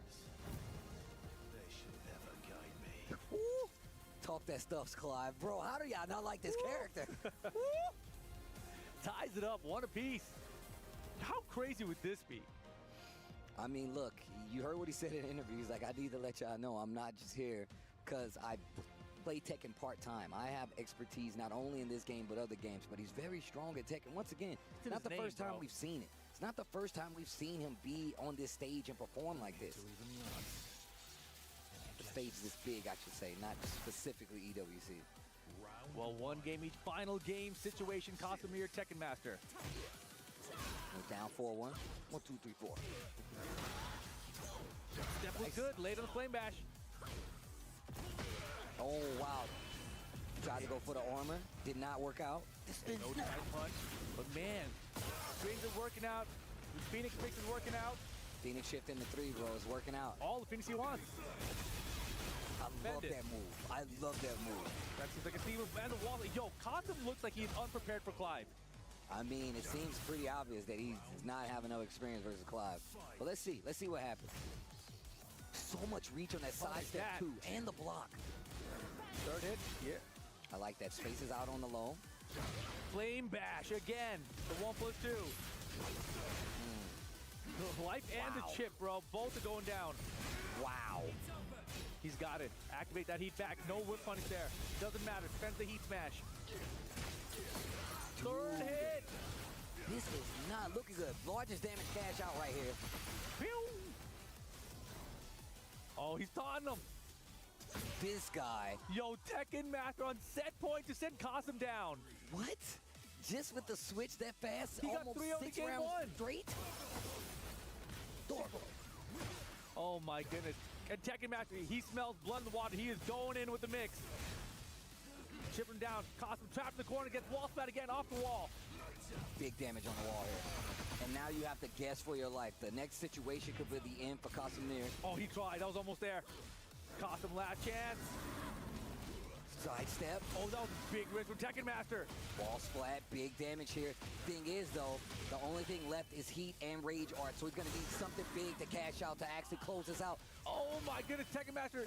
He got a little too loose, but he might be able to close it out, and he does. Tekken Master over Casimir here. And what a turnaround in that second game. Just to do the switch to Clive, and wow, what a way to play it out. Casimir's looking at him like, yo, what the hell was that? That wasn't Eddie Gordo? That wasn't Eddie Gordo at all. Wow, Tekken Master moving forward. One opponent away from making it to the playoffs here at Esports World Cup for Tekken 8. Let's just point something out here. What if we're looking at Tekken Master as one of the people to make it out of this group? How much experience would you say a lot of these other Tekken players, regardless of how good they are, have against an experienced Clive like this? The fact that he was able to pick apart Casimir in the second game and the third after the switch is crazy, because that was super dominant. I think just from the second game onward, right? As soon as that Clive came out, the first couple hits that we saw from him were like, wait a second, maybe Cosm isn't as familiar with this Clive, because game 2 was extremely quick, right? All the mixes were working, all the Phoenix transition stances were working. I mean, I think that gave Tekken Master so much confidence going to game 3. And on top of that, like, he really did use as much as possible. He was actually seeing how, if he knew how to defend it against the strings out of Phoenix shift stance, and it looked like Casimir was just completely on the ropes every time. Like, he was just searching for answers. Look at the situation, the chip that you pointed out, the way that he uses heat, and then even more so some of the strings, and then just on that last round to kind of just go in flight stance and just like kind of cheap him out right here. Yeah. That's typical Tekken Master play. And you can see Casimir was not a fan of that at all. But I will say he does have a better chance with some of these more familiar characters. And there you see him. Get the door, John Ding coming up, flexing on him. And he's going to be coming up next in our next match here in Group C. Of course, representing the Hive, him and Young King Ray Jr. Gonna be fighting up against Arslan Ash as the next match to run back from last year. These guys have such a history together. But man, let's see what happens this time around. We are so lucky that all these groups worked out the way they did. Yeah. It's like anything we wanted to see, we just luckily had them all placed together. Right? It was perfect. Keep the storylines going.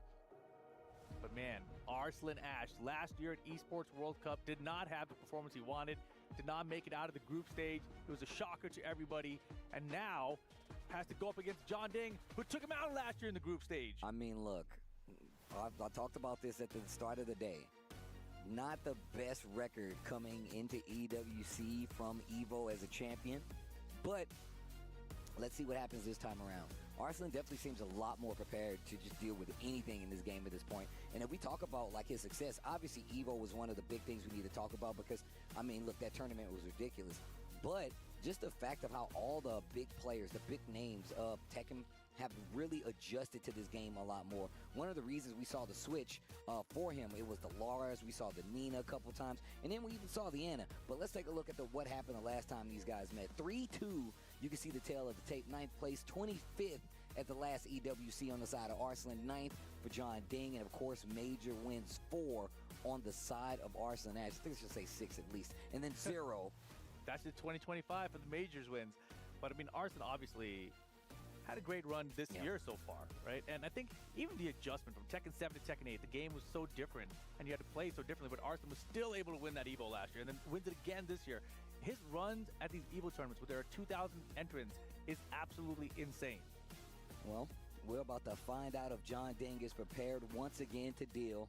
Arslan Ash, you know he's got something to prove here. The other thing about it, though, maybe today is the day for redemption, because last year, Mungja was eliminated out by Farzine.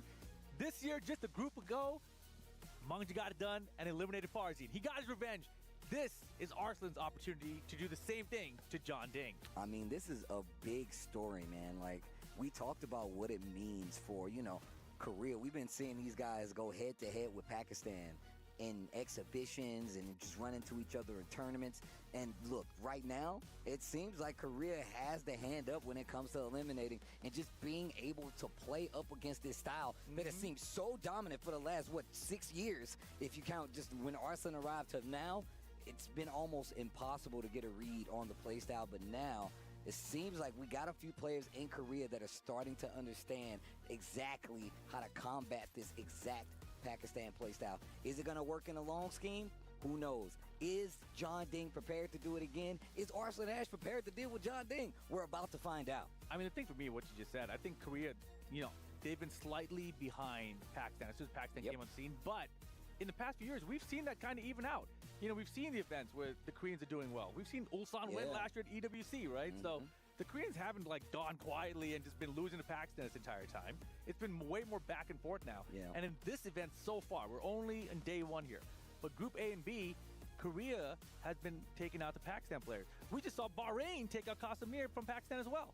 So Pakistan is not having a good day here on day 1 of EWC 2025. Well, even Atif, going to the lower bracket side. That's an upset for many people to see. Yeah, I mean, but also that's what we saw at EVO too. We saw these guys go to opposite ends of the bracket and still meet up at the finish line with only one of them winning and still keeping that Pakistan name at the top of the leaderboards when it comes to Tekken.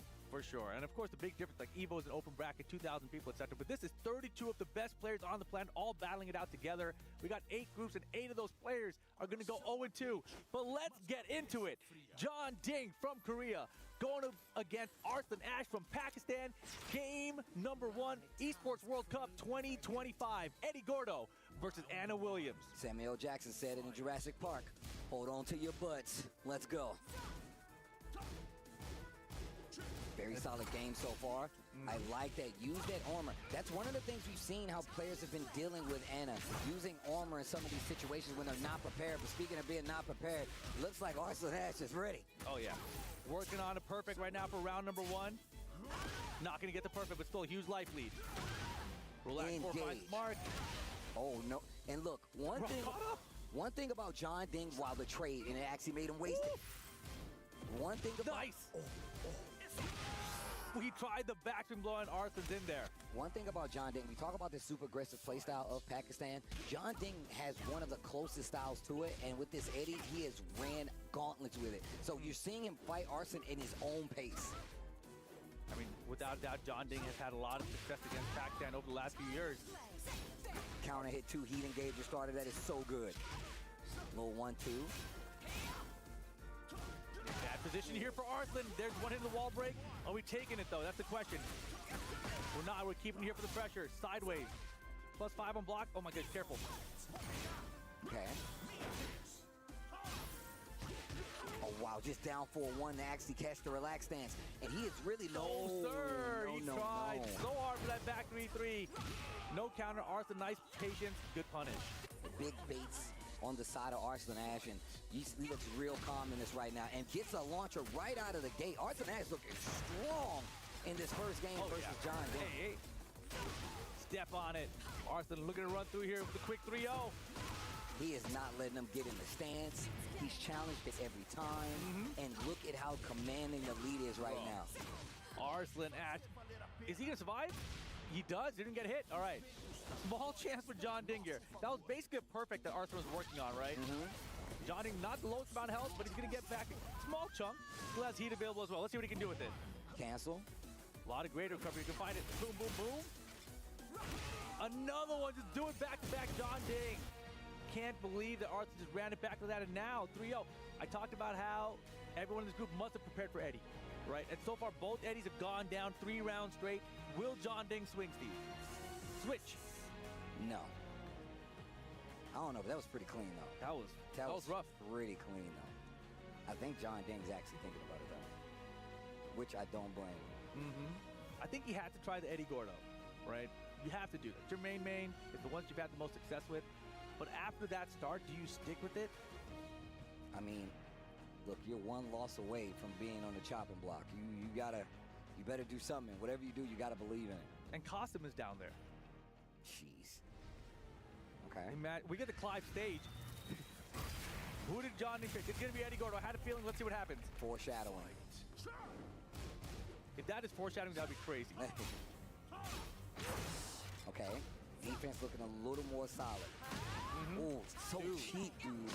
Oh, wow. UCF3 on the ground. Good armor. Anna is ridiculous right now. Pretty good. And look. Oh. Okay. Heat dash using all of his resources right now. But a lot of the pokes definitely working out and just catching him crouching. So good, Arslan. Making all the right calls right now. Good block and full launch. Okay. What are you going to do with it, though? You do have Rage Right. Do you spend it or do you take the wall damage? Take the wall damage and the Oki. Did he hit a button? He did not. Punch with the throw. It's enough. John Ding, round 1. Chuck him. Oh, look at Arslan. He's looking around. It's funny because he's trying not to get stressed out. You can tell. I mean, he was looking real confident after that first game. Asked for water, not a shake on the hand or anything. And now John Ding seems like he's waking up. Yeah, definitely. Oh, the music, as soon as I said that. Caught him. Wait a minute. Heat burst. Majinga. Majinga stacked to 2 now. It's getting hot. Uh-oh. Fends the smash. Now the mix. Nice block on the rack 4. Got him, though. That should be the round. John Ding answers back 2 rounds straight. And a third. Oh, my gosh. It will be a game. Hold on. Me and Rip both adjust our seats. Yeah. You know it's about to go down, bro. I wish you set up, you're like, uh-oh. Wait a minute. They destroyed the castle. Even they know it's about to go off. The music shifts. It's foreshadowing. Stop. Double my God! Eddie's got the ground explosion too. Are we spiking? No, we're not. Maybe we are. Heat burst into what? Boom!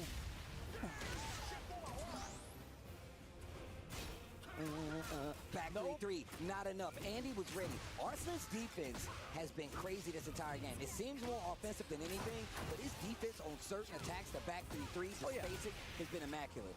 Eddie's purple, though. More chip on Bear. Got to find the hit on Anna to make that triple go away, because look at the gray right now on Eddie. Got him with the big QCB4. Okay, not taking the duck this time. No challenge on the handstand either. Time winding down. You punish that. 12 seconds. We get Razor. Not going to get it. Had 2 stacks of Majinga for that one. Armor! 3 rounds straight. John Ding answering back. And remember what I said? One of the things every player has been doing against Anna is using the armor to stop that pressure. We've seen it in 2 different groups today. It's no different here. John Ding is awake. Does Arslan Nash stick with Anna, or does he pick the Nina here? No way. No, actually. Anna Williams.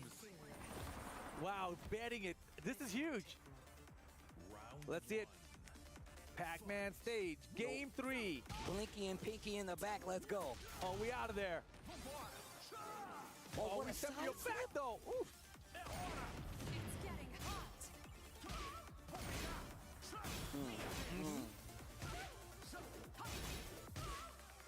Down forward 1 check. Doesn't get the 1+2 though. Turn purple. Bit deep up.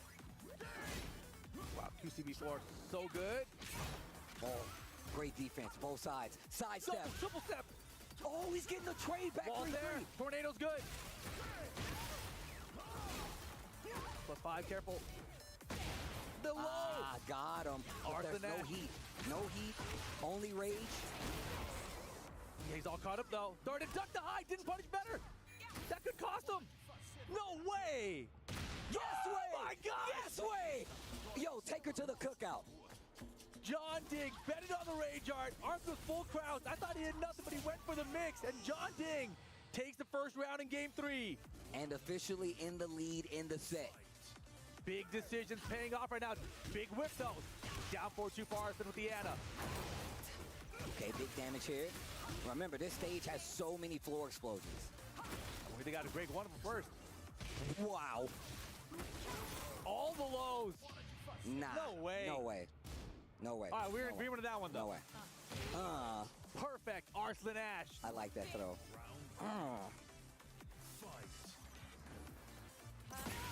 Tied up here.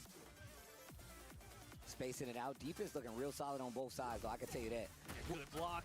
Yo, and also, one thing is that happened a lot in that Evo set is the fact that Arslan and both Atif were finishing these strings. You're seeing John Ding duck these strings and punish him for it, and it's slowing down the game because of it. Lead is on the side of John Ding. There we go. Take the floor. Now John Ding, small life lead. 2 stacks of Bajinga, though. Oh, caught him again, counter. Heat dashing off the combo. Floor blast available. Will Arslan use it here? Not gonna use it. We're trying to get to that wall? We're gonna get to that wall. Of course we are. My God. And you're right there on explosive end. Gee, could have. The lows adding up.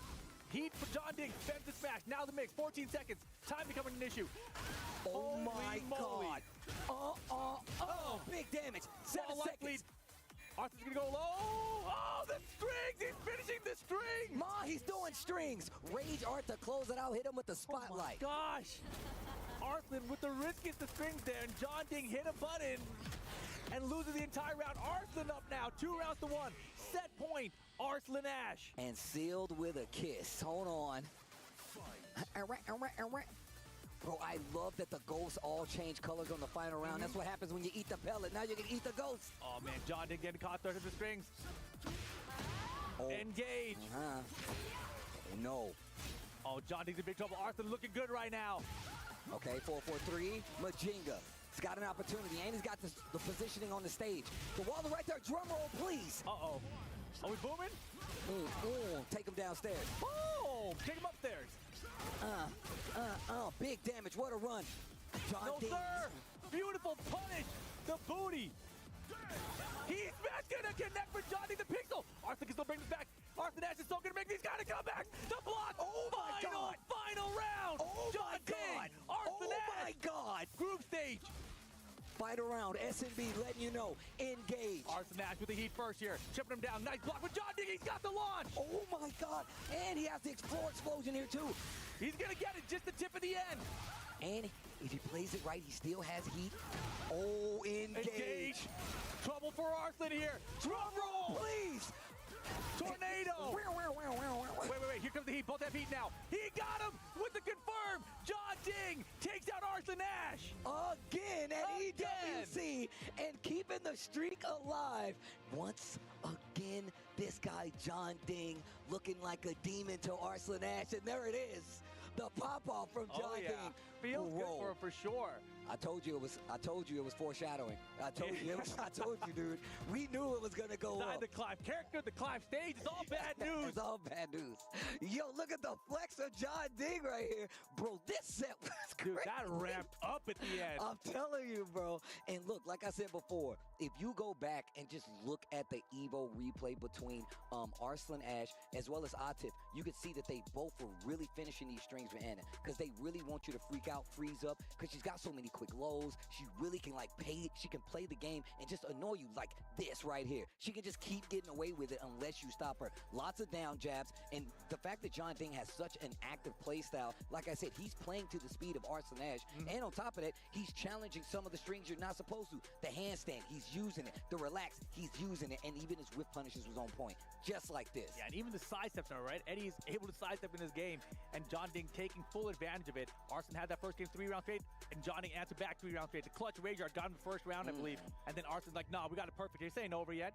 And then round 3, back and forth the whole way through. And Arslan, look at this pressure, just nonstop with it. And like just up close pressure that you really got to worry about. And this is where you see John Ding take it back. The drum roll, please. Nick Cannon would be proud. Big damage here on the wall. What a run. Oh my God. This dude, John Ding, bro. Oh, John Ding, answer the door. I know you hear me. I know you hear me. Let's go. And here's the thing. He's not out of the pool yet, right? He's got to go up against Tekken Master here. Both of these guys we know as the Eddie mains. Are we going to get the Eddie mirror match, or are we going to get something like the Clive out of Tekken Master? I don't know. I feel like what has to happen is he's definitely going to run the Clive first. I feel like there's no way he runs the Maybe Eddie he first. likes mirror matches. Some players prefer mirror matches. Look, I'm going to tell you right now, I don't like those kind of people. That's gross. I hate mirror matches, bro. I hate them. I hate them with a passion. All right, here we go. Dang. Yeah, that was fun, but this is going to be wild. Think about this. Whoever loses this goes down to the lower bracket, and then they're going to have to maybe face Arslan Ash again, right? Cosum and Arslan have to play each other. Pakistan. One of them is being eliminated right after this game. In the team kill. One of them is going 0-2 at EWC. Once again, looking at the streak of players coming from EVO and doing really well, winning at EVO and playing here has not been the best. It has not been the best. And you see right there what's on the line. That trophy and a huge chunk of money. So you don't think so? So you think we get the mirror match? Is that what you're telling me right now? I don't think Tekken Master is afraid of the mirror match. But I think he can use either character. I'm also curious if John Ding wants to run the mirror match. I don't think he does. I think he probably knows good answers against the mirror match. And they've never played? Is that true? I'm pretty sure that's true. That's actually awesome. Yeah. Highest combo damage, 80-86 on the side. But we saw that Clive do work. That Clive went in. With Tekken Master. So I'm very interested to see. Now, once again, I talked about the Clive being a very big piece of like just the Tekken competitive puzzle. If you have a high-level Clive, it's not going to be easy to take him out. Does John Ding have experience against a Clive strong enough that compares? I mean, it's wild, right? I think the Clive really depend on the players as well, right? We saw Chikrin do well with that character at EVO this past year. Let's see what Tekken Master decides to do here, though. I feel like the Clive would be a good choice, but I feel like I would like them both to try the Eddie game 1. Wow, that's gross. Yeah. I see Eddie Lock. I see him dancing. I could see him dancing from here. Eddie, definitely a character that's probably under, I don't want to say represented, but underappreciated. I say undiscovered as well. I feel like that character definitely still has some ways to go when it comes to like the tech and being played at a high level, because the character is relatively brand new from what they've changed from this game to the from last game to this. Yeah. So looking at, I mean, Tekken Master has always been one of those players, Eddie, and John Ding has definitely been one of those. So it's more about who understands the character more, and a mirror match will do that. This is the reason I don't like mirror matches, because I feel like the person that I'm playing knows exactly what I'm going to do, and it's hard for me to scatter that game.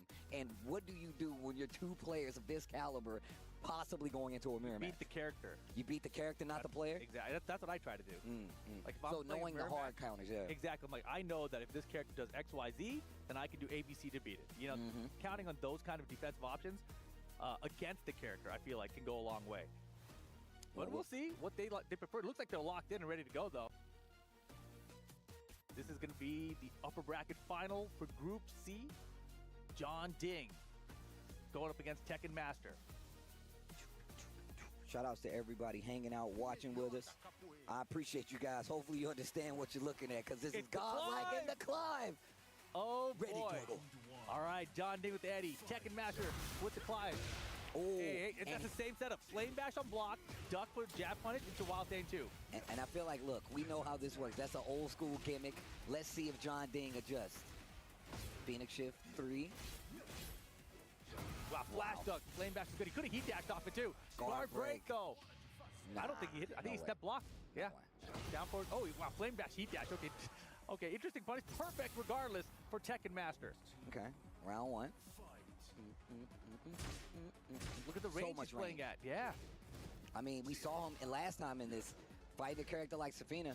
Pretty similar when it comes to some of the stances and just how you have to depend on it. Nice pickup. John Ding. Huh. Heat burst starting me off early. Yeah, that spike off the handstand backwards is so good. Handstands. Majinga. Spins it all. There's this aggression that I was talking about. Yo, rodeo! I have not seen that throw, I feel like, in years. Gotta keep him guessing, man. One apiece. Going for the low. And John Ding sticking to the duck, starting to space it out a little bit. He's got this good flame bash. So if he goes handstand into sidestep, you can actually get a flame bash maybe? It still has, Relax still has that property where if you catch it quick enough, you can just launch it. So using Flame Bash and still getting the Heat Dash for full combo makes 100% sense. Yeah, they did get the side steps out of both Relax and handstand. Fast recovery in Season 2. So that's not sure how unsafe it is. Oh, so do you think it's still, it still works I'm the not same, sure. right? Well, I don't know. I'm saying it's just faster, the recovery during the step. I think it's 3 frames. Majinga low. QCB4. Big block. Tekken Master. 2 rounds to 1 on John Ding right now. Okay, okay. And my man switches from like claw to like regular holding it. Hold on. Down 4-2. Wow, just standing there staring at him. Waiting for Spacing the finish. I like it. Oh, 4-2. And the Phoenix shift stance, and he's really making sure. Yo, to the wall. If I'm John Ding right now, I'm doing throws all day. Especially 1+2s. This is now.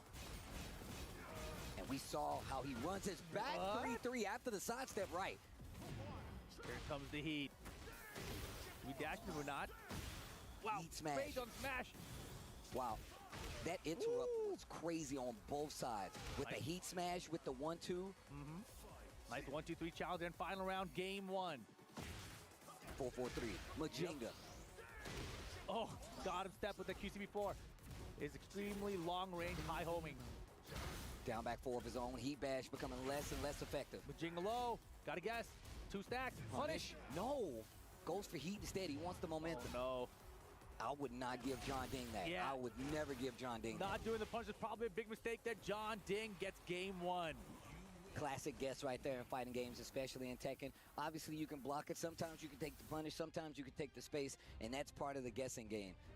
We've been seeing the fact that Tekken Master likes to do that. He doesn't always take the optimal punish. He'll take something small, take the momentum back, and force you to guess and try to close out that way. Thing is, John Ding's really good at doing that. He's really good at being like, no, I'll fight back. I'll down jab you. I'll find my spot, whether it be out of stance, heat burst, or just going into relax, and he will bet it. He will bet it at times. I'm so curious if Tekken Master is considering this the character swap here. I feel like he is. I feel like he is going Eddie. I feel like there's no way he does not go Eddie right now. If he does go Eddie, if we do get the mirror, oh my gosh, we got the Clive stage. We got the Clive stage. Foreshadowing? Foreshadowing? It's Clive again. Okay. Full Clive power engaged. Uh-oh. Engage. He's got his boys with him too. Oh, back 3. Look at this momentum already. Lots of defense on the side of Tekken Master. And like I said before, you do not want to try to play that game with John Ding. He will keep taking his turn. He will keep taking his turns. And he's so good at finding the heat matches. The 1+2 gets steps. Down back 4 on the wall. 4-2. Phoenix shift 3. Finishes the string. Counter hit is going to give all of it. Wow, whoa! That was wild. Tekken Master rage here.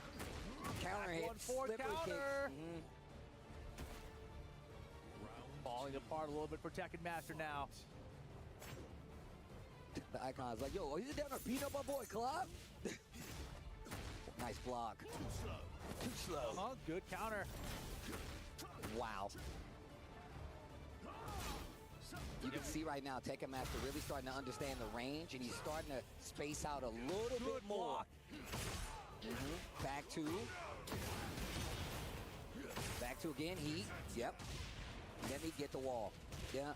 Flame bash? No. I like the jab to try to stabilize it, though. That was really good. Yeah, John Ding so scary with heat. Gonna have to change up that combo, though. There you go. 4-4-3. Goes into relax. Heat smash. John Ding will keep taking his turn. He will keep taking his turn. Punish that! Nice punish. Counter hit! Okay. Finally, that's what Tekken Master should have did at the end of game 1, right? He didn't punish it. This time he does, gets the round. Caught him. Wow. Caught him playing in the backfield. Cash out with the heat. That's John Ding's way, bro. Yeah, that up 4 keep before being a strong aerial tail flip. So good for Eddie's combos now. Scooting up with the relax. Keeps the corner pressure. Heat smash. Joshua. Tekken Master in a bad position right now. My goodness. He still got a round to play with. Look at this combo. And the mid to close it out. Tekken Master's got a round. John Ding looking to move out quick from this group. He's like, you know what? I'm taking my things and I'm leaving. I'm trying to make it to the playoffs.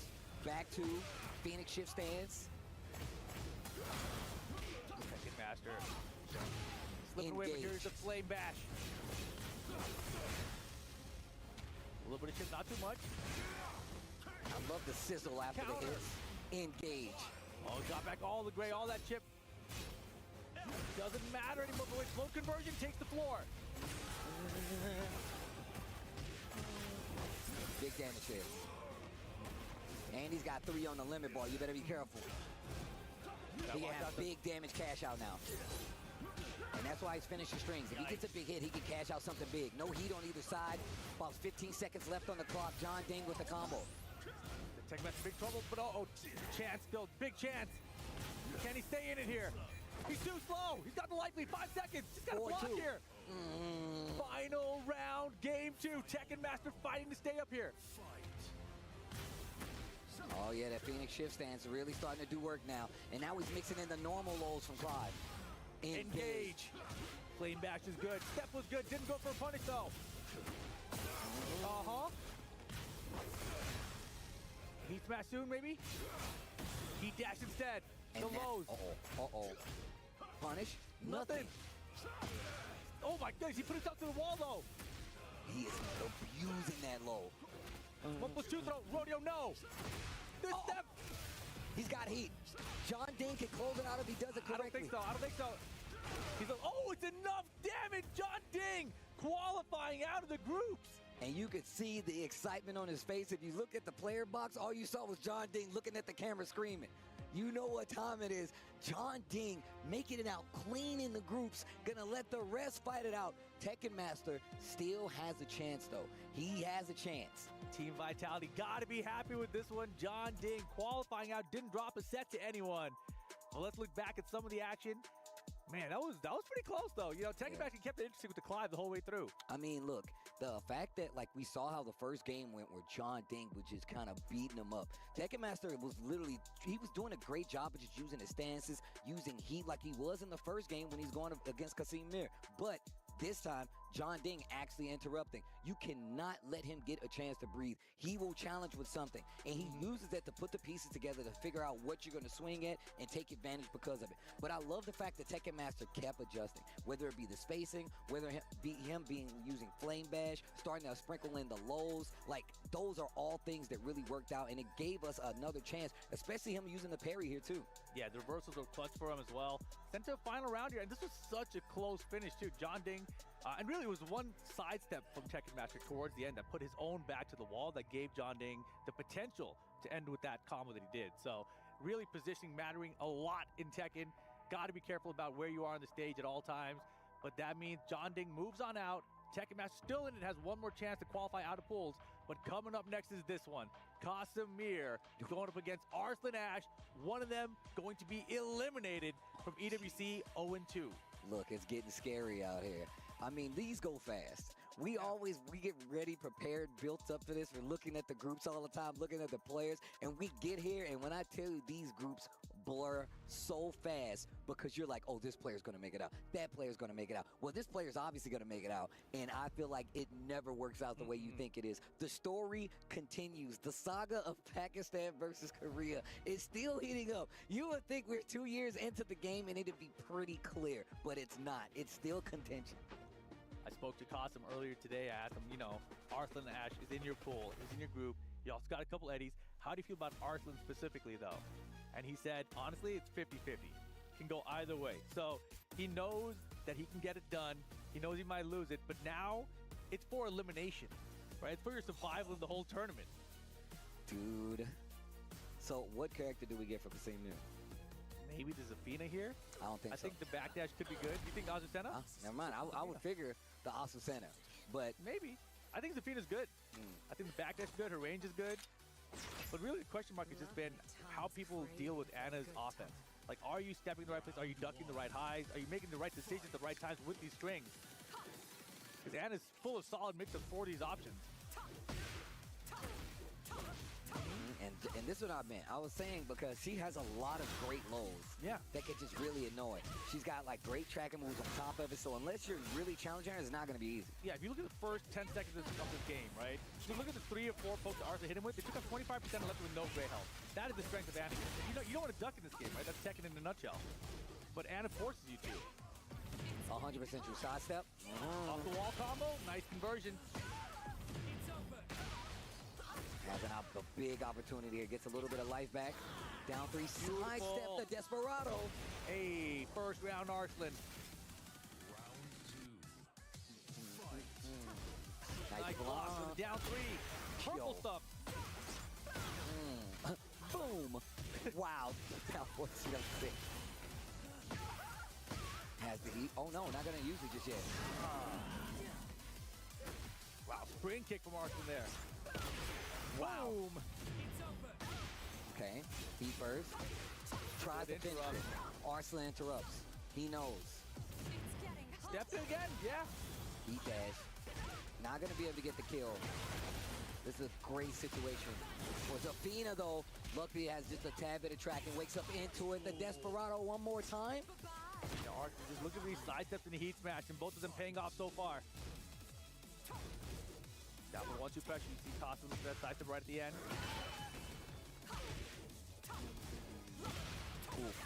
Oof. And Arslan's timing is just throwing Qasim off. Just do it. Nice. Wait a minute. But Zafina, and he still got heat. Hey. To the wall.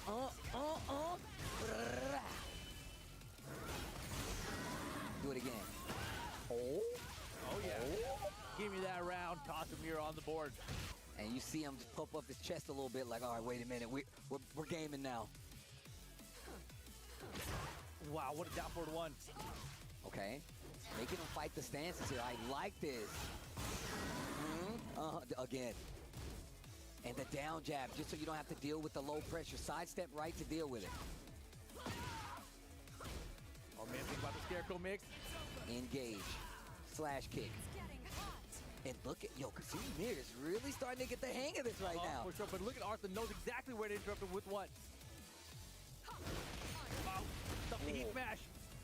Still chance for heat smash, though. Wow. Wow, look at the range of that bazooka. And I know that Arslan noticed that there was no duck there. Jeez. That down forward 2 from Arslan was so well timed. Game 1, Arslan Ash. Okay. Qasim Mir, though, was looking real good in those last few rounds. Was looking pretty solid in those last few rounds. Man, this dude Arslan asks for water. Every game, he's like, yo, I need water now. My man is operating at a high temperature. He needs all the water he can get. Also, it's really hot here, so you should be drinking a lot of water. Definitely. I feel like in that first game, Qasim had a lot of rounds that were looking really good, but Arslan just have one sidestep heat smash towards the end of it, and also the entire round's over, right? So he's got to limit Arslan's ability to find sidestep opportunities. Yeah, counter hit. Sidestep left, you can see there for Arslan. Wow, below the booty? Down for 1 string. Kasim Mir is getting a lot more confident dealing with this. Once again, finishing strings, Arslan Ash. And he's not ducking right there. That is dangerous. Arslan's going to run that into the ground. I'm going to tell you right now. The lows. Yeah, the unsafe lows, too. It's like, you should really duck against me. Oh, no, the armor works out. Smart stuff from Arslan. Canceling the stance. Goes into armor and just raw launch right out of the gate. Enough. Nice block. Enough? I thought she said eat up. Oh, no, I think she does say eat up. You're right, you're right. Oh, I don't know. No, it makes sense. It's about the food and stuff, you know. Chip it. Wow. Dash. Wall messes up the combo. You hate to see it. Sidestep on the down 4-1. Nice block. Oh, what an interrupt. You said it before. Arslan knows exactly where. Ducking right there, looking for the low, but sidestep gets the one. Kasimir has a chance. Dead. All right, keeps himself close here. 1 round each. But yeah, whenever there's a stance with Zafina, Arslan's looking to sidestep. And this time cancels it. You've seen him letting it rock a couple other times. Beautiful. Sidestep right down forward, too. It's over. Trying to get the wall. I like the distance, though. Wow. Heat first. Great whip punish. Finishes the string. Joshua. Get him. Let's see the combo from Kasimir. Can he find a way to... Oh, not with that combo. Duck the high into nothing. Oh, Kasimir choking a little bit. What a block. More. Heat dash. You got to close out now. Arslan Ash with a lot of recoverable life. You got to do whatever it takes to make it go away. Slash kick. Into stance. Arslan's defense holding up. Goes for the low. Did not get the float. The mix. Oh, my God. I die. He's got rage. I think he's dead. Wall into... Oh, we didn't even need the rage art. Welcome to Anna Williams, Tekken. Set point Arslan Ash to eliminate Kasimir. Low parry, and the floor explosion is there. Okay. Okay, I like that. Use the stance, take the pressure. Oh, wow. You know he's going to dash. Refinish your strings, Mom. Booty bump. And down jabbing. And now Arslan's starting to mix in the lows with the stance cancel. Arslan is the master of finishing strings. He knows exactly when you're going to get hit by it. Speaking of, you can see him, the low. Kasim, big trouble, has rage. I would have did it. Oh my gosh, he's in so much trouble here. Last chance, Kasim. Or you're out of Esports World Cup. Get down 4-1. Saving his life. Good block. Not Arslan enough. Ash. He's moving on. Eliminates Kasimir from the Esports World Cup. And don't go far, buddy, because you're about to play right now. Yeah, basically, that was a rough one for him. And obviously, more rough for Kasim there. Being said, Tomir, after qualifying through the LCQ, never a good feeling, of course. But man, handing off his totem to Arslan Ash takes out one of his own from Pakistan. Shout outs to Kasimir. Let's take a look back. And once again, I said this in the earlier group. Kasimir was not playing bad. Arslan Ash was just playing that good. And honestly, the Ana is definitely one of the main tools in the kit. And there's a few things that I'm looking at here. The mid-mix for Ana is so good, along with the lows. But even more so, just being able to challenge when you least expect it. I'm glad that you pointed out that he knows exactly when you're going to get hit by strings, and he was definitely taking advantage of it. But I love the fact that Kasimir never backed down. He never gave up his offense, and even more so, he played very active defense. Albeit he did let Arslan get away with a couple of things where he could have made big situational turns out. Oh yeah, for sure. And a couple of opportunities here towards the very end, but Arslan just able to close it out. But there were some clutch moments where he could have had a combo. He could have had something big, but nope. Big risk not paying off for him at the end. Arslan Ash moving on. One opponent away from making it out of the playoffs as well, but it's going to be Tekken Master who'll have to get through him. So we've been talking about this. Do you think we see the Clive? I have no idea. I have no idea. Just based off of the play, how well he's been... Arslan's reaction to break was like, damn, that was tight. Just based off of the play, how well he's been doing, do you think he would have a better shot with the Clive or the Zafina? I think his Clive is looking fantastic right now. But he may have also seen the John Ding match with Arslan. and picked up some notes about what to do with Eddie against Arslan's Anna. So that's the question mark in my head. Whether he saw that and said, like, I think I can do that with Eddie, or if it's like, my Clive's doing well today, let me try running this. Do you see the offense of Tekken Master being oppressive enough to stop Arslan? And this is why I said this about Arslan and John Ding. He played at a similar. He had to match that speed. Do you think that Tekken Master is going to be able to do that? I feel like if he uses Clive, we'll see a lot more of Clive's counter against Anna, especially. Right now they're picking sides, but I feel like if he's Eddie Gordo, I think he might get smothered. Okay. Well, we're about to find out. EWC 2025. Hopefully you guys are enjoying the Tekken matches. This is group play. We started with 32, and we already got players going home. Of course, they're trying to get to this playoff part of the bracket, and it's not going to be easy, especially if you got to fight an EVO champion. Just recent EVO champ, like 2 weeks ago EVO champ, still fresh on his mind. Ain't even got the trophy yet, I don't think. But guess what? He's here again, battling in EWC. We saw his results last year. Wasn't what he wanted, but he's back again. But he has to take out Tekken Master. Tekken Master, historically known to surprise you. Like, you see him play some of the best Tekken players out there, and it seems like he's always prepared up until a point where he's not. So I want to see what happens here in the matchup versus Arslan. No, I'm in the same boat exactly. Tekken Master, he just feels like one of those players that no one gives enough credit to. He's like, oh, he doesn't really play Tekken. You know, it's not his main game, so he should be easy to beat. And I'm real curious about that. I feel like, you think Arslan thinks that? You think Arslan's like... I don't know. I feel like Arslan going into this one will be very confident. I think if it had been John Ding down here, Arslan would have been way more stressed, right? But being Tekken Master, I feel like in Arslan's mind, he's got to be like, okay, I got this one. You know, this one's doable for me. Well, he better, or he's going home. All right, here we go. Oh, man. Esports World Cup. Bahrain versus Pakistan. Damn, Tekken Master versus Arslan. Here in Group C. Damn. Someone goes home. Man, wait a second. I realized if Arslan makes it out on the quote-unquote lower bracket side, that means Atif and Arslan will be on the lower bracket side. Jeez. Oh, jeez. And I'm pretty sure it's only for seeding. So I think tomorrow everyone's together in one bracket.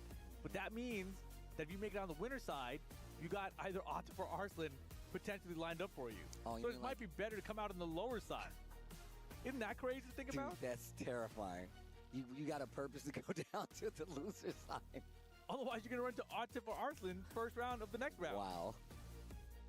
Two of the strongest warriors out of Pakistan. Excuse me, the strongest warriors out of Pakistan. And one of them might be going home if it's up to Tekken Master. Arslan definitely not going to let it go easy. We're going to the Coliseum. It is a battle in tow.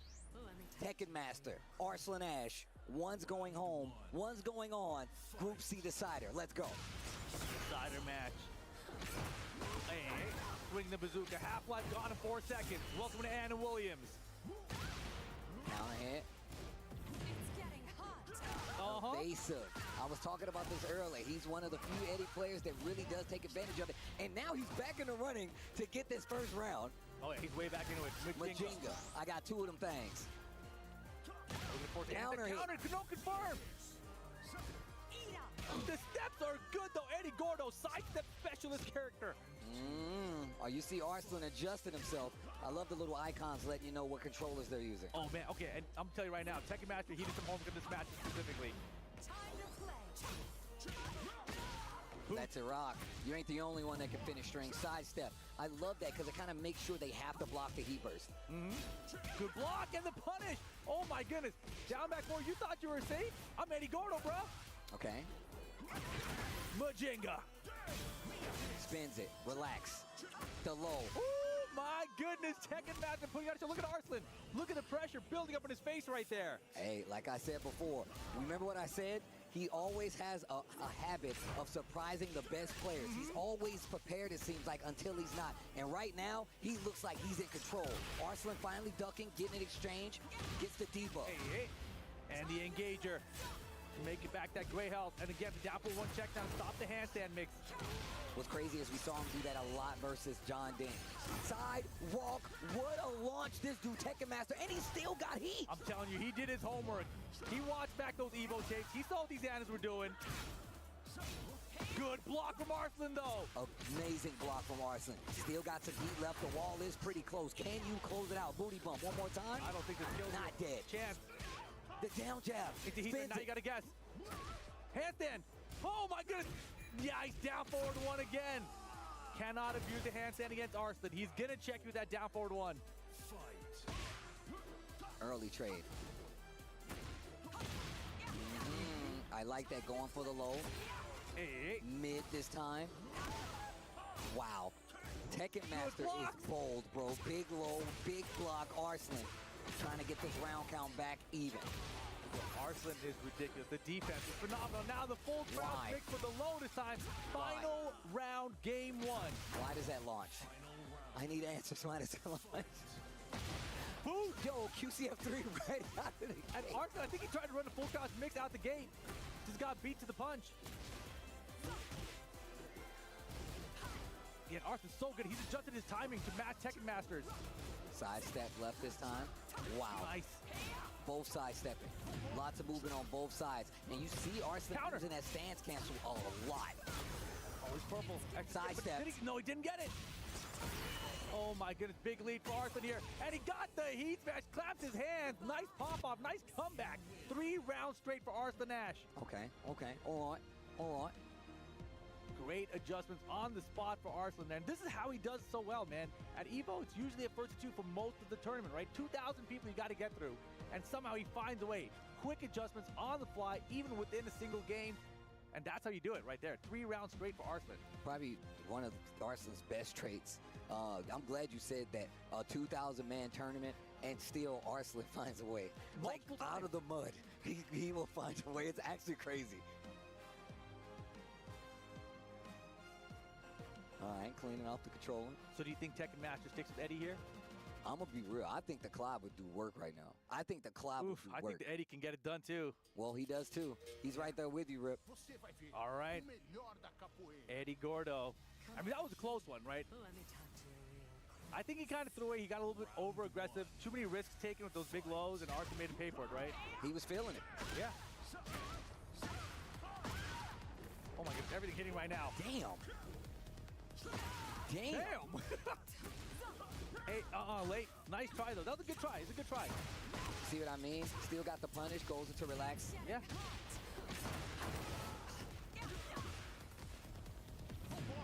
Nope. Yeah, nice that was not a good heat burst.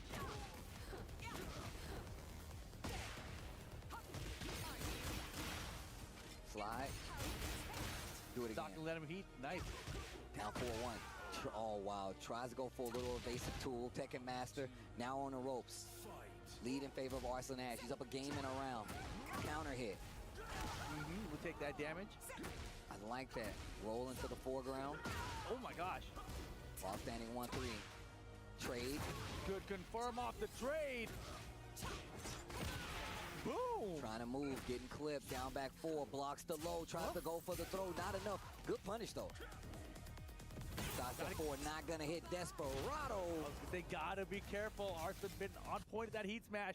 And just like that, set point for Arslan Ash to qualify out into the playoffs.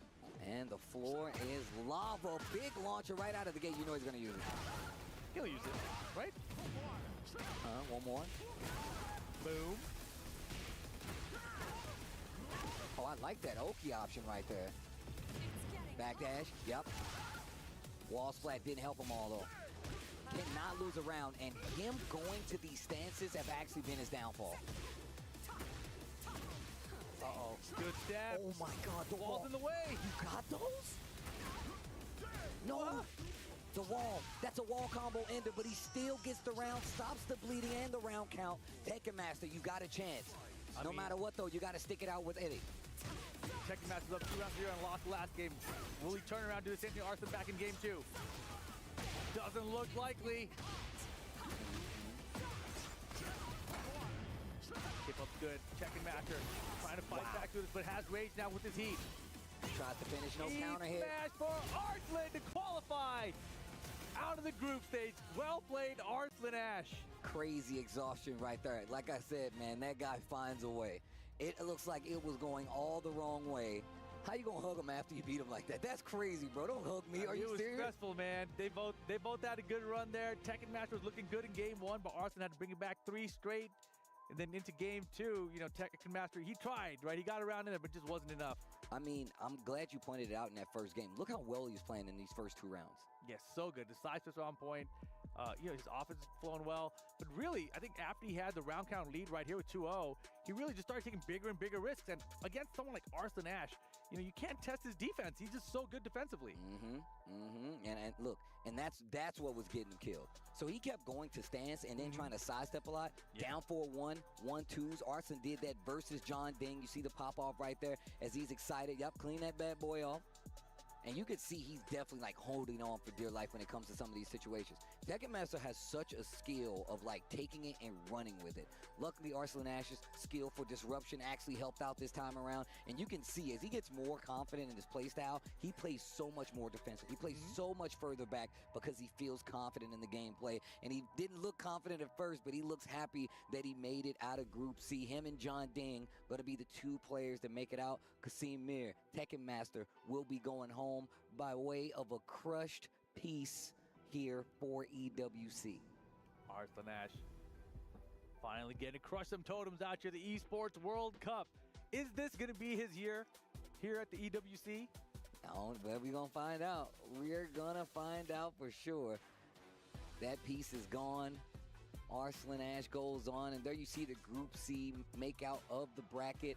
Tekken Master takes it 2-1, goes on to fight John Ding. John Ding advances. Arslan Ash going down, of course, and then that's going to set up his path through the loser's side. Still ends up taking out Tekken Master. So those are going to be the 2 players that make it out, and it's going to be tough going further because, of course, that means these guys are going to the playoffs. Exactly, but that wraps up Group C, everybody.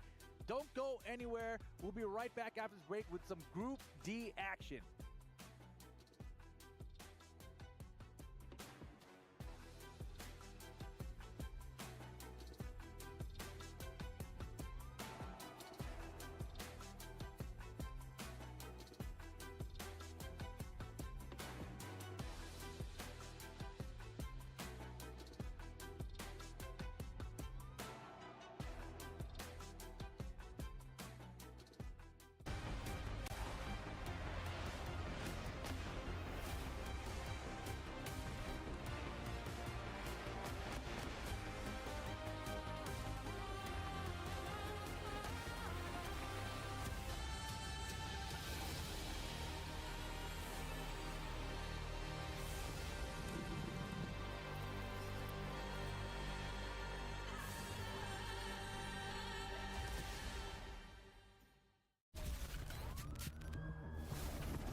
EWC 2025 Tekken 8 action, man. It's been fun.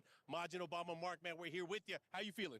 Hey, after that Group A action where we saw the X Factor Edge breakthrough on winner's side and put one of the favorites to win this event on the lower side of the bracket, Atif making it out loser side, I'm already looking forward to what's coming up next. But let's talk about what happened in B. Man, B was crazy as well because we had Mangja coming out on the lower side of the bracket, and iMusician with his amazing Yoshimitsu ended up taking out on the winner side of the bracket. So it was good stuff. But we got C coming up. C coming up next, and you know what that means. Evo champion Arslan Ash. You're going to see him in action going up against John Ding, Kasimir, and the threats that are in Group C. But the closeout day 1, baby, I can't wait to see Nobi and Nee go at it with Kira and Kokuma waiting in the wings. Oh yeah, lots of Tekken action that's gonna be coming up. But we guys, you got to be out here. EWC, there's a lot of Tekken action throughout the rest of the day and throughout tomorrow as well. Make sure you guys tune in.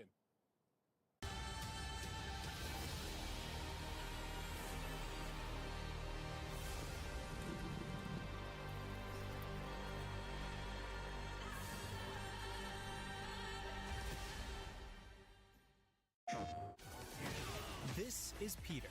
He plays Tekken 8 on PlayStation tournaments. Peter wins hundreds of avatars easily. But how? On his PS5, Peter launched Tekken 8, found PlayStation tournaments, and registered. It's that easy. New tournaments daily. Win avatars, prizes, and more. Compete, win, and claim your prizes today on PlayStation tournaments. PlayStation.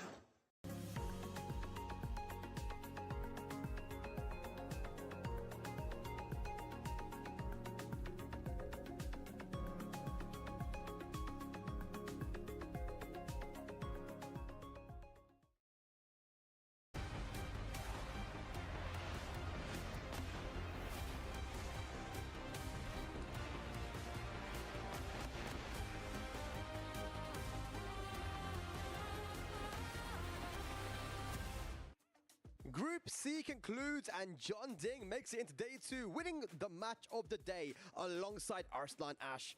But unfortunately, we must say goodbye to Qasim Mir and Bahrain's Tekken Master. A very, very fun group we had there. I'm with Rukang, Bobsy, and MYK. Talk to me a little bit about that Group C, man.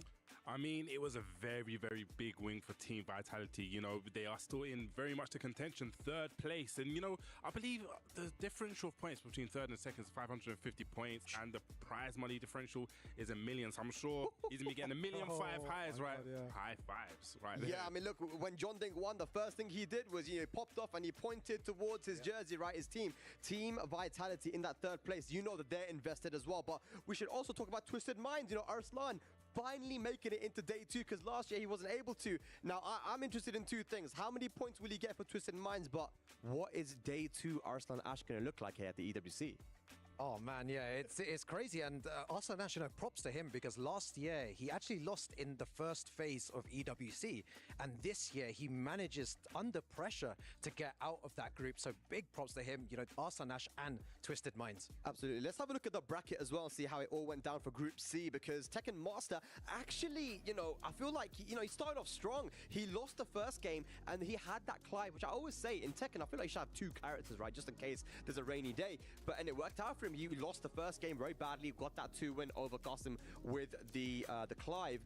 John Ding, though, just looks so good, man. And that match versus John Ding and Arslan went right down to the wire. No, absolutely. John Ding does it again, man.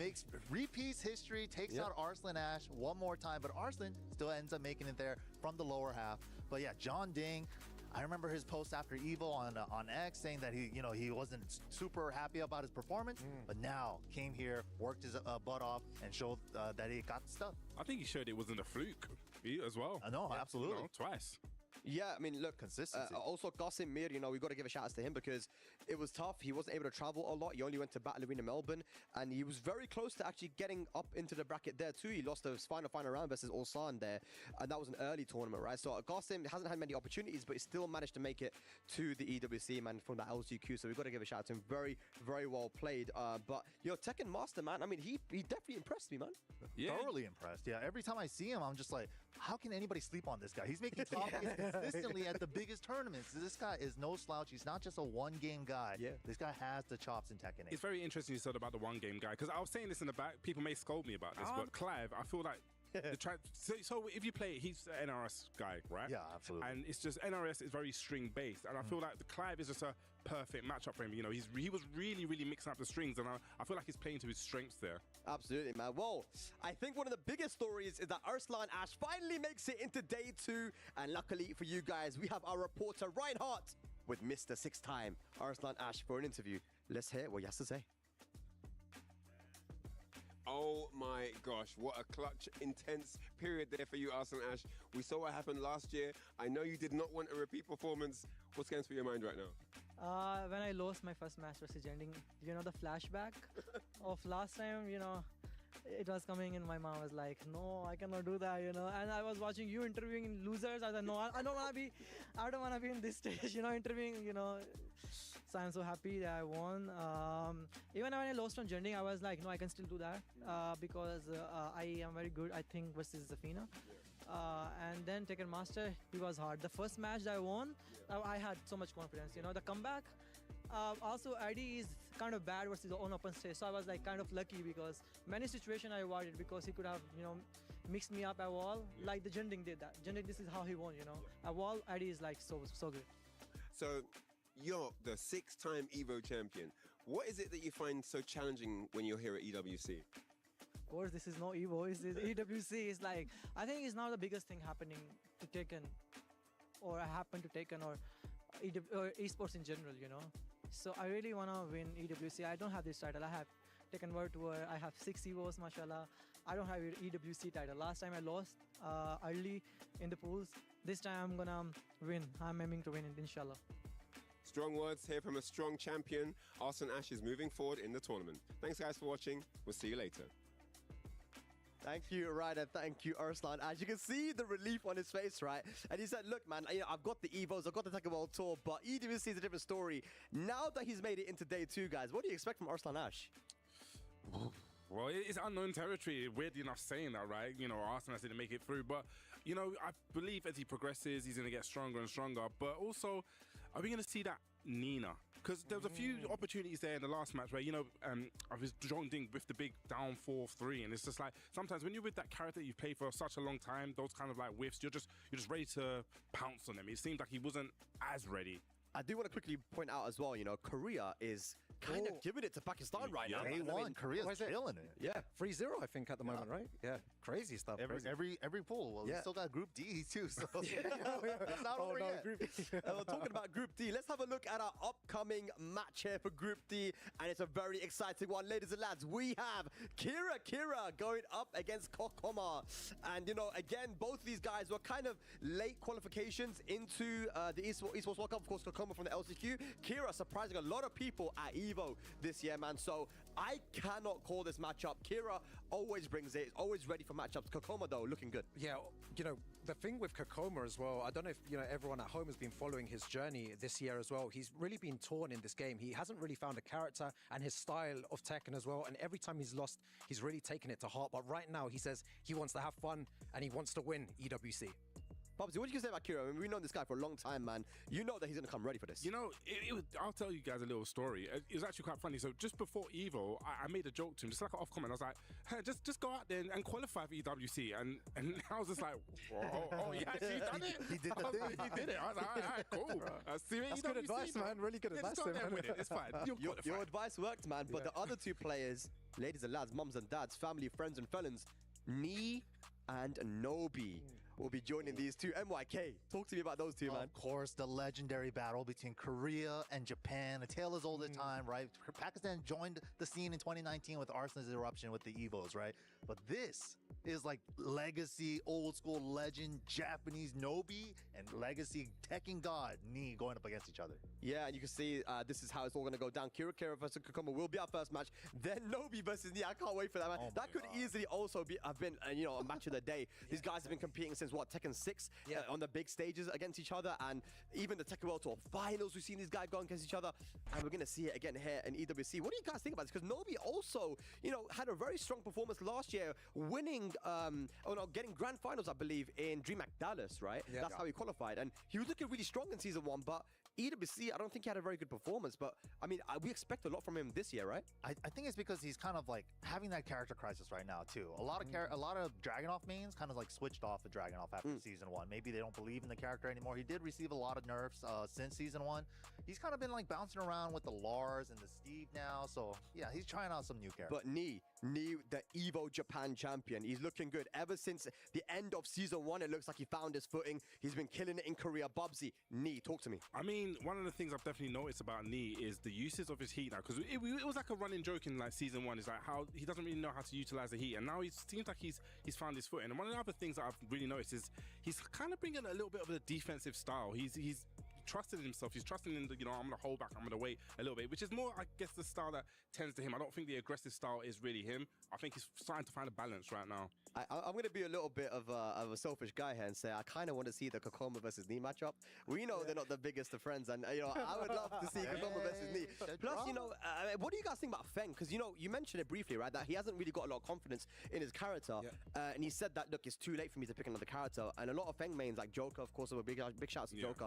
They don't feel like Feng really fits in this season as much as other characters. So what do you think about that? Yeah, do you know what? I still think Feng has really great tools in the game. Maybe not one of the, stronger characters in the game, maybe not top 5 or not even top 10, but he's definitely has really good pokes, really good combo damage as well. And in the right hands, like, in Kokoma and Joker, he really works really well.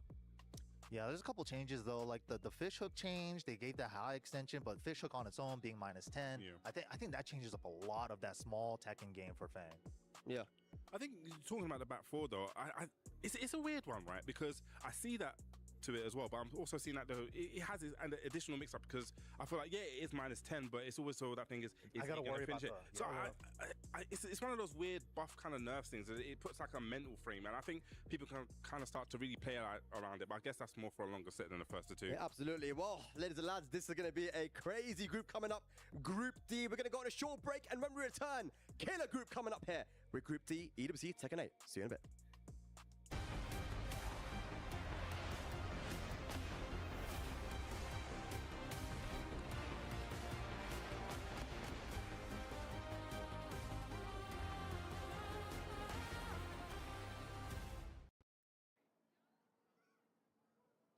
Hey, what's going on, everyone? I'm Ryan Hart here on the Riyadh Boulevard, accompanied by none other than one of the EWC mascots. And I've got to say, this costume looks super, super slick. Riyadh Boulevard, one of the most sustainable entertainment hubs on the planet. It is so, so cool here. There are gardens everywhere. There are local cafes, there are theaters for artistic and singing performances. Shops of all kinds for local brands, for global brands, eateries everywhere, restaurants, there are arcades, you can play games, you can literally bring the family and spend the day and night here on the Riyadh Boulevard. It's so, so much fun. I'm having a great time. And the temperature at night, it's not as hot, so you can come out and really chill and relax and enjoy your time here on the Riyadh Boulevard. It's absolutely incredible. I'm on the Riyadh Boulevard now, having an amazing time here at EWC. I'm going to try my luck on the prize cube catcher. Let's see if I can win something. Here we go.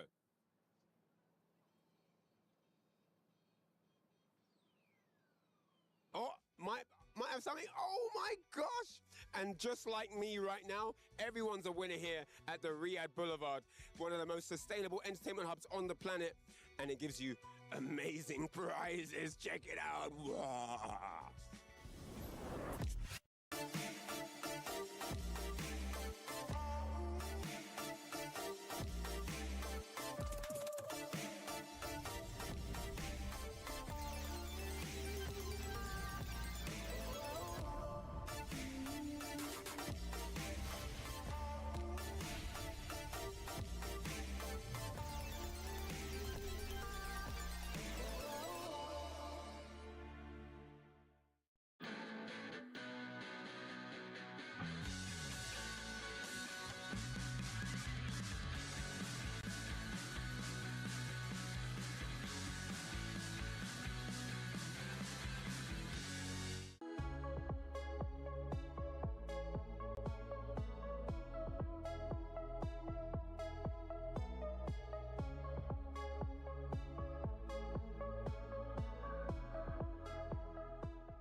Welcome back to the Esports World Cup.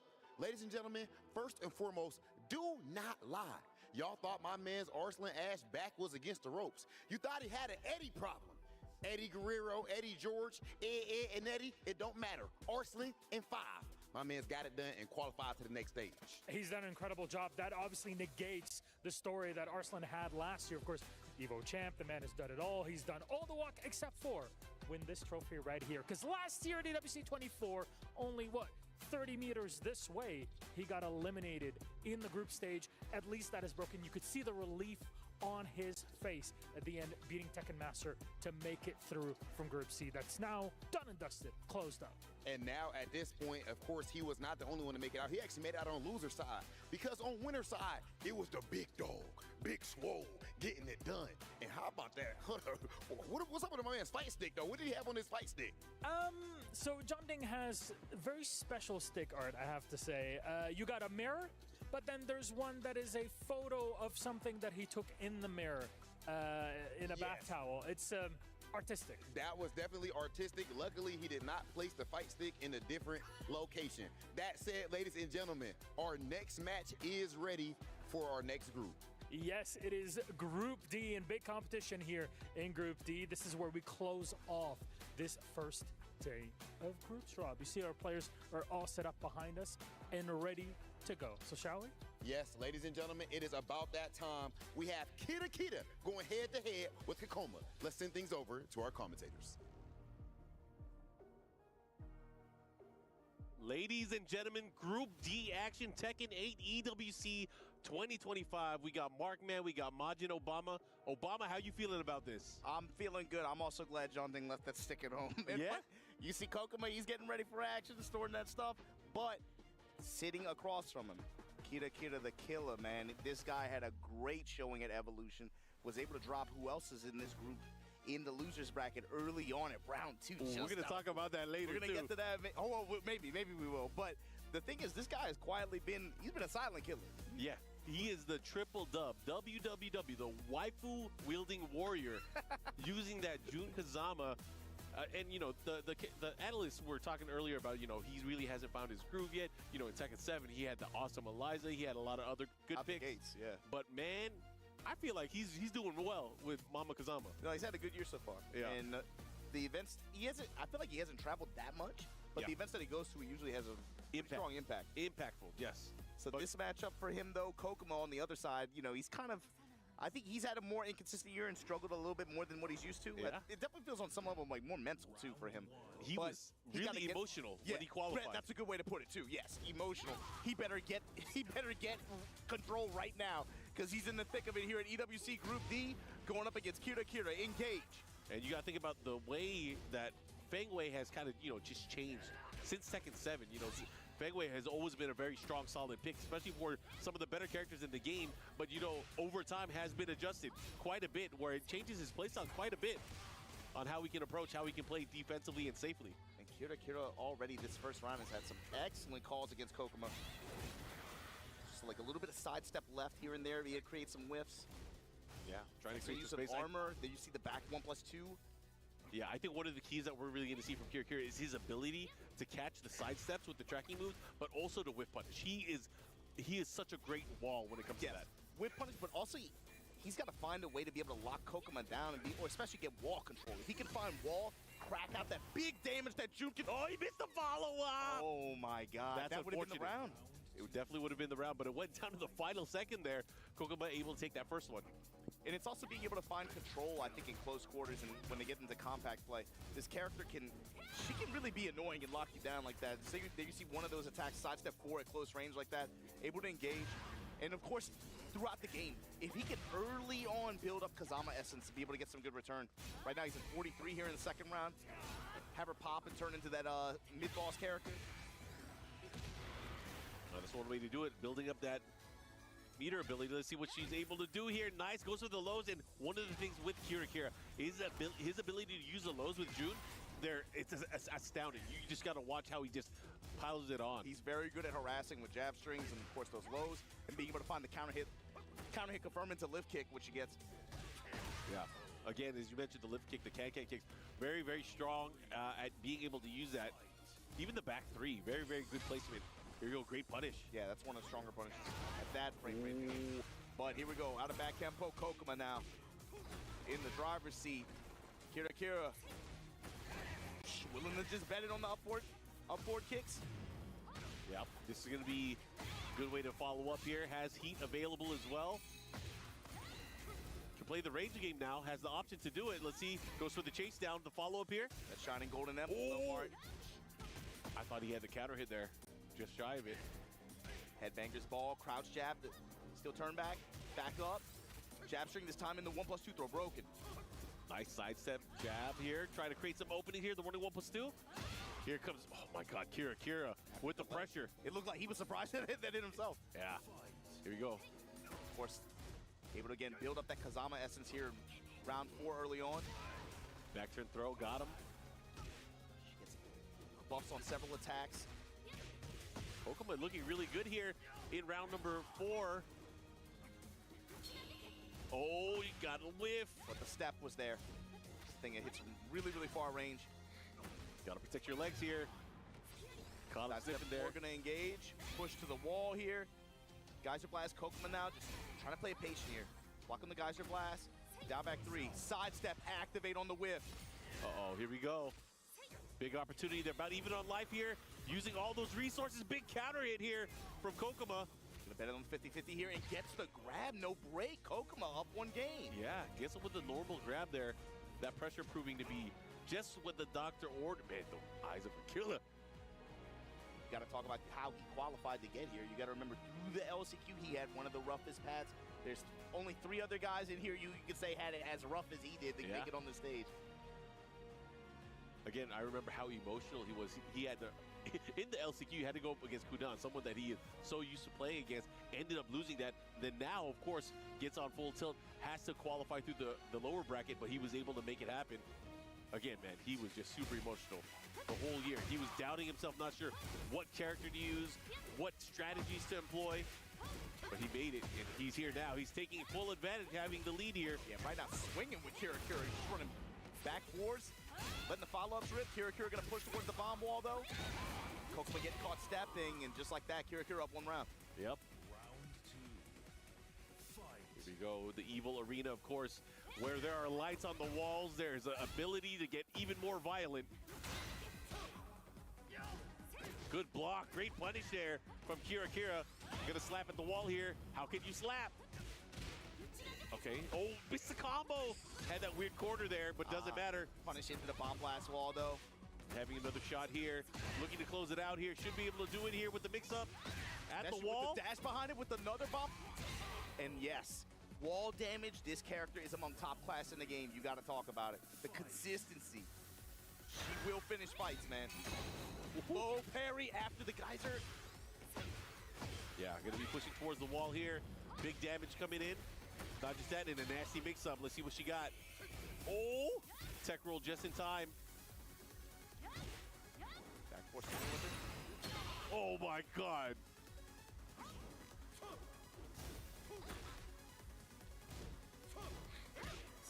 Rotating around, trying to take wall control here. Kira swinging off of it.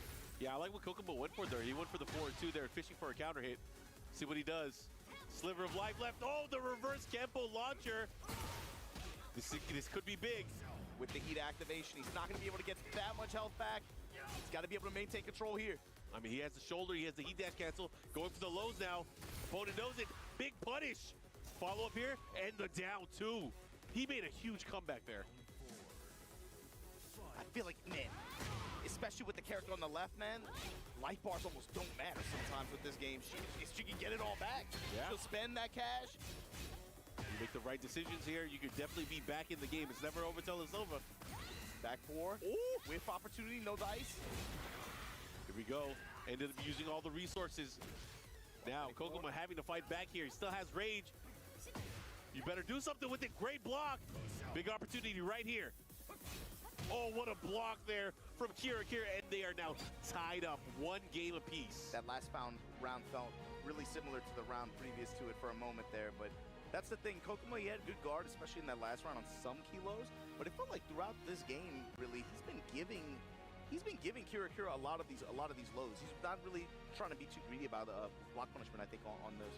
Especially, and I think that speaks to Kira. He's very good at confirming the counter hits on that low. He's not really trying to press into that, feels like. But really good step in sideways mobility too from Kokoma. He gave himself some opportunities there. Headbutt back four. Kira right back in there though with just the jab strings, able to get in. He's doing this like hit and run strategy too, willing to just back up. Let Kokoma show some these mid-range options or back tempo, whatever he wants to do, then just go in on his terms. Ooh, the delay in the last hit, able to get counter hit too. That's gonna add up some damage here. Yeah, nice down forward 3 at the wall, gets the tornado, the follow-up here. And it's a what? Excellent combo adjustment there. After the splat, steps into the wall, got almost 80 damage, and then just makes for game. Yeah, really took advantage of having that wall opportunity there. Kokoma looking really strong here in the decisive final game. Like the delays, especially after those dashes to V-line, just in case he wants to step. What? He landed it in the follow-up guaranteed. Air chop, low chop, counter hits. Is your tornado gonna get the wall as well after this activation? Into the mix, goes low again. What do you got? Second hit, able to land here. You gotta be prepared for all situations, and Kokoma just like that, set point. Kira though. Oh, now things are starting to land here. This is a big opportunity. Kira fighting to stay in this. What a punish. It's important too for Kokoma to shut him down early. You don't want this character to get started. Have that Kazuma essence built up. It's already at 55 now, going into the next round. Do not let Kira get boss status. Yup.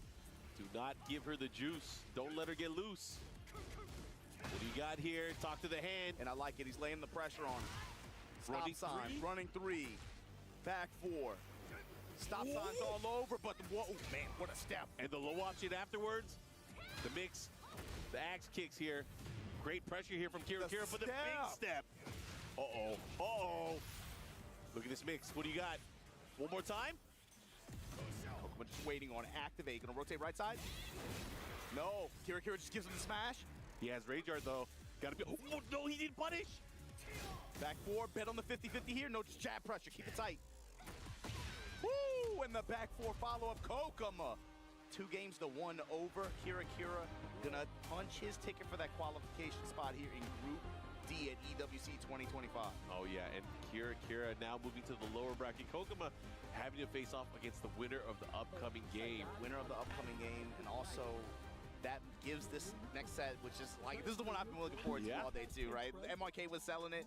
This is a legacy matchup coming up, but saw here Kira, that second game had some good adjustment, and especially was able to get a lot of that June snow. I want to hear this real quick. Hold on. So well. But Kokoma, he was locked in from jump. It felt like he was ready to play this set out, and he did. Yeah, he was brawling. He made everything work out, especially towards the end there, getting a lot of key things like the lows they started landing. Sidewalks as well. The sidewalks as well, really found his way. He got the hits that counted, especially by the wall. Damn, I gotta mute that. He got the wall damage, and he really didn't give. Bro, Sagat on Cavi, and this guy can't block. Bro, Sagat on Cavi, and this guy can't block. He literally cannot block. It's not even a real throw. He can't take pressure. This is how you know these guys, these cats ain't suited. You got what rank into World Warrior? Don't make me fucking like make you quit fighting games, bro. Okay. Bro, Sagat on Cavi, and this guy can't block. He literally cannot block. It's not even a real throw. He can't take pressure. This is how you know these guys, these cats ain't suited. You got what rank into World Warrior? Don't make me fucking like make you quit fighting games, bro. That was people still talking like that or acting like that. Give Kira a shot, and they decide we're not crushing keys yet. Not yet. But we do have 2 of the greatest legacy players of Tekken coming up, crashing and clashing here. Don't tell me it was Qdon's versus me. Versus Korea. The classic, okay, man. And here you go. I think even the, you know, you can talk about like who's the most consistent out of that region, etc. Nobi is still the leader of the JP scene. Yep. And I think a lot of people's minds, right? So whenever you see these 2 face off and step up, whether it was an Evo, whether it's an Evo grand final, whether it's a combo breaker, doesn't matter whether it's just a random dojo event. There's something about this match that everybody kind of watches. So my question is, 2 questions. Which Nobi's going to show up today? Because that's the big issue with him. Hot, cold performances. He shows up and he's either just world beater status and it's the Nobi everyone knows and loves, or maybe he's a little bit cold that day. But the other question, character selection. Yeah. That's been the big thing with him too. He's been, especially in this matchup, I've seen it in dojos, I've seen it in combo breaks, I've seen it in a few different scenarios in just this year alone. I feel like I've seen it like 2 or 3 different characters at this point. Yeah. Who is he going to go to? More often than not, he's been sticking with the Lars in the particular matchup.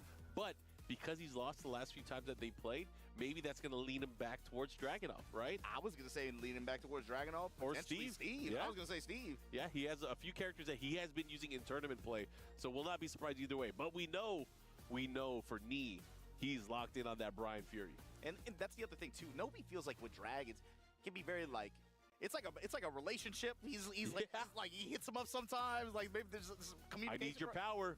But bro, how used to season 2, like how good is he at implementing some of that stuff so far? You know, whether it be the pigeonhole stuff, is he locked in on drag like that? It feels like he's been dabbling too much. Well, he could be, and you know we've seen this a lot, especially in Tekken 7. He could be saving him. He could be saving him for a day like, oh, y'all must have forgot. He's fighting for more than himself now, right? Yeah. It's not just about his legacy. Oh, he got that buff right now. Yeah, he got the family buff. It's not just about like I got to get over Knee. It's not about proving himself. He's got the marriage buff. He's got the family buff. He's fighting for more than himself. See here, he's got, what, Steve? On, but this is like just button check, Extended right? button check here, of course. But again, with whatever character, they have a chance. You know, they can test the waters here in this opening game, but it's going to really come down to who's going to have the 2 games at the very end of it. Either way, I am excited. It's going to be Brian versus Nobi. For real. Let's see what he picks. For real. Brian versus Nobi. Brian versus Nobi. Tale is old as time, and you know, Knee is also one of those players that has been kind of in the spotlight ever since his Evo Japan victory. Everyone's been watching Brian, watching his style Brian as well, because they know that he is going to be somebody that they're going to run into in brackets. Yeah, of course, he faltered a little bit last week, but with as rigorous as the competitive schedule is for this game, yeah, you have so many opportunities and you have to be on so often. It's just like it's hard week to week. Yeah, and that's not the event that you want to have a poor performance at, of course, but when you right back in there, you got to be able to have like short-term memory, right? Be able to remember what went wrong, but also forget it, and be able to go into this one with a renewed sense of faith in yourself, to be honest with you. And this is just the start for both of these players here. In Group D, this is a key matchup, and Nobi is queued in on the Lars, so I'm trying to see some lightning strike. Here we go, man. It's Lightning versus Cyborgs, Nobi versus Knee. Here we go. As we mentioned here, a long rivalry between these two of the best players from their— Did I just see Lars? Legacy Tekken matchup. Japan versus Korea, Nobi versus Knee, and we're leading with the jabs. Getting into it at the farm. And Knee already in the lead jab. Yeah, already making his presence felt there, using those hatchet kicks early on. Caught him with the mid. Lightning Axel, and then here comes Nobi. Nice side step 2, the follow-up here. Again, pressuring by the wall here. Nobi with the slight lead here in round number 1. But the jab float from Knee, able to land here. He's going to push towards the wall, gets the wall. Let's see what he does with it. Post activation as well. Bloody War. Straight for the low. And the interception after. Yep. Knee. He had a beat on the rhythm there. He knew exactly what he was getting into. And this is what's hard, I think, in this matchup for Nobi too. The more they played like over the years, feels like Nobi more often than not has to change his timing, and it feels like it's easier sometimes for me to read what Nobi's intention is in some of these moments than it is for him to go the other way around. And one of the scary things now with Knee is he has way more tools to be able to bait out the counter. And not only are you fearing the forward 3 and the back 1, he now has the cannonball straight, which you got to really watch out for, especially going into the game, in the matchup. And also like reversal options built on some of these attacks as well. Yeah. Here we go. Properties, rather. See what he does here. Knee already maneuvering, using sidestep, using the motion here. And man, that while standing 1, able to thread the needle there. Nobi, and the thing is, as Nobi was doing that, Nobi was giving chase, but Knee, ever present, just waits out the one moment, has the sidestep queued up, huge return, no punch there. Gets the follow-up.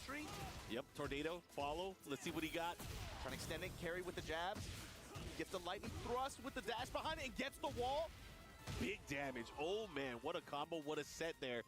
Let's see Nobi moving on 2-1 on rounds. What's Nee gonna do here? Really good adjustment off the wall from Nobi there.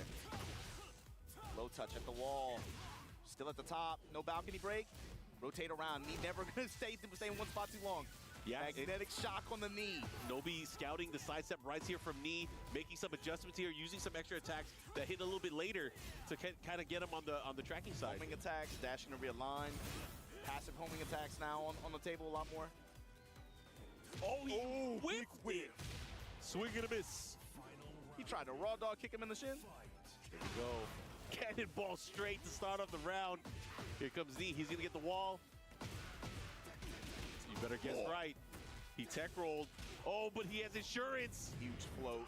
Activation. War. Hatchet. And the pressure just harassing him by the wall here. Great way to get back in. Nobi getting some damage. Oh, but he was ready for it. Oh, he was extra ready for it. The way those last 2 or 3 rounds went, especially in key moments, big reads on the side of Nee to punish Nobi. So my question is, with Nobi on the back foot, after the way some of those moments went, is he still, do you lock in on why he's got to go to character? He is locked in. He is super locked in. Here we go, on the beach. Round 1.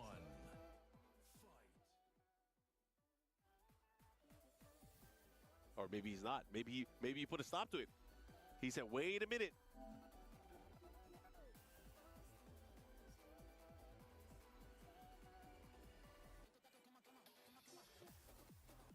Let's see what's going on here. Of course, they are getting ready. Apologize for the delay in the set, but of course, Nee up currently 1-0 right now. Trying to figure out what's going to be going on with these two players, but Nobi is going to have to lock in whatever character he's choosing.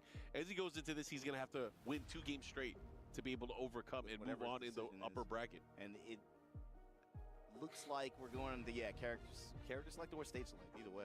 Yep. Oh, did he lose the round because of that? Oh, he did. They're going at it. Here we go. Oh, no way. All right, he had to forfeit that round. There was a controller malfunction. It seems like that's what the call was. Here we go. Right back into the action. Hatching to open things up. Nee with the advantage already because of this. Oh, he stepped the 4-3. Point blank. Arc blast. Follow up here. He's going to get the wall as well. Activate. Wall push here. Lightning strikes. Instant engage drive. Get off me. Avalanche throw. Break. Bro, he ain't used that for a while, but he was ready for it. I'm surprised he went for the throw option, not the pin. Here we go. 1 round apiece now, tied things up. Here comes Nobi with the pressure. And Nobi, even with the surrender round, he's bringing it to him. No signs of slowing down. Yeah. I mean, he knew he had to give it up, but now he has to fight back just as hard, if not harder. Down for 1's homing attack. Feet on knees low here. Lightning strikes again. Wall pressure. Bro, he is so ready. Okay, here comes Nee. Let's see what he does here. Gets the wall to follow up here. Better watch how you roll. Again with the block. The knee there. Send low. Looking really good here. Nobi with the life lead, but has to deal with the rage now. That's a lot of gray health. Like you said, 4-2 on the incinerator string. Looking to close it out here. Could go either way. The time's a wasting. He was just out of range there. The sidestep. Oh my goodness. There's no time. What are you gonna do, Nobi? And ever so slight advantage. Nee takes the round. Set point early on here in Group D. Go. Nobi now just trying to mix. Good block there. The follow up here. No duck on the second hit. Doesn't matter. Nee continuing with that pressure here.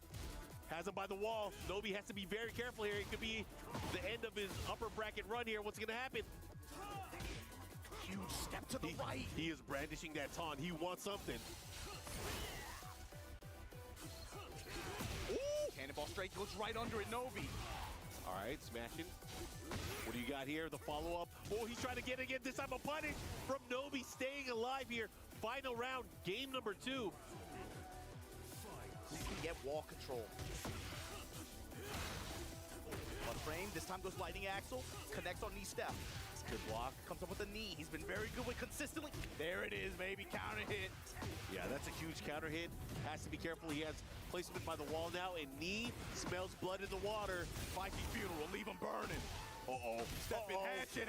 Oh, my God. Avalanche. This time, just falling right out of it. What are you going to do? How are you going to get up? Decides to stay on the floor. Wait out the fall. Oh, my goodness. Are you serious? Raw dog Mart.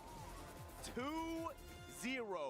Knee advantage over Nobi here at EWC Tekken 8 Group D. I did not expect that moment there. Just, you know what? Let me just throw out the jet upper. You said, I mean, you caught it. He's like, how many situations by the wall could you tell, like, he changed up his movement, right? You can tell he's looking for some kind of taunt setup or, like, brandishing some kind of setup or looking for something to do the upper. Then he just said the hell with it, man. I'm just doing it raw dog in the open. Yeah, I mean, it's pretty safe. Let me throw it out. And he was able to land it. You guys can see some of the action that we just witnessed from two of these legendary players. So far, how did that 4 hit him? It's wild. Anyways, This that was a sick combo adjustment, too. Yeah, very good adjustment there. Bars, man. Ton of damage. That went like that went the whole stage. And it came down to this. Knee able to come out on top. And, you know, a lot of it is momentum, but Knee, more often than not, was able to find the right hits at the right times. Unfortunately, there had that first round. This is why we need a Bagger Vance in these competitions, man. You need somebody to get on the stage to be able to fix that button. I know a guy. Give me a screwdriver. Either way, we got this final round here. It went down to this. You know, Nobi had a good chance, man. He was able to pull it off, but not if you run into the magical fist of Brian Fury. Yeah, and that's rough, too, being able to fight, like, especially off of a surrendered round like that. But he came back, and it felt like he was like, okay, there was a set. I'm looking at our media package right now. Does Knee have two different haircuts? Because this is a different haircut from earlier. I saw a bowl, now he got this cool cut. And, all right. He got another one. They got another one in the bag. He got a ball fade. Yeah. Like, what is it going to be? Here you see Kokuma now. I'm excited to see this. Here we go. We got a match. These guys have played each other many times over the past few games. Yeah, there's a history between these guys, not just in game, right? Not just in game, but here you go. Korea versus Korea. Not the first time we're seeing this face off today. For first player's side as they go into battle. I would imagine it is Feng Wei that we're going to see from Kokuma. We know it's going to be Brian from Knee. But there's a lot on the line here because this is to get out. Guaranteed spot into phase 2 here. Make it out on the upper bracket. Who's going to take it?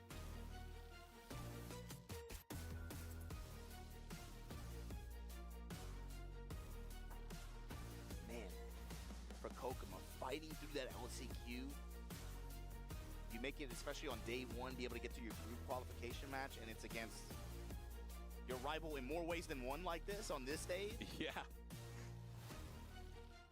But to be fair, Kokuma, I think like he's been looking really comfortable this entire day. He's been clean, man. He sat down and just like locked in. Even before the match, I saw him outside. He was like, he looked focused. Doesn't take the opportunity for granted, but here we go. I mean, the camera makes him look really cool too. Shout out to the production team here. It helps. I'm telling you, man. He got two different two different haircut items on. You think he went over to Arson's barber? Which his U.S. barber? Which one did he go to? Yeah, go ahead. I got an event this week. Go ahead and just mess my stuff up. Go ahead, just get. They call this a fade. Just make it nice and neat. Here we go. We got Knee, Kokuma here. Battle between two great players from South Korea. One of these two will make it out on the upper bracket. Whoever loses, though, will go on to the lower bracket, and they're going to have to face off against the winner of the two players that just got sent there. Yeah, this is kind of carrying on the theme, too. The Korea players on this day one, they have been, they came ready to play, man. You could I mean, there's 15 of them, but they've been doing work. Yeah, for sure. Like we said earlier, right? It's like when you look at the player background and where regional selectivity, obviously Korean players made the most of this 32-man qualified event, right? Oh, yeah. I mean, they also, I mean, I think people will call out, you know, in fairness, like the Pakistani players just can't travel. Yeah. You don't have the Kazuya. What? Yo, you see that? Who is this guy? That must be a butt check. Oh man, I almost had a heart attack. Again, Anyways, Knee, last time they played, was up 2-0, was able to take that rather convincingly, and both of these players placing in the top 48 for EVO, so they did very well over there. Excited to see how this is going to play out between these two, because again, these guys have met each other in bracket so many times in so many tournaments over the past decade. It's been a long time. Let's see how it shakes down today. Kokomo. Who do you like, man? Let's call it out, man. We've been calling it how it is. We've been calling it how people see it. But who do you like in this particular set? It's hard to vote against me. Yeah, it's hard to cheer against them, right? But Kokoma's focus. Can I fence it? Can I do what Tasty? I want to fence it. Yeah, do it. Can I? I don't want to pick. Can I fence it? Yeah, you can do it. I'm gonna pick. I'm gonna pick. I like Knee 2-0. I think these two locked in. It feels like today he's like Terminator Cyborg mode, right? Yeah. But Kokoma, like I said, you got to think about the path that he's had to get here. Take 10 whips. Get in there. In the zone. I want that man tested. Man, you should just. It's like a vapor rub. You put it under your lip. Keep it there. Shouts to Vix. But I'm curious to see how Kokoma even approaches this. Like, is he gonna lead? Knee's style has been a lot more defensive, I think, in some of these big stages, especially against opponents that he knows really It's defensive, and he takes liberties. Because, like, you'll see that side step throw out the wall standing one. He did that a lot versus Nobi, right? Trying to find those right moments. But it's like scouting. It is scouting. Let's see what kind of scouting he has done for this particular set, though. And he'll switch too. Like, he'll go from that to lead jab, sidestep 4-3, sidestep, using a lot of like up close compact mid placements with his jabs as well to try to catch opponents off balance. Yep. Find their counter hit timing.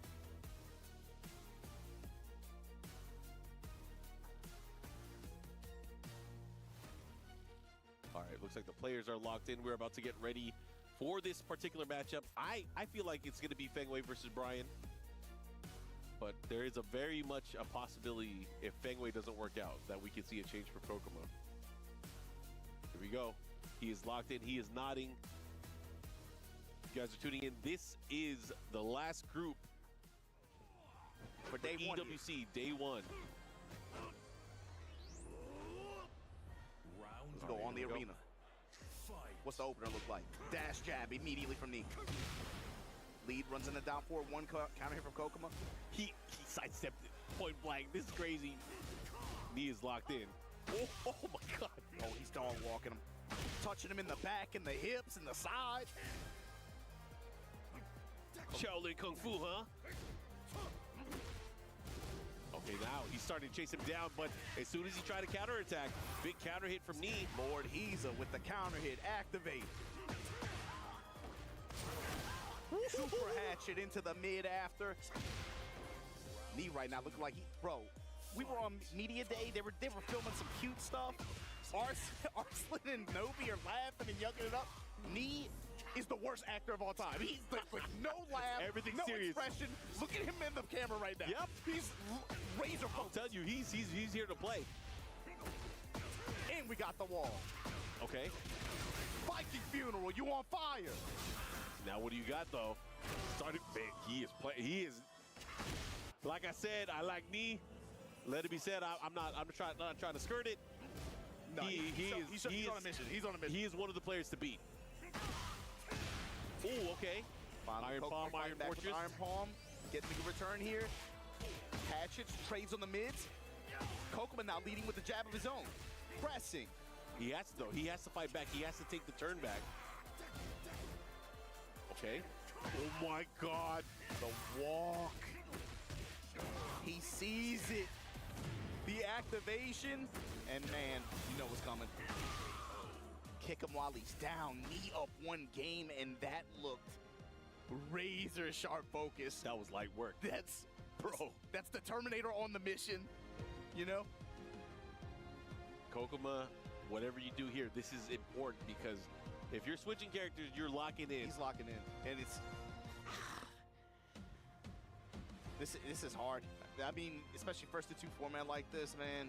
You gotta have faith. You gotta have faith in how you got here. Well, this may, depending on who gets the hits, this may prove to be a better stage for him. It's all about who gets the wall hits and who controls the stage. Yeah. Okay. Now starting to get the hits here, gets him with the low. It's huge. It's a huge risk, though. He has to be very careful how he places those Yeah, you lows. saw him switch up, start going to fish hook kick a little bit more at the end there, but the lead jab, dashing, realign, Knee slowly pressing and taking real estate away from him. I feel like, too, especially if he pops heat and he goes into fish hook. And said hi. How does he have this sense of time? And I said, Damn, download man, kick. he plays crazy. Trade on the rack while standing forward, down back threes. Okay, great opportunity there. Oh my gosh. You gotta protect your dome. And hello. Speed of sound, mock breaking. Now he's using the push. Yeah. He has to be careful though. Bishop's now putting in some work, leading with jabs. Because if he goes for that fish hook and he times it right, he's gonna get some nasty counter hits. Short of the wall, but Kokomo, you gotta be able to hold this position, get the most out of it. Fish hook and the jab pressure, doing low shoulder as well, putting in a little bit of work here for Kokomo. Here we go. Kokomo's playing guard. The best round he's played so far. Let's see if he's able to close it out. Really good defense, good dodge, good sidestep. He has to be careful. He's right by a nasty spot at the wall here where he can't sidestep anymore. Here we go. He is already stalking the prey. Oh my God, counter hit. This could change everything, especially with heat now. Side wall, he's gonna readjust. Better not take. Oh, you gotta be careful this time. Oh, Wazing Knee has the life lead. And the incinerator ate up so much time.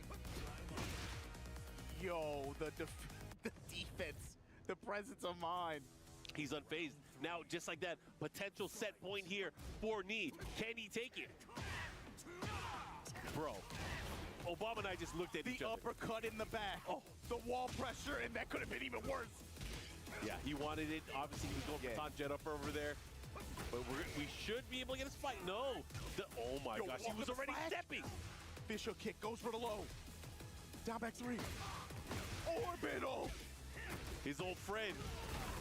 The flash heal, the activate after the ground spike. Now where do we go? Oh my, Still the on side the wall. After the smash, incinerator. Okay, Kokomo with a chance here. He needed this. Here you go, Kokomo, big chance here. Got to get on the scoreboard. Side kick. Fish with Requiem. Bro, did he even press? Did he? No. Okay, here we go. Able to close it out. Kokoma staying alive here, gets the round. But Knee really tried to get the hard read there with the Rage Art. Down 2 strike. Punishment on the low. Kokoma now looking alive here. Nice, the 3-3 catch. Trying to chase him down here. Gets Again, the low top 4-4-2. there. It's been working. Wall presence right now for Kokomo, putting him back in this thing. Just like that, 2 rounds. Uncontested here. Kokomo, what are you going to do? How are you going to settle this? He's not out yet. Oh, no. Big punish on that low, though, is going to lead to the wall pressure with the snake eyes and the activation now. He tried to spring up. He has on to be fire. careful. While standing 4, low hatchet. This is huge. Big opportunity because he gets the momentum now at the wall. Yeah, and the heat pressure. Yes. The sidestep, trying to get a little bit cleaner on the wall presence here. Step in low. Oh no, he went for the big risky low. The down back 3, and here comes D. Oh, what a block. And the punishment again on the lows. Knee able to take this set like that. Kokomo felt like he put a lot into it towards the end. Had some good return in some of these situations, but Knee overall control. It felt like from jump. Locked in on this group. Razor sharp focus. Yeah, I think unfortunately for Kokomo, he is going to have to go into the lower bracket now. Knee guarantees himself a spot out of the madness. That was an interesting set there. You know, Kokomo really started to turn things up at the very end, but it was too little, too late. I don't know what does this guy see, man? His sense of timing and just the presence of mind, the range understanding of ranges and what to expect in certain situations from players. The mobility, man. His sidesteps just opened up so much that first game. Yeah, his sidesteps, his sidewalks. It felt like walking a dog. Yeah, and then his defensive reads too. He blocked so many of those down back threes, got the big launch here, really made Kokomo second guess his offense. And even at the very end, that's what got him killed, was those big punishes on those lows. On the lows, yeah, his overall block punishment on the lows knee was, man, razor sharp. It was like in your face defense. They call out orbital there. If you watch it and you listen, it might sound like it's very one-sided, but honestly, it was very one-sided the way that we saw it. But man, he was a killer. Nee is ready, and I'm excited to see how he plays tomorrow as well. Nee making it out here of Group D, but now it's coming down to the final 3 players. We're gonna start eliminating some players. Dude, here in Group D. This event, this game on this stage does something to these players. I'm just like, the way they wear it on their faces, like whether it be the pressure or the focus. It said Nee and Kokoma don't like each other. Oh yeah, here we go. Back to Kira. Kira makes some noise. Yeah, one of the few representatives of Europe here. I mean, you can even zoom out, man. Like, this is one of the few representatives that is not JP, Pakistan, or Korea. Yeah, there's not that many. There's not that otherwise. But he's going up against the legend, Team Yamasa, Nobi. Lord Nobi-san. It's likely gonna be Lars versus June. I don't know. Yeah, and that's a rare matchup. I don't know how many times I've seen this matchup. I've never seen that matchup. I'll tell you straight up, I have never seen that outside matchup. of maybe some scenarios where Nobi might have played like Shonen or something. Lars did not exist until Season 2 for most people. No, for most. So we're gonna see how that's gonna play out, of course. But you gotta give credit to Kira. Kira can beat any player. He can beat any player. He has proven it, you know, at EVO just the other week. And more than one EVO. Yeah. He slayed so many great players there, including Nee, who was in this group. In more than one EVO, more than one Tekken game. But here we go. Kira on the June. Going up against Nobi on the trademark drag. Oh, he's just dragging off. Let's go. Assault. From the backboard 2-string, and again, pushing Kira to the wall. But those cans gonna open Nobi up here. Push Nobi on this wall. Sidestep 4s. Activate through the pressure afterwards. Try to get that. Kira, yeah, looking for something that isn't there, and Nobi gonna punish him in a big way. Yeah. Only 28 costs up this round. Does he get another shot? After the smash, where you going, Nobi? Looking to close things out here. He does have a huge life lead here. Can't take a huge risk. That could have been bad there. That Tooth Fairy, if that hit, that would have, especially because he had heat and rage. Yeah, he saw him sidewalking a good bit there too. Went for the low there, but then you stand, sleep kick. Caught a step in there though. 4-4 able to land here. Now the pressure from Nobi, but a big low parry from Kira. The big thing here is he's gonna push back. He's gonna have momentum at the wall. Let's see what he got. Yeah, he's gonna build up essence. Over half now, 60. Not just that, look at this pressure. Stepping with Nobi too. Oh, this is huge. Gets the wall splat. The follow-up here. Looking to close things out. Kira on the scoreboard now. Great guard punish and the wall pressure. Wow. Kira. Jabs back up, showing back threes now. There we go. There's cartwheels, this time going the stance. Gets the mid-option counter hit. Nobi. Back to the wall, in trouble. Now you got to deal with that flashing gold at the top left. Laser beams all over the screen. It's a mid-counter hit strike here. Tornado at the wall. Nobi, wall control, gonna step on her toes. And raw smash after Nobi. Taking it right back. All right, here we go. Let's see what he does here. He is one round away from going up 1-0 here. But Kira, you know he got some fight in him. Or two with the geyser. Oh, low jab. Jab strings and then sidestep 4 pressure. That's been a standard for Kira. I think it's just by default against a lot of players' defensive habits. But here we go after the geyser. Oh yeah, big he's gonna close it out. Combo. You already know, man. 93. That wasn't even as much as it could be. Here we go. He could have got a lot more. Yeah, That's the crazy part. That's the scary part. Here we go. Final round. Here, game number 1. Not good, Nobi. Runs into the wall. Kira is not gonna let this. No, you got a problem now. Half health advantage right now. Oh, that was sick. And the follow-up here. He's gonna push towards the other side. He should be able to get the other wall here too. Oh wait, just shy of it. That's the pressure. Yo, Nobi, you gotta do something. Show me what you got. Step in to activate. Oh, what a low jab. Sidestep fours. The mid follow-up. There you go, the follow-up again. Back four series. Uh-oh, this is gonna hurt. No, get off. Oh, the commander on the punish. Try to get him one more time. Got to be careful. Good break. Gonna throw. Bro, punish. Oh, he gets the wall splat. No This is way. huge. He's gonna rage art. He's gonna rage art. Tornado, no, it burns all the timer. Yeah. Doesn't matter. Oh my God. Look at him. He's flexing on him. He gotta pop his pecs a little bit. All right, Nobi. That was the confidence play. That was like that right there. He's like, yo, I'm in this. I got it. He had that smug look on his face, like I just stole it. I just stole it away. The smuggest grin. Look at him. Oh, okay. This is true Nobi. He's feeling good. No pressure, no stress, right? Like we were talking about earlier, right? That's something that's always important for him is like his feel. You know what I mean? Like in some of these situations when he's feeling himself and when he feels real loose, I feel like that's when you start to see that hot Nobi. When he starts playing with heart and with feel, based on like when you start seeing the reads come out. Right now, he's playing with a little bit of confidence. Yeah, this is that fire. So Kira, what's your answer? Jab he finished the string. Plus frame, great micro step after from Kira. Wow. Great defense. Back 4-2. Oh, he tried to activate there. I like it. Sidestep after delay and then activate. After the jab string. Good option. Wall standing 1+2, able to land here, looking to close it out, and there it is. The back bop and Nobi now. Oh, Kira, he's singing his favorite rap song. Oh, big counter hit. Kicked him in the face.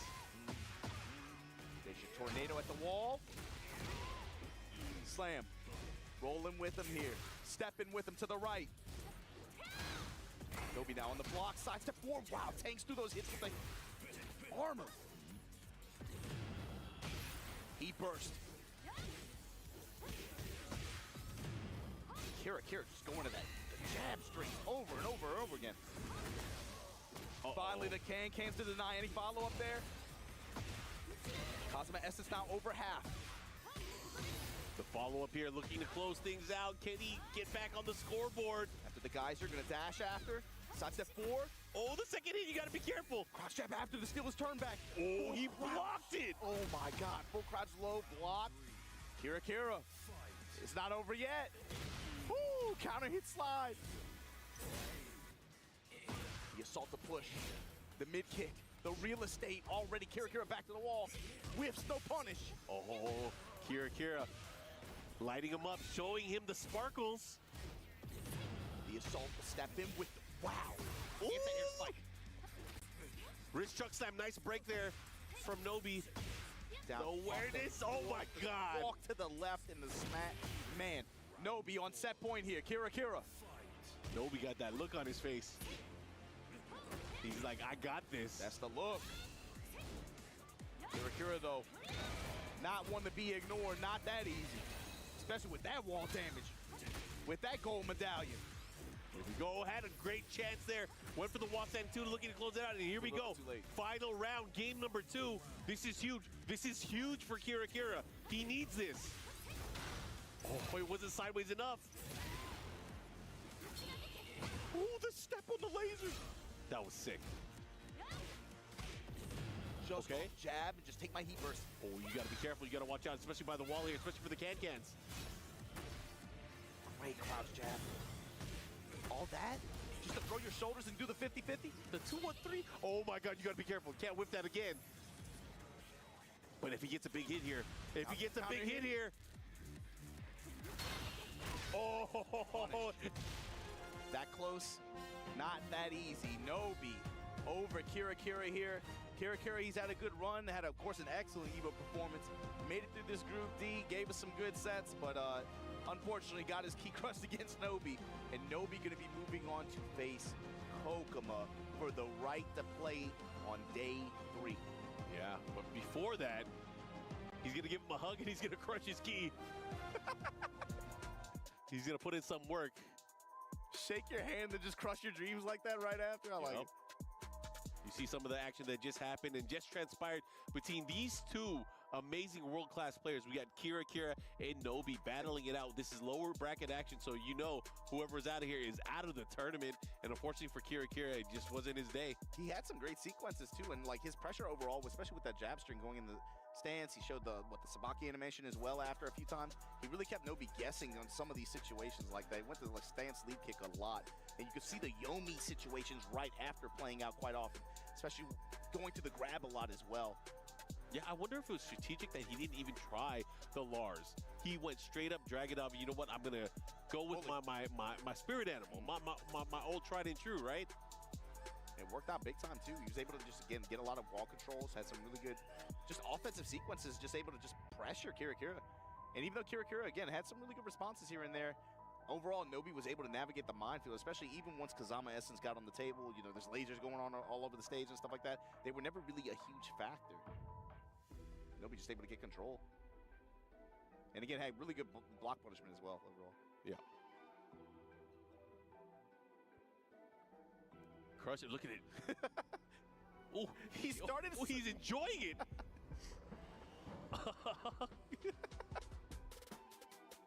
Maji. That's something, man. When you watch somebody's dreams just be destroyed with a sense of like childlike wonder and excitement. He got a clean break on that one because that thing almost kind of shattered there. But right now, speaking of shattering, one of these two players will have their dreams shattered, their EWC dreams, because only one of them will make it. Is it going to be South Korea's Kokuma or Japan's Nobi? Yeah, Nobi got to get ready to get right back in there, especially with the way Kokuma was playing. Obviously, go up against Knee, rough draw, but Kokuma as well had really good focus, had some good decisions. Just felt like Knee was in control. So going up against Nobi now, did he see anything that set that he liked? And again, the question still is, who's Nobi going to play against? I feel like it's a Fang pick. Yeah, I feel like he'll probably start with Lars. I think he'll start with Lars. It felt like when he went to drag, I felt like it was like a comfort pick, but it feels like he wants to run Lars this tournament. Body language. Yeah. Either way, excited to see how this is going to play out. Kokuma had a really rough upper bracket finals. Had to go up against Knee. Knee was playing. He was playing. But now having to deal with Nobi just to be able to make it out of Group D. Can he do it, though? That's the question. Any thoughts here? I mean, I'm gonna put it on you, man. I think this is a huge chance for Korea too. Imagine if both of the Korean players from this group are able to make it. Not even that. Obama, who you like? Who's gonna take it? I'm gonna say Nobi. Nobi? All right. I think Nobi. I'm gonna say Nobi. I can't. It's like, you know, seeing Nobi and just, you know, his acumen as a player. I feel like I gotta cheer for him. I just like the X factor, the element that he brings when he's on. Yeah. The bracket. When he's on, I mean, he has a lot to bring to any table, right? Bro, he got his own lever. There's not that many players here that got their own lever. Come on. We got to put him on. Anyways, we got this matchup coming up. Last time these guys met, Kokuma edged them out 2-1. Nobi with a huge, great placement at Evo. Yeah, he had a big come up just last week.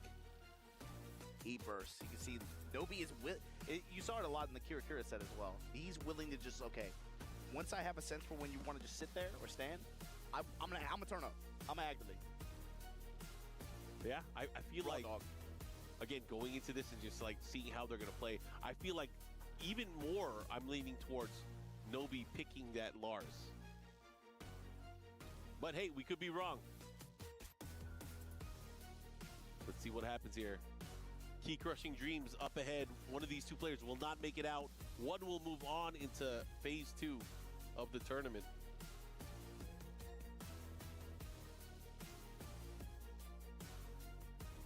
Japan versus Korea. Again, this group has been pretty fun one to watch so far. And it's going to end on this note. Nobi versus Kokuma. Only one can remain. Yeah, Nobi, one of 4 Japanese players here for EWC. I believe there are 4 players, right?